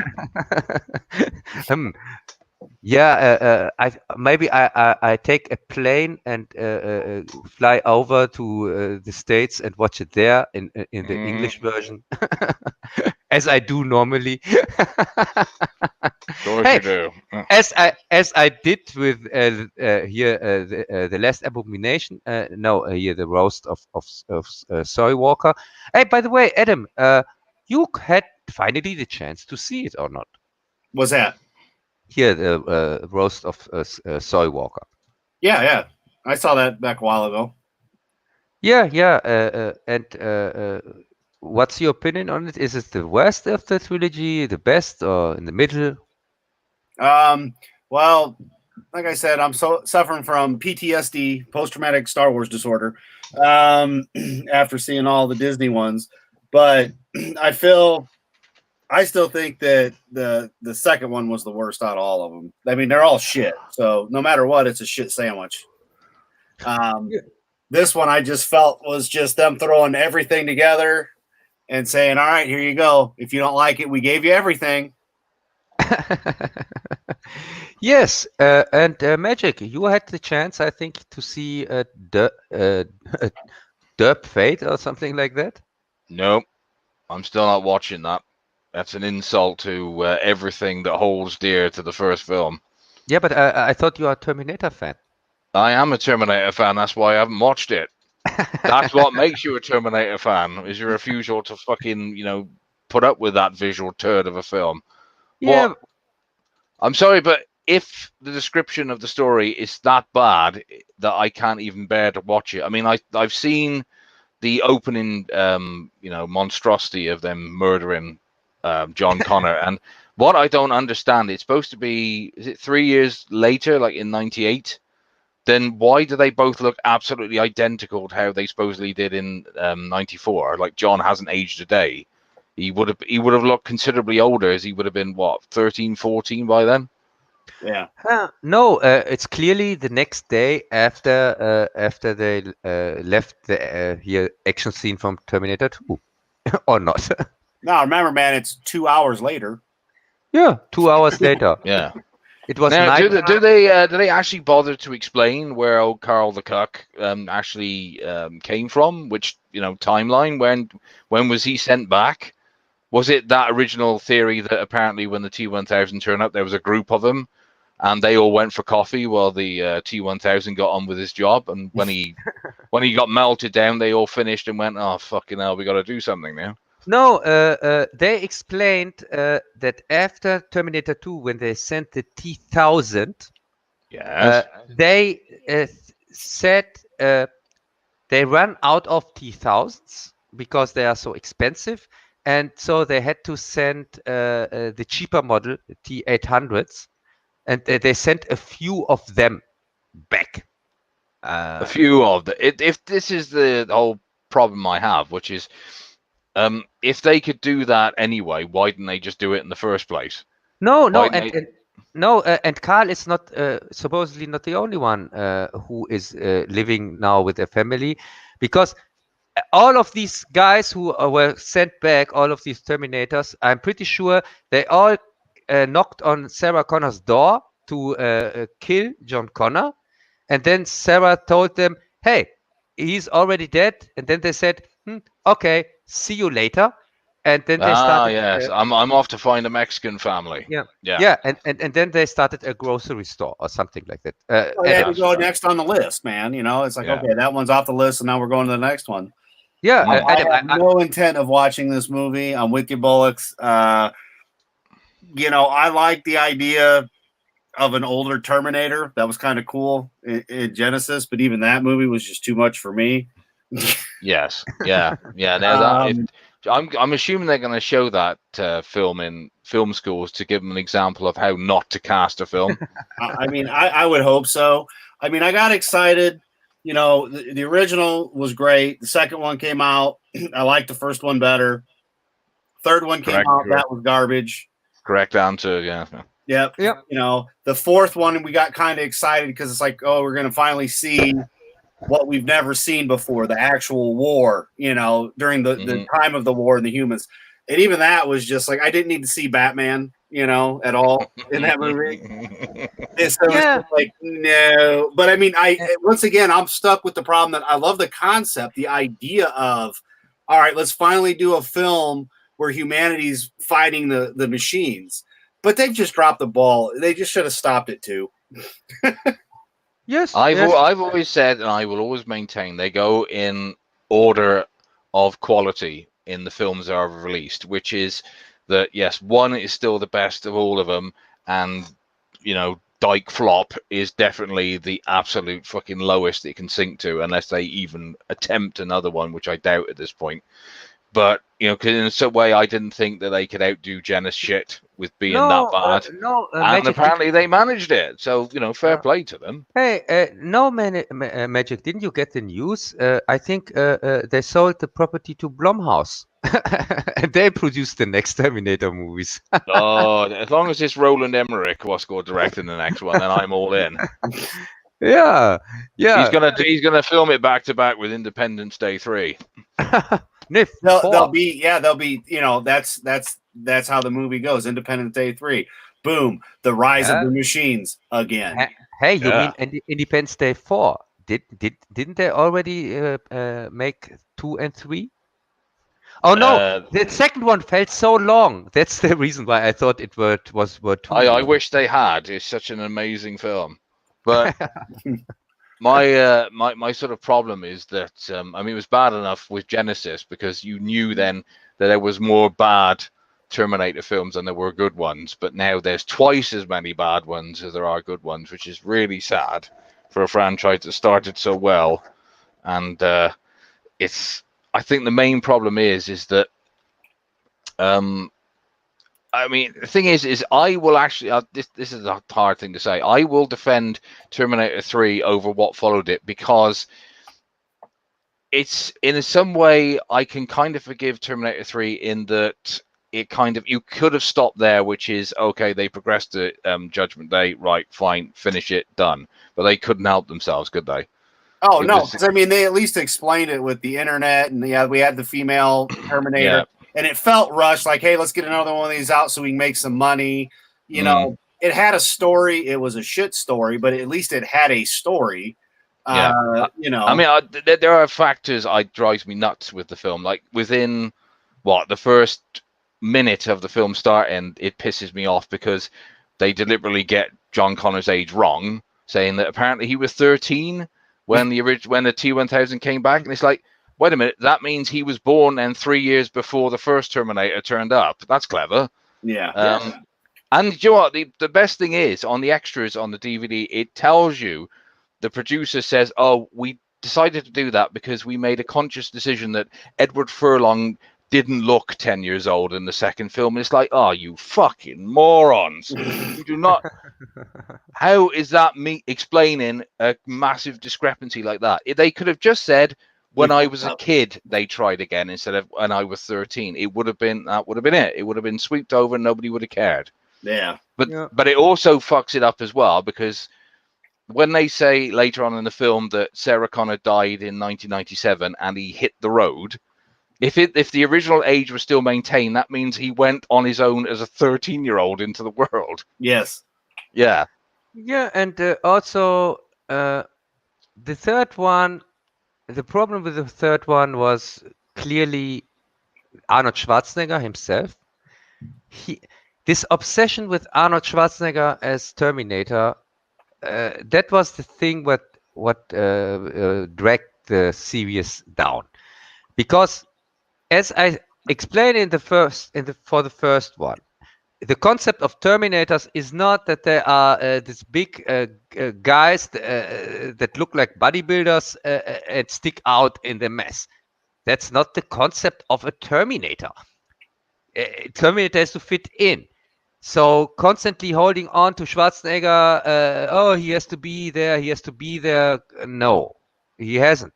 And also, if he shows up again, it would make more sense that he is evil again and not this nice guy. I don't know. I mean, I know why they did it, obviously, and it was my understanding. The reason it took so long for the third one to come out was because Schwarzenegger just wouldn't do it without Cameron, and Cameron would not do the third one anyway. Until eventually, he told him, "Oh, just do it," and asked for a fucking shitload of money, and they paid it as well. So he could afford to just phone in his performance, which he practically did. Yeah. But the biggest problem with the third one and every film after it, and this applies deliberately to both Jenna shit and this fucking monstrosity that came out before Christmas, was that they explicitly explain in the first two, there is no fate but what we make. So the idea being is that the future is not set and it can be changed. And what does 3 do? It shits all over that by saying Judgment Day is inevitable. And it's like, no, they changed the future. The whole thing that led to Skynet's creation was destroyed. You can't just suddenly then have fate. Oh, well, we can't have that. We'll just invent a new way for it to exist.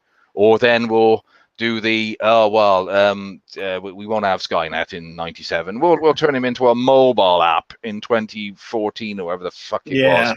And 17, sorry. No, I like the concept, the idea of it. Okay, fine. But yeah, the rest of it just, ugh.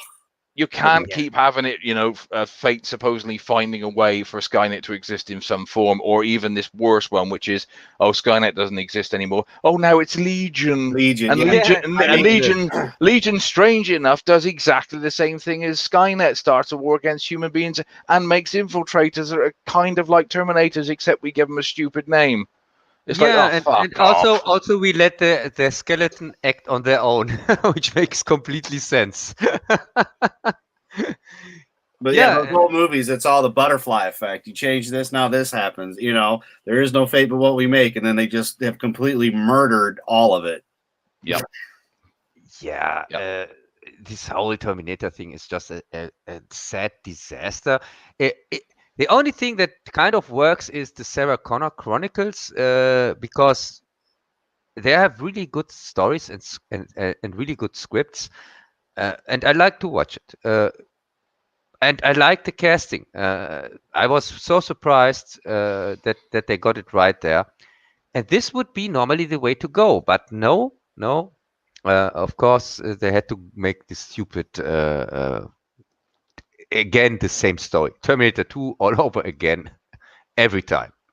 Well, the problem is even the second one creates its own problems because at least with the first one, nothing. It's all left intact, which is that the events of the first film lead to the events of the war, and with them changing time in the second film, you can kind of argue that if time's relative, they've effectively destroyed their own possibilities of John and Skynet ever existing. So, if in theory, John should suddenly just disappear at the end of the film when they chuck the chip in, shouldn't they?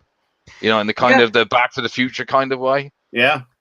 The thing is that both Cameron movies, Terminator 2 and Aliens, are not really faithful to the franchise because there is no franchise. Terminator is a one-in-a-kind movie that works completely on its own. It doesn't need any continuation of the story or stupid things like that because the story is completely told in Terminator like it is in Alien. And Cameron made kind of Ellsworth world stories with his Terminator 2 and with his Aliens. What if stories, kind of, which works for the first time. That's the reason I like both. I like Aliens and I like Terminator 2. But you have to really say it's just a variation of the original story with more, bigger and more, and that's it. It's not really adding to the story. And I can see that. I mean, I did come up with a theory until I realized it wouldn't work, which that maybe the T1000 and the Protector T800 and the second one actually comes from the alternative timeline that you see in Terminator 3. Right. Because the idea being that if they change the past in the timeline they're in, then they can't technically come from the original timeline. But then it contradicts itself in that that Terminator explains a timeline in the original events. If you see what I mean. So it can't have come from the alternative timeline because it would know that version of events instead, which is it would still think that the Judgment Day would be in 2004 and not 97. Yes, and there's also a problem with most people, which most people don't get when it comes to Terminator, because they think that Terminator is a time travel movie, but it isn't. Terminator is not a time travel movie. Terminator is a horror movie.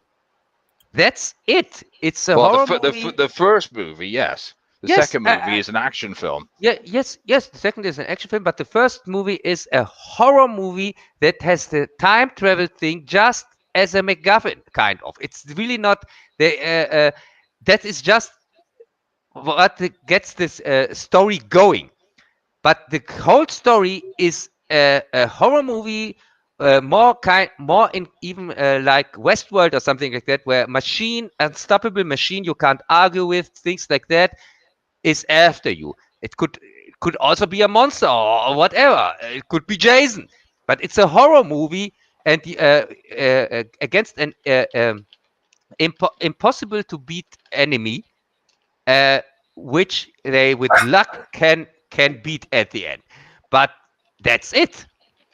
This whole time travel thing, where they put their focus on the continuations, that's not really the term. When I watched Terminator back then, and I watched it so many times, I never watched it as a time travel movie, a kind of, oh yeah, that's it's a guy that travels through time and things like that. No, because I'm not a fan of time travel stories in general. But as I said, for me, it's a brilliant horror movie with this science fiction, little bit science fiction setting. That's it. Well, you got your Dr. Frankenstein moment to some extent. You know, you've got a machine that was created that's job is to kill mankind, and that's what it's going to do, and you can't stop it. So, you know, man versus machine, and the machine in the first one kills a whole lot of motherfuckers. And if your name's Sarah Connor, you better not answer your door. Yeah. But I never ever, after watching the first one, you know, ever thought it would continue on. And then they brought back the second one, and everybody was, and you know, there's a lot of younger guys that are like, they really love the second one. The first one for me was the best. You know, I've got no problems with the second one, but like you said, Bullocks, it's just the action movie, and that's what it was. The first one got you in. The second one was okay, and even if they'd ended with the third one, would have been better than the continuations. I was excited for the fourth one. You know, like I said, man, fuck, we're gonna see the war. We're gonna see humanity against the machines. I was stoked. I remember going to, I think we went to one of the midnight premieres back when you had to go at midnight, 12:01. You know, got off work, went to the movie with a bunch of my friends, and we watched it and kind of like, yeah, I don't know about this. I'm gonna have to think about it. The concept that they use the beacon to shut shit down, and Skynet finds them. Now that was cool. That was a machine being smart. But overall, it was just, again, not a movie that really made any sense and was needed. And then you just keep going on and on and on. And it's just, each one got worse. And yeah, I'm just, if I'm going to watch Terminator, it's going to be the first movie, and maybe the second. I can stomach the third if it's on and I can't find the remote. Yeah. I've always said the third one is that it's a perfectly okay sort of action flick on its own merit, but it's when you compare it to its predecessors as a problem. But comparing it to what came next, it's bloody Citizen Kane, because it's the worst thing about. Like you said, Salvation is that it had so much potential and could have been really, really good. I mean, I've never been a big fan of the whole sort of modified human hybrid thing because they've done it in the Dark Horse comics before and all that, and it kind of makes sense, but in another sense it doesn't, because I just don't think Skynet would think that way. It would be, I just want to kill all humans. I don't want to fuck about with them and turn them into part machines and all that. I don't think it'd think that way.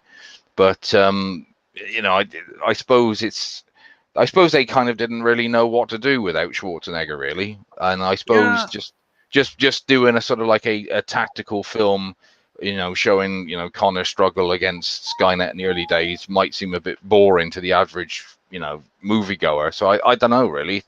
It's I mean, I want to see the future war, and in fact that game I was telling you boys I was playing the other day is actually really visually close to how you see it in the first two films. It's mainly set at night. You get a lot of the HKs that look exactly as they should. They've ruined it a bit by having far too many T-800 wandering about, which is a concept they brought in the second film right at the beginning, which I thought was a bit daft, because I always liked the idea of the Terminators only being used as infiltrators only, not as skinless machines just wandering about with guns. In the same retarded way that at the start of was it Genesis, where they've got a Terminator driving a van that the rebels have rigged up to make it look like it's authentic, and then the one Terminator looks at it and not functional. And it's like, no, Skynet would not build Terminators to drive normal internal combustion engine vehicles. They would drive themselves, if the AI is that good.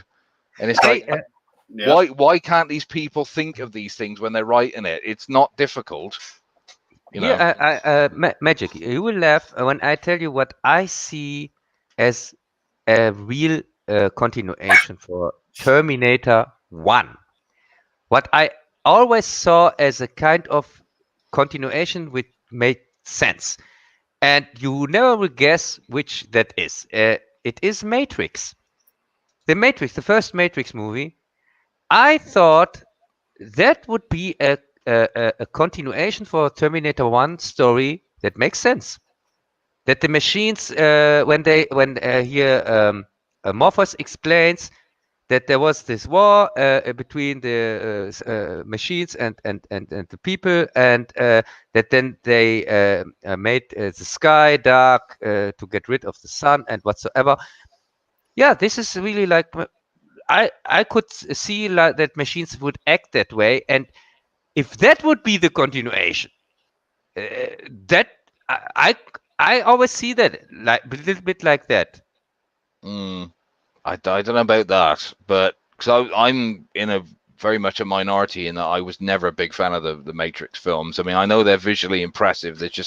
They never really did anything for me. No, I just talking about the first one, not about the. No. I know that's the one I'm talking about. They just never really left much of an impression on me. I think I thought as time would go by, more people would start being like me and thinking, well, it seemed good at the time, but obviously I'm in a minority on that one. But the only future I want or would like to see from cinematic release, or even just I don't know, a Blu-ray DVD release, would for the Terminator now would be an adaptation of RoboCop versus the Terminator. But I would not want it live action, because they couldn't do it. It'd be too expensive. And two, if they do it animated, they can get Peter Weller to voice RoboCop again, because obviously he's far too old to ever play him again live action. And they might even get Schwarzenegger to maybe voice the Terminator in it. I don't know. Yes, he's going to show up for a cup of coffee because it's the only. He's not exactly in demand like he once was, is he? Yeah, and he's got a few bombs on his CV now as well. Yeah, hey, look, I wanted to see Arnold finish the Conan trilogy. When he's older and king, that would have been. Hey, sorry, Adam. After this awful Conan 2, no, I didn't want to see a continuation. Sorry, Conan 2 was just so awful. Well, again, that wasn't necessarily his or the writer's fault. It was the studio. We've got to make this PG-13, haven't we? Yeah. We need that. The teenagers' money, and you suddenly get a very sort of but very watered down version of They Conan. had two really skilled directors who would have really wanted to direct it. Of course, John Milius from Part 1, and also Oliver Stone, who wrote Part 1. So yes, but then they went with Richard Fleischer, who didn't give a crap on this thing, which clearly showed. Forgive 2, because I don't hate it. I watched 1 and 2. The reboots were awful, but if we could get the third part where he's king, because it's supposed to be a 3-part fucking story, the barbarian destroyer, the king as an old king, which we never got. And hell, Arnold's old enough to do it.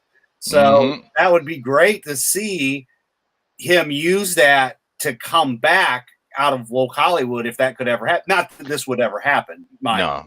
Just as didn't Andre say that a lot of it depended on how well Dark Fate did? They were sort of it was sort of like to watch to see what Arnold's pulling power is now like. Yeah. You could have seen that. You could have seen that with Jenna shit. The only thing that saved that film was the Chinese, and they've started turning their backs on what's called crap that's coming out of Hollywood finally. Yeah, well, when they're not dying of coronavirus, that is. Yeah. But if they put their faith in Dark Fate, no. Yeah, so I'm pretty certain that after that, there's no way that any more Conan films are being made. Not with Schwarzenegger, anyway. No, but like I said, that would be, that would have been great if that was the case. But this, I mean, I haven't seen Dark Fate. I have absolutely no intention of ever seeing it.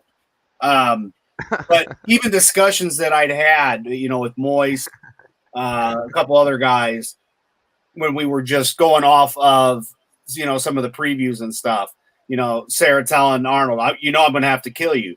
And our thought was, what if this is the guy, not even a Terminator, but the original guy that the Terminators are based off of, or, and that was just us speculating stuff. And so far, it seems all our ideas were better than what shitstorm they produced. Yeah, Yes. if Yeah. it's the original guy, that would be clever, and also would make more sense that he has a family and things like that. But no, that is too smart for these people. They are stupid fucks. I have no clue how they get their work, because when I saw Janice shit back then, I just thought, oh yeah, okay, that's it. Terminator is really done now. It's there is no coming back from this one. See, I didn't think that. I thought when they made it, not saying that it was good, guys. Don't hear me out. They made it, and it was like it was a different. It was a different turn. Okay, now this is the direction that we're gonna take it. Is how I looked at it. You know, which erased the original movies. Now you've got the plot where John Connor isn't the future; he's the destroyer. Okay, let's see what we're gonna do with this shit. And of course, as we know, it was a one and done. Thank God. But that's what I saw it as. It doesn't go with the rest of the movies, but it was them just shifting it to the left or to the right or wherever. Now here's where we're going with the storyline. And then, of course, then Dark Fate came out and everybody got excited. Oh, James Cameron. Oh, Little Hamilton. And I'm looking at it going, yeah, no, man, this is just going to be garbage, because look at what Hollywood has produced in the last, 6-7 years. It's all been garbage. Yeah, but Adam, nobody can, with a straight face, tell me that there was even one good thing in Janice shit.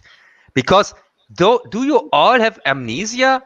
Have you forgot the casting? Besides Schwarzenegger? Here, this Game of Thrones chick and Guy Courtney? Well, no, that's why I said earlier on. Now she's playing Sarah Connor, who knows everything, which changes the original timeline. So if you're going to fuck everything up and continue it with the storyline and the characters, that movie could have done that. Yeah, but she is so unbelievable as Sarah Connor, and Jai Courtney as who he plays John Connor. Yeah, as John he plays Connor? Kyle Reese. He plays Okay. Reese. Yeah. Okay, Reese. He's unbelievable in everything he plays. Okay, he's the worst part of every movie he's in.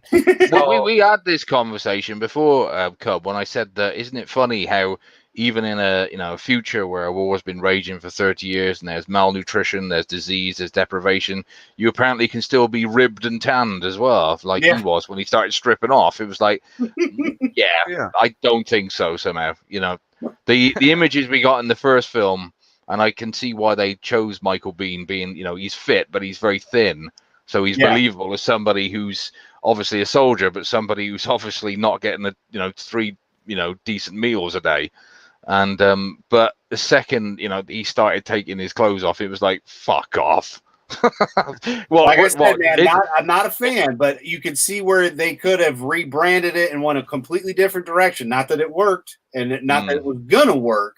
But, with the stupidity we see on a daily basis, I could see why they did it. And, well, actually, no, that's bullshit. I don't know why they did it. But, I mean, you know what I'm saying. It's just... And turning John Connor into a Terminator? Really? Yeah. That makes sense. Yeah, I think it is a case of we just couldn't think of anything else to do with the character. Yeah. And, I love that joke that they say that John Connor is the Rusty Griswold of the Terminator franchise, because it's always played by a different actor in every film. Yep. And but I think Dark Shite is possibly the first one where he's been played technically by the same actor, although it wasn't the same actor. It was just old Fatty Furlong turning up and them taking some of his features and putting over to I think it was a boy, but it could have been a girl for all we know. But it's oh god, it's just why they just need to accept that.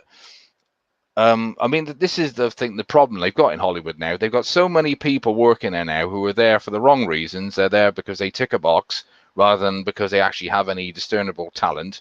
And all this is years and years of nepotism, giving your mate a job who doesn't deserve it, and they're completely out of ideas. They don't know what to do. So it's a case of we'll just keep bringing back old ideas and hope that people, keep, giving money for old rope. And it's got to the point now, especially in the last sort of year or so, with all these box office bombs, people have finally twigged that this is all shit and we're not paying for it anymore.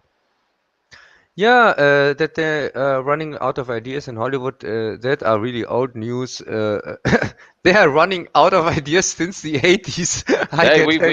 Hang on. We've got a request in the chat from Mr. Oliver Gregg. He wants to know, how do we all think Birds of Prey are going to do this weekend? Well, I'm going to say it now.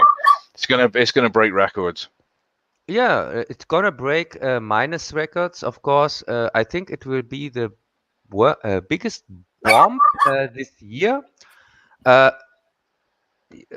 least, yeah, no, it will be, because do you know anybody who wants to see this movie? Oh, Cub, don't you know? Fuck, they've got the highest number of first hour ticket sales. They've got, packed theaters, pre-sale. Yeah, yes, I know, on Atom. On Atom. Yep.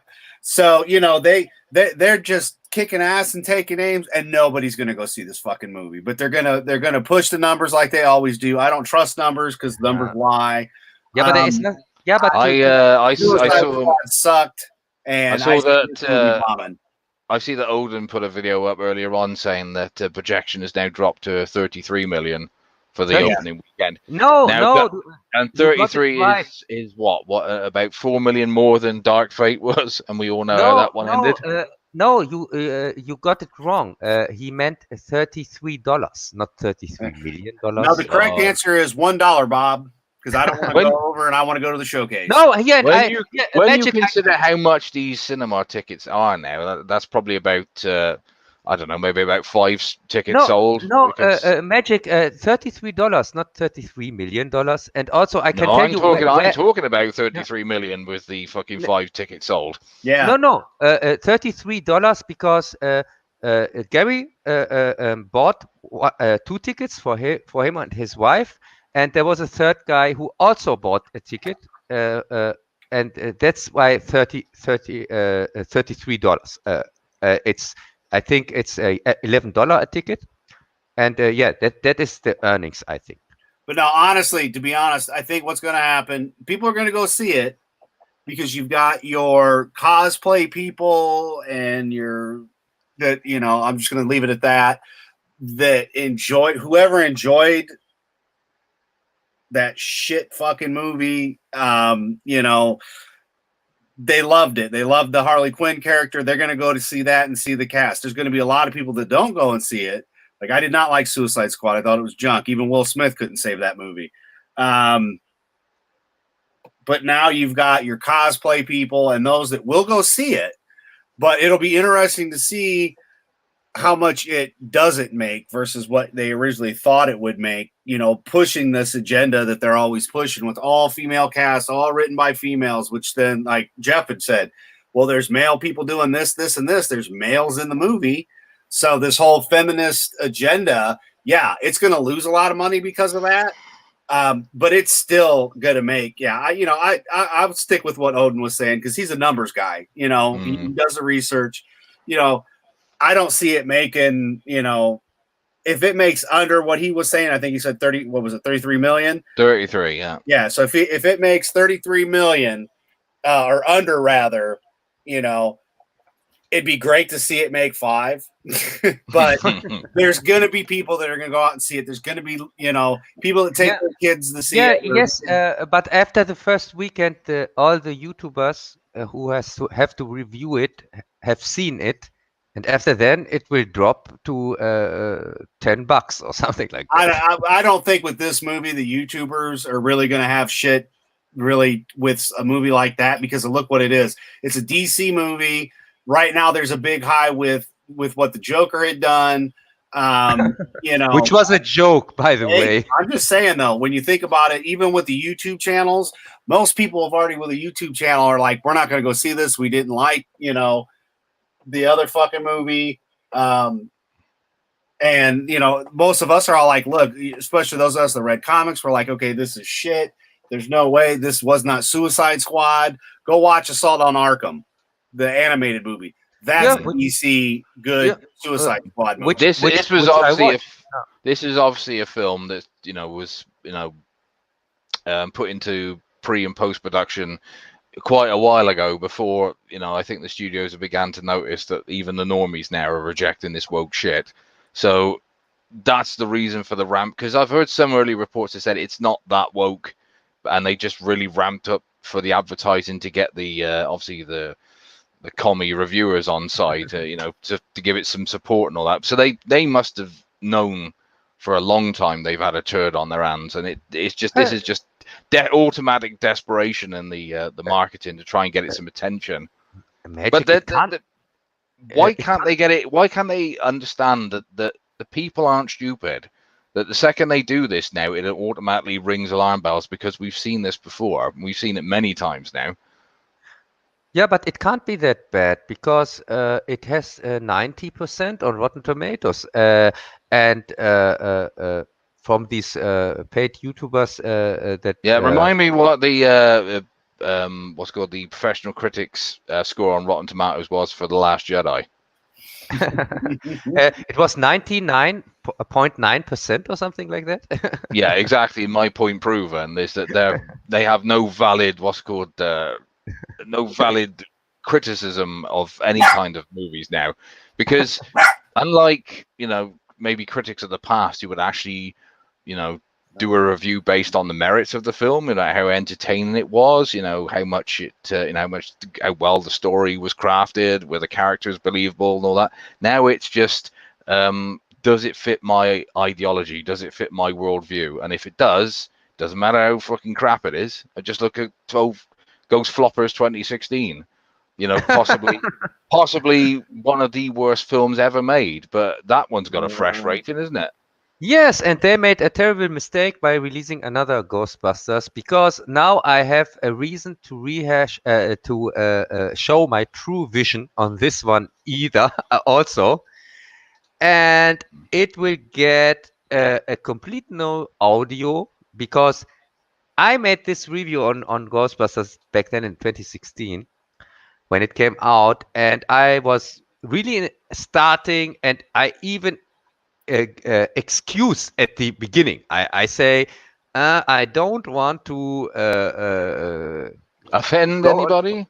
Offend? Yes, really. I say that in my review. I don't want to offend anybody and things like that. But no, this time, as I said, that attitude didn't last long then, Cub. Yeah, they made a terrible mistake by releasing another one of these turds. And yeah, it will get a new review. And oh my God, Ghostbusters 2016 doesn't exist though in the timeline now. At least that's one thing they did right. Yes, yeah, I will give them that. I personally, I think it was completely unnecessary, because we have a perfectly good continuation of the franchise in the game that came out 11 years ago now, because Ghostbusters the video game was the perfect version, or the closest you'd ever get to, what was it, Aykroyd's script for Hellbent. Because I mean that thing was pretty much unfilmable, but it wraps it up beautifully in that it turns out that Ivo Shandor is actually the perpetrator behind the events of both the first and second films, and he's the main villain in this game, and they destroy him at the end by going to, not hell, but basically his version of New York or something. It's really good for for a video game story, and and you had all four of the original Ghostbusters doing the voices and all that, and before Harold Ramis died, it was a good story, and they could have just, that was it, left done, don't need any more. Yeah, I mean, really, when you see these new trailers they release for this new movie, please, it's garbage. When you see kids running around playing Ghostbusters, why should I care? I couldn't care less. Well, you don't have to, but it still is better than 2016. I was going to say, you don't like anything new anyway, so it doesn't matter. I mean, it looks like Adman said, it looks a million times better than what we had before. I mean, I can understand the sort of what they're going for, which is that you can't obviously base it around the original four, because one's dead and the other three are not that far from it anyway.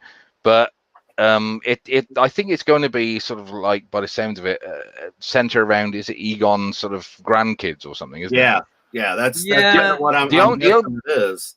The only question I have, and again, I know a few other people brought it up as well, which is they seem to be going for that angle that they seem to do a lot of the time, which is that they just concentrate on the first film. I mean, obviously, I can understand, like, it was the the more successful one, but why they got an Ecto 1 exactly as it was in the first film, when if you follow the continuation, it became Ecto 1A in the second film, and even in the video game, which I don't know if they're classing as canon or not, it became Ecto 1B. Now, does that mean that at some point that the car was put back to exactly as it was in the first one, or what? It's little things like that, you see. I also noticed that the ghost trap setup they had, and again, you're going to be a sad fucker to notice this, but it's the configuration from the first film, not the second one. It's little things like that, you see, where attention to detail would be nice, but again, this is modern Hollywood. They don't do that anymore. No, Magic. but that was just some of the original old hardware that he still had stored. Let's say that each of the Ghostbusters had X amount of equipment.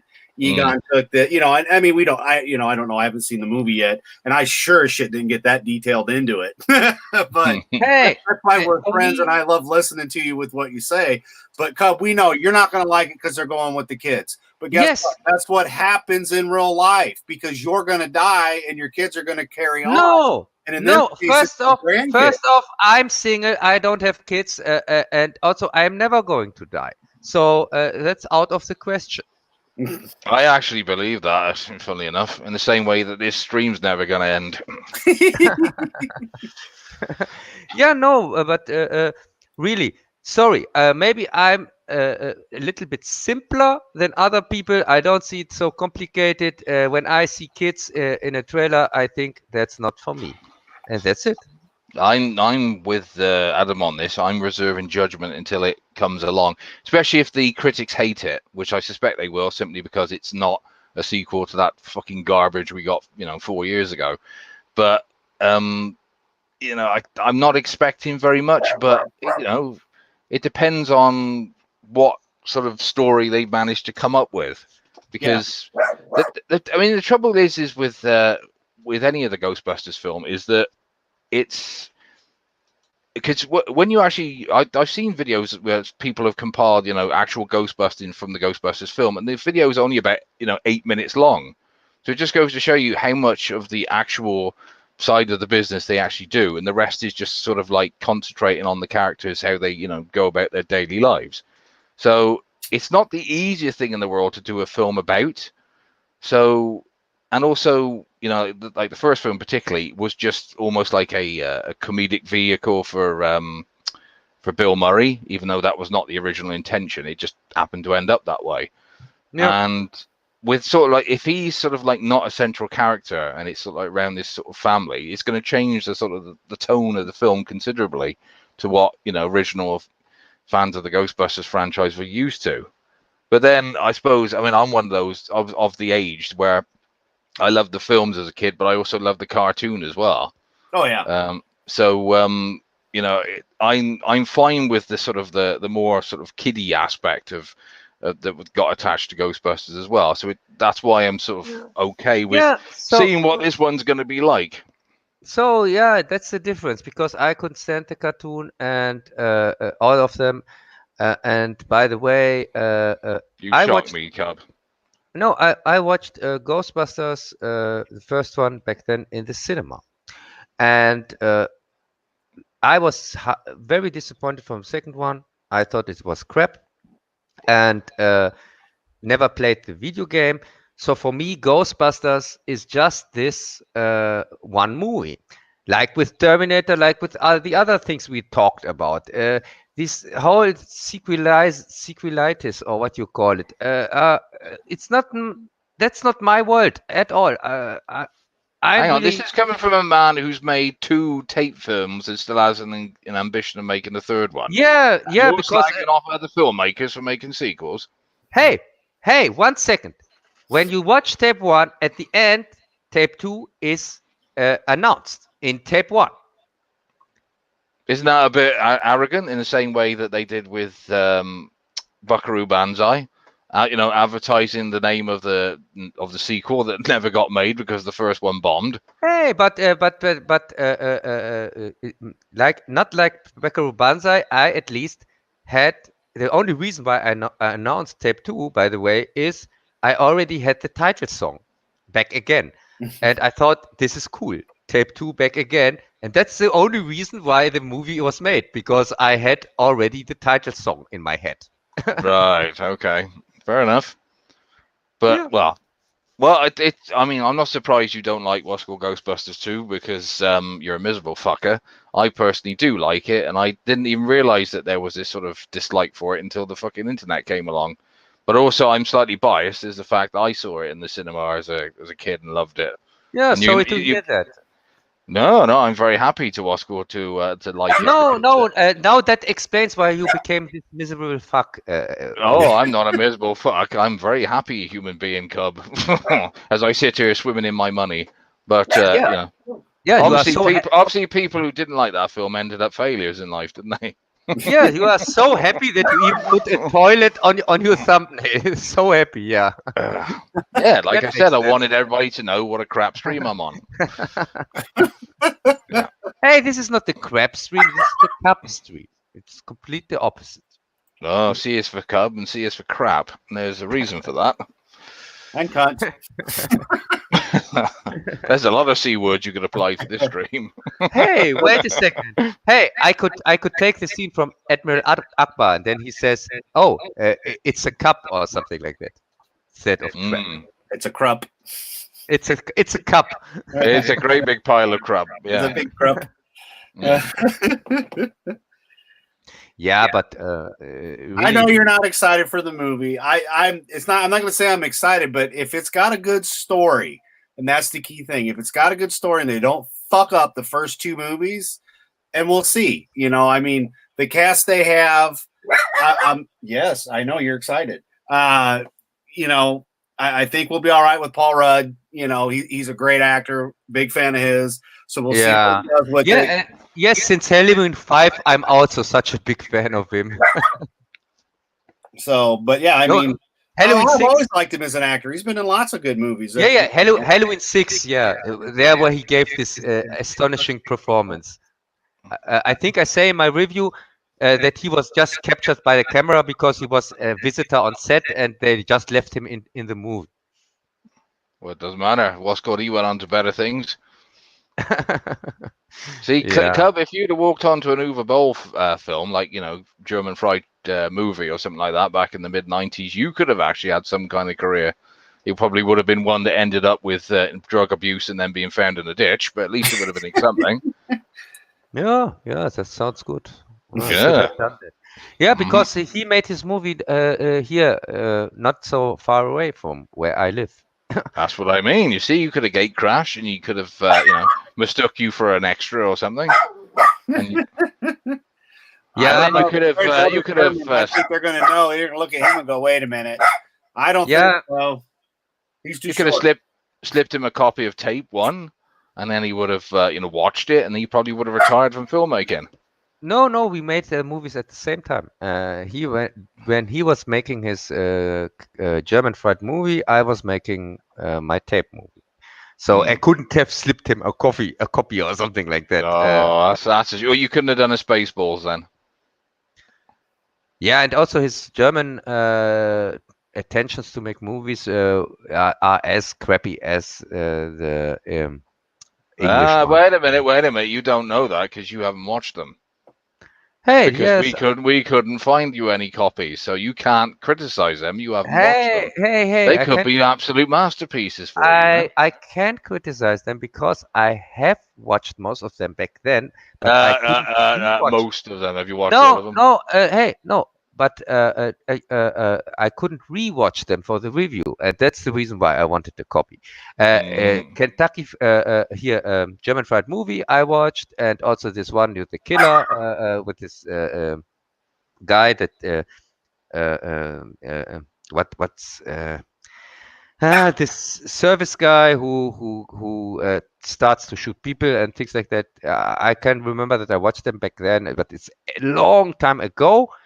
And but this one here, this one where this guy gets the millions or whatever from his grandpa just when he gets degrees and a girlfriend. This one I didn't watch because that was even too embarrassing for me back then.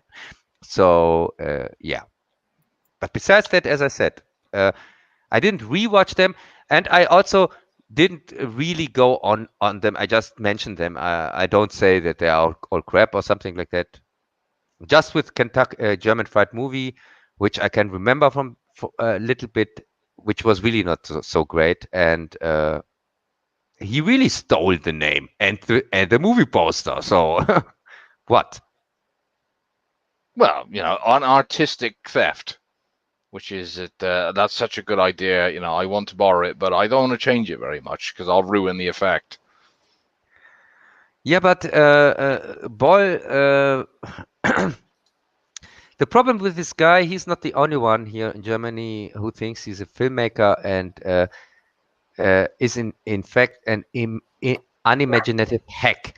And his problem is the same problem that we have with this other so-called filmmaker that is more popular with the masses here, this Roland Emmerich hack, and some yeah, and some other ones here, because they are not creatives of filmmakers. They are copycats.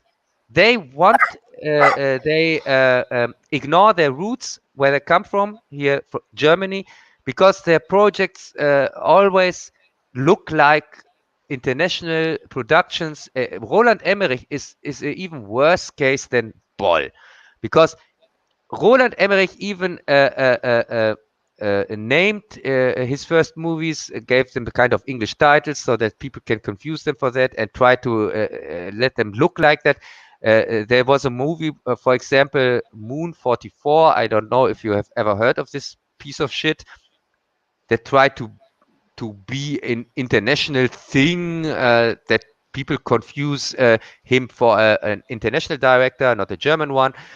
And things like that. So no, for me, these guys are not filmmakers. They're just copycats, and bad copycats, by the way. Right. So what you're saying then, you'd like a signed poster for your wall?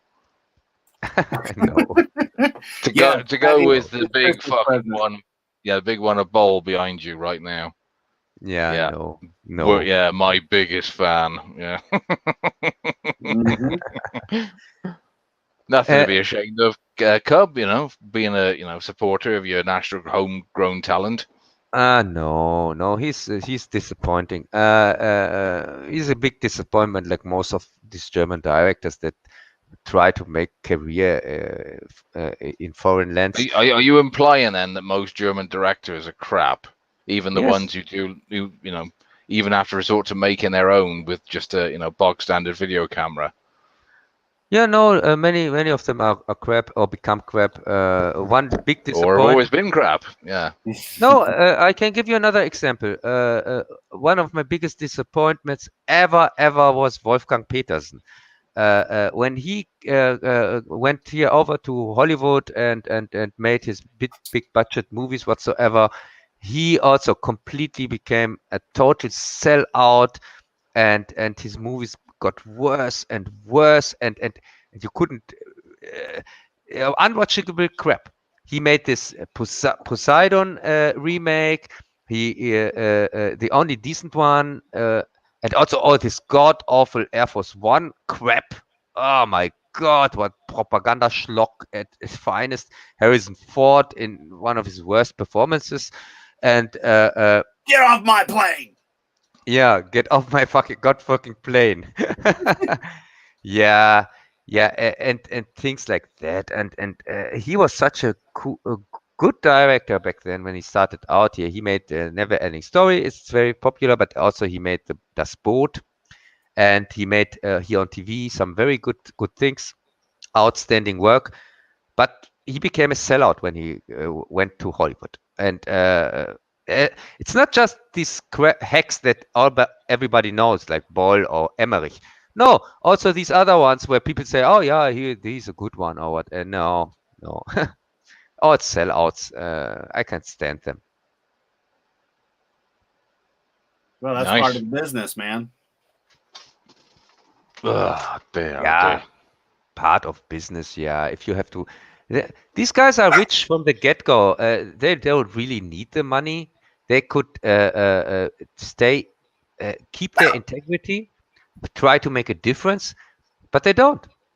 So if you are constantly complaining about a problem, but when you get the chance to change something, you became the problem yourself, like George Lucas. No, these guys are hacks. These guys are sellouts. They don't. They haven't earned my respect, and I can't stand them. I just think you haven't given them time. That's what it is, Cub. Their masterpiece is coming, and you're going to love it when it eventually comes. No, they are far away from masterpieces. Every one of these guys, really, it's sad. It's sad. There are just a few left that kept their integrity. People like David Lynch or something. People like that, I highly respect. Even with his shitty last Twin Peaks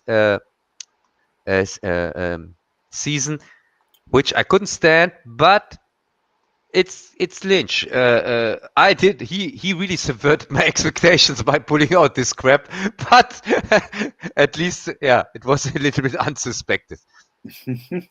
Yeah, but normally he's not a sellout at all. He kind of trolled his fans or whatever, and I'm okay with that. Most of them really don't get him. So yeah, I'm still cool with him. I'm sure he'd be proud to hear that. What about Mr. Roland Emmerich? Are you ever going to forgive him for, I don't know what the poor for being gay? Hey, for being gay or what? No, never. Oh, it's that, is it? Oh, I see. Let me guess. No. He rejected your advances, did he? No. Emmerich, it was funny. Back then, his first movie he ever made was a student movie, the Arkanoa Project. And it was about climate change, but inflicted by the CIA, kind of, with their satellites, which was interesting. I was going to say, I bet you loved that, didn't you? No, it was a serious movie. I know when I say Emmerich and serious movie, nobody believes that.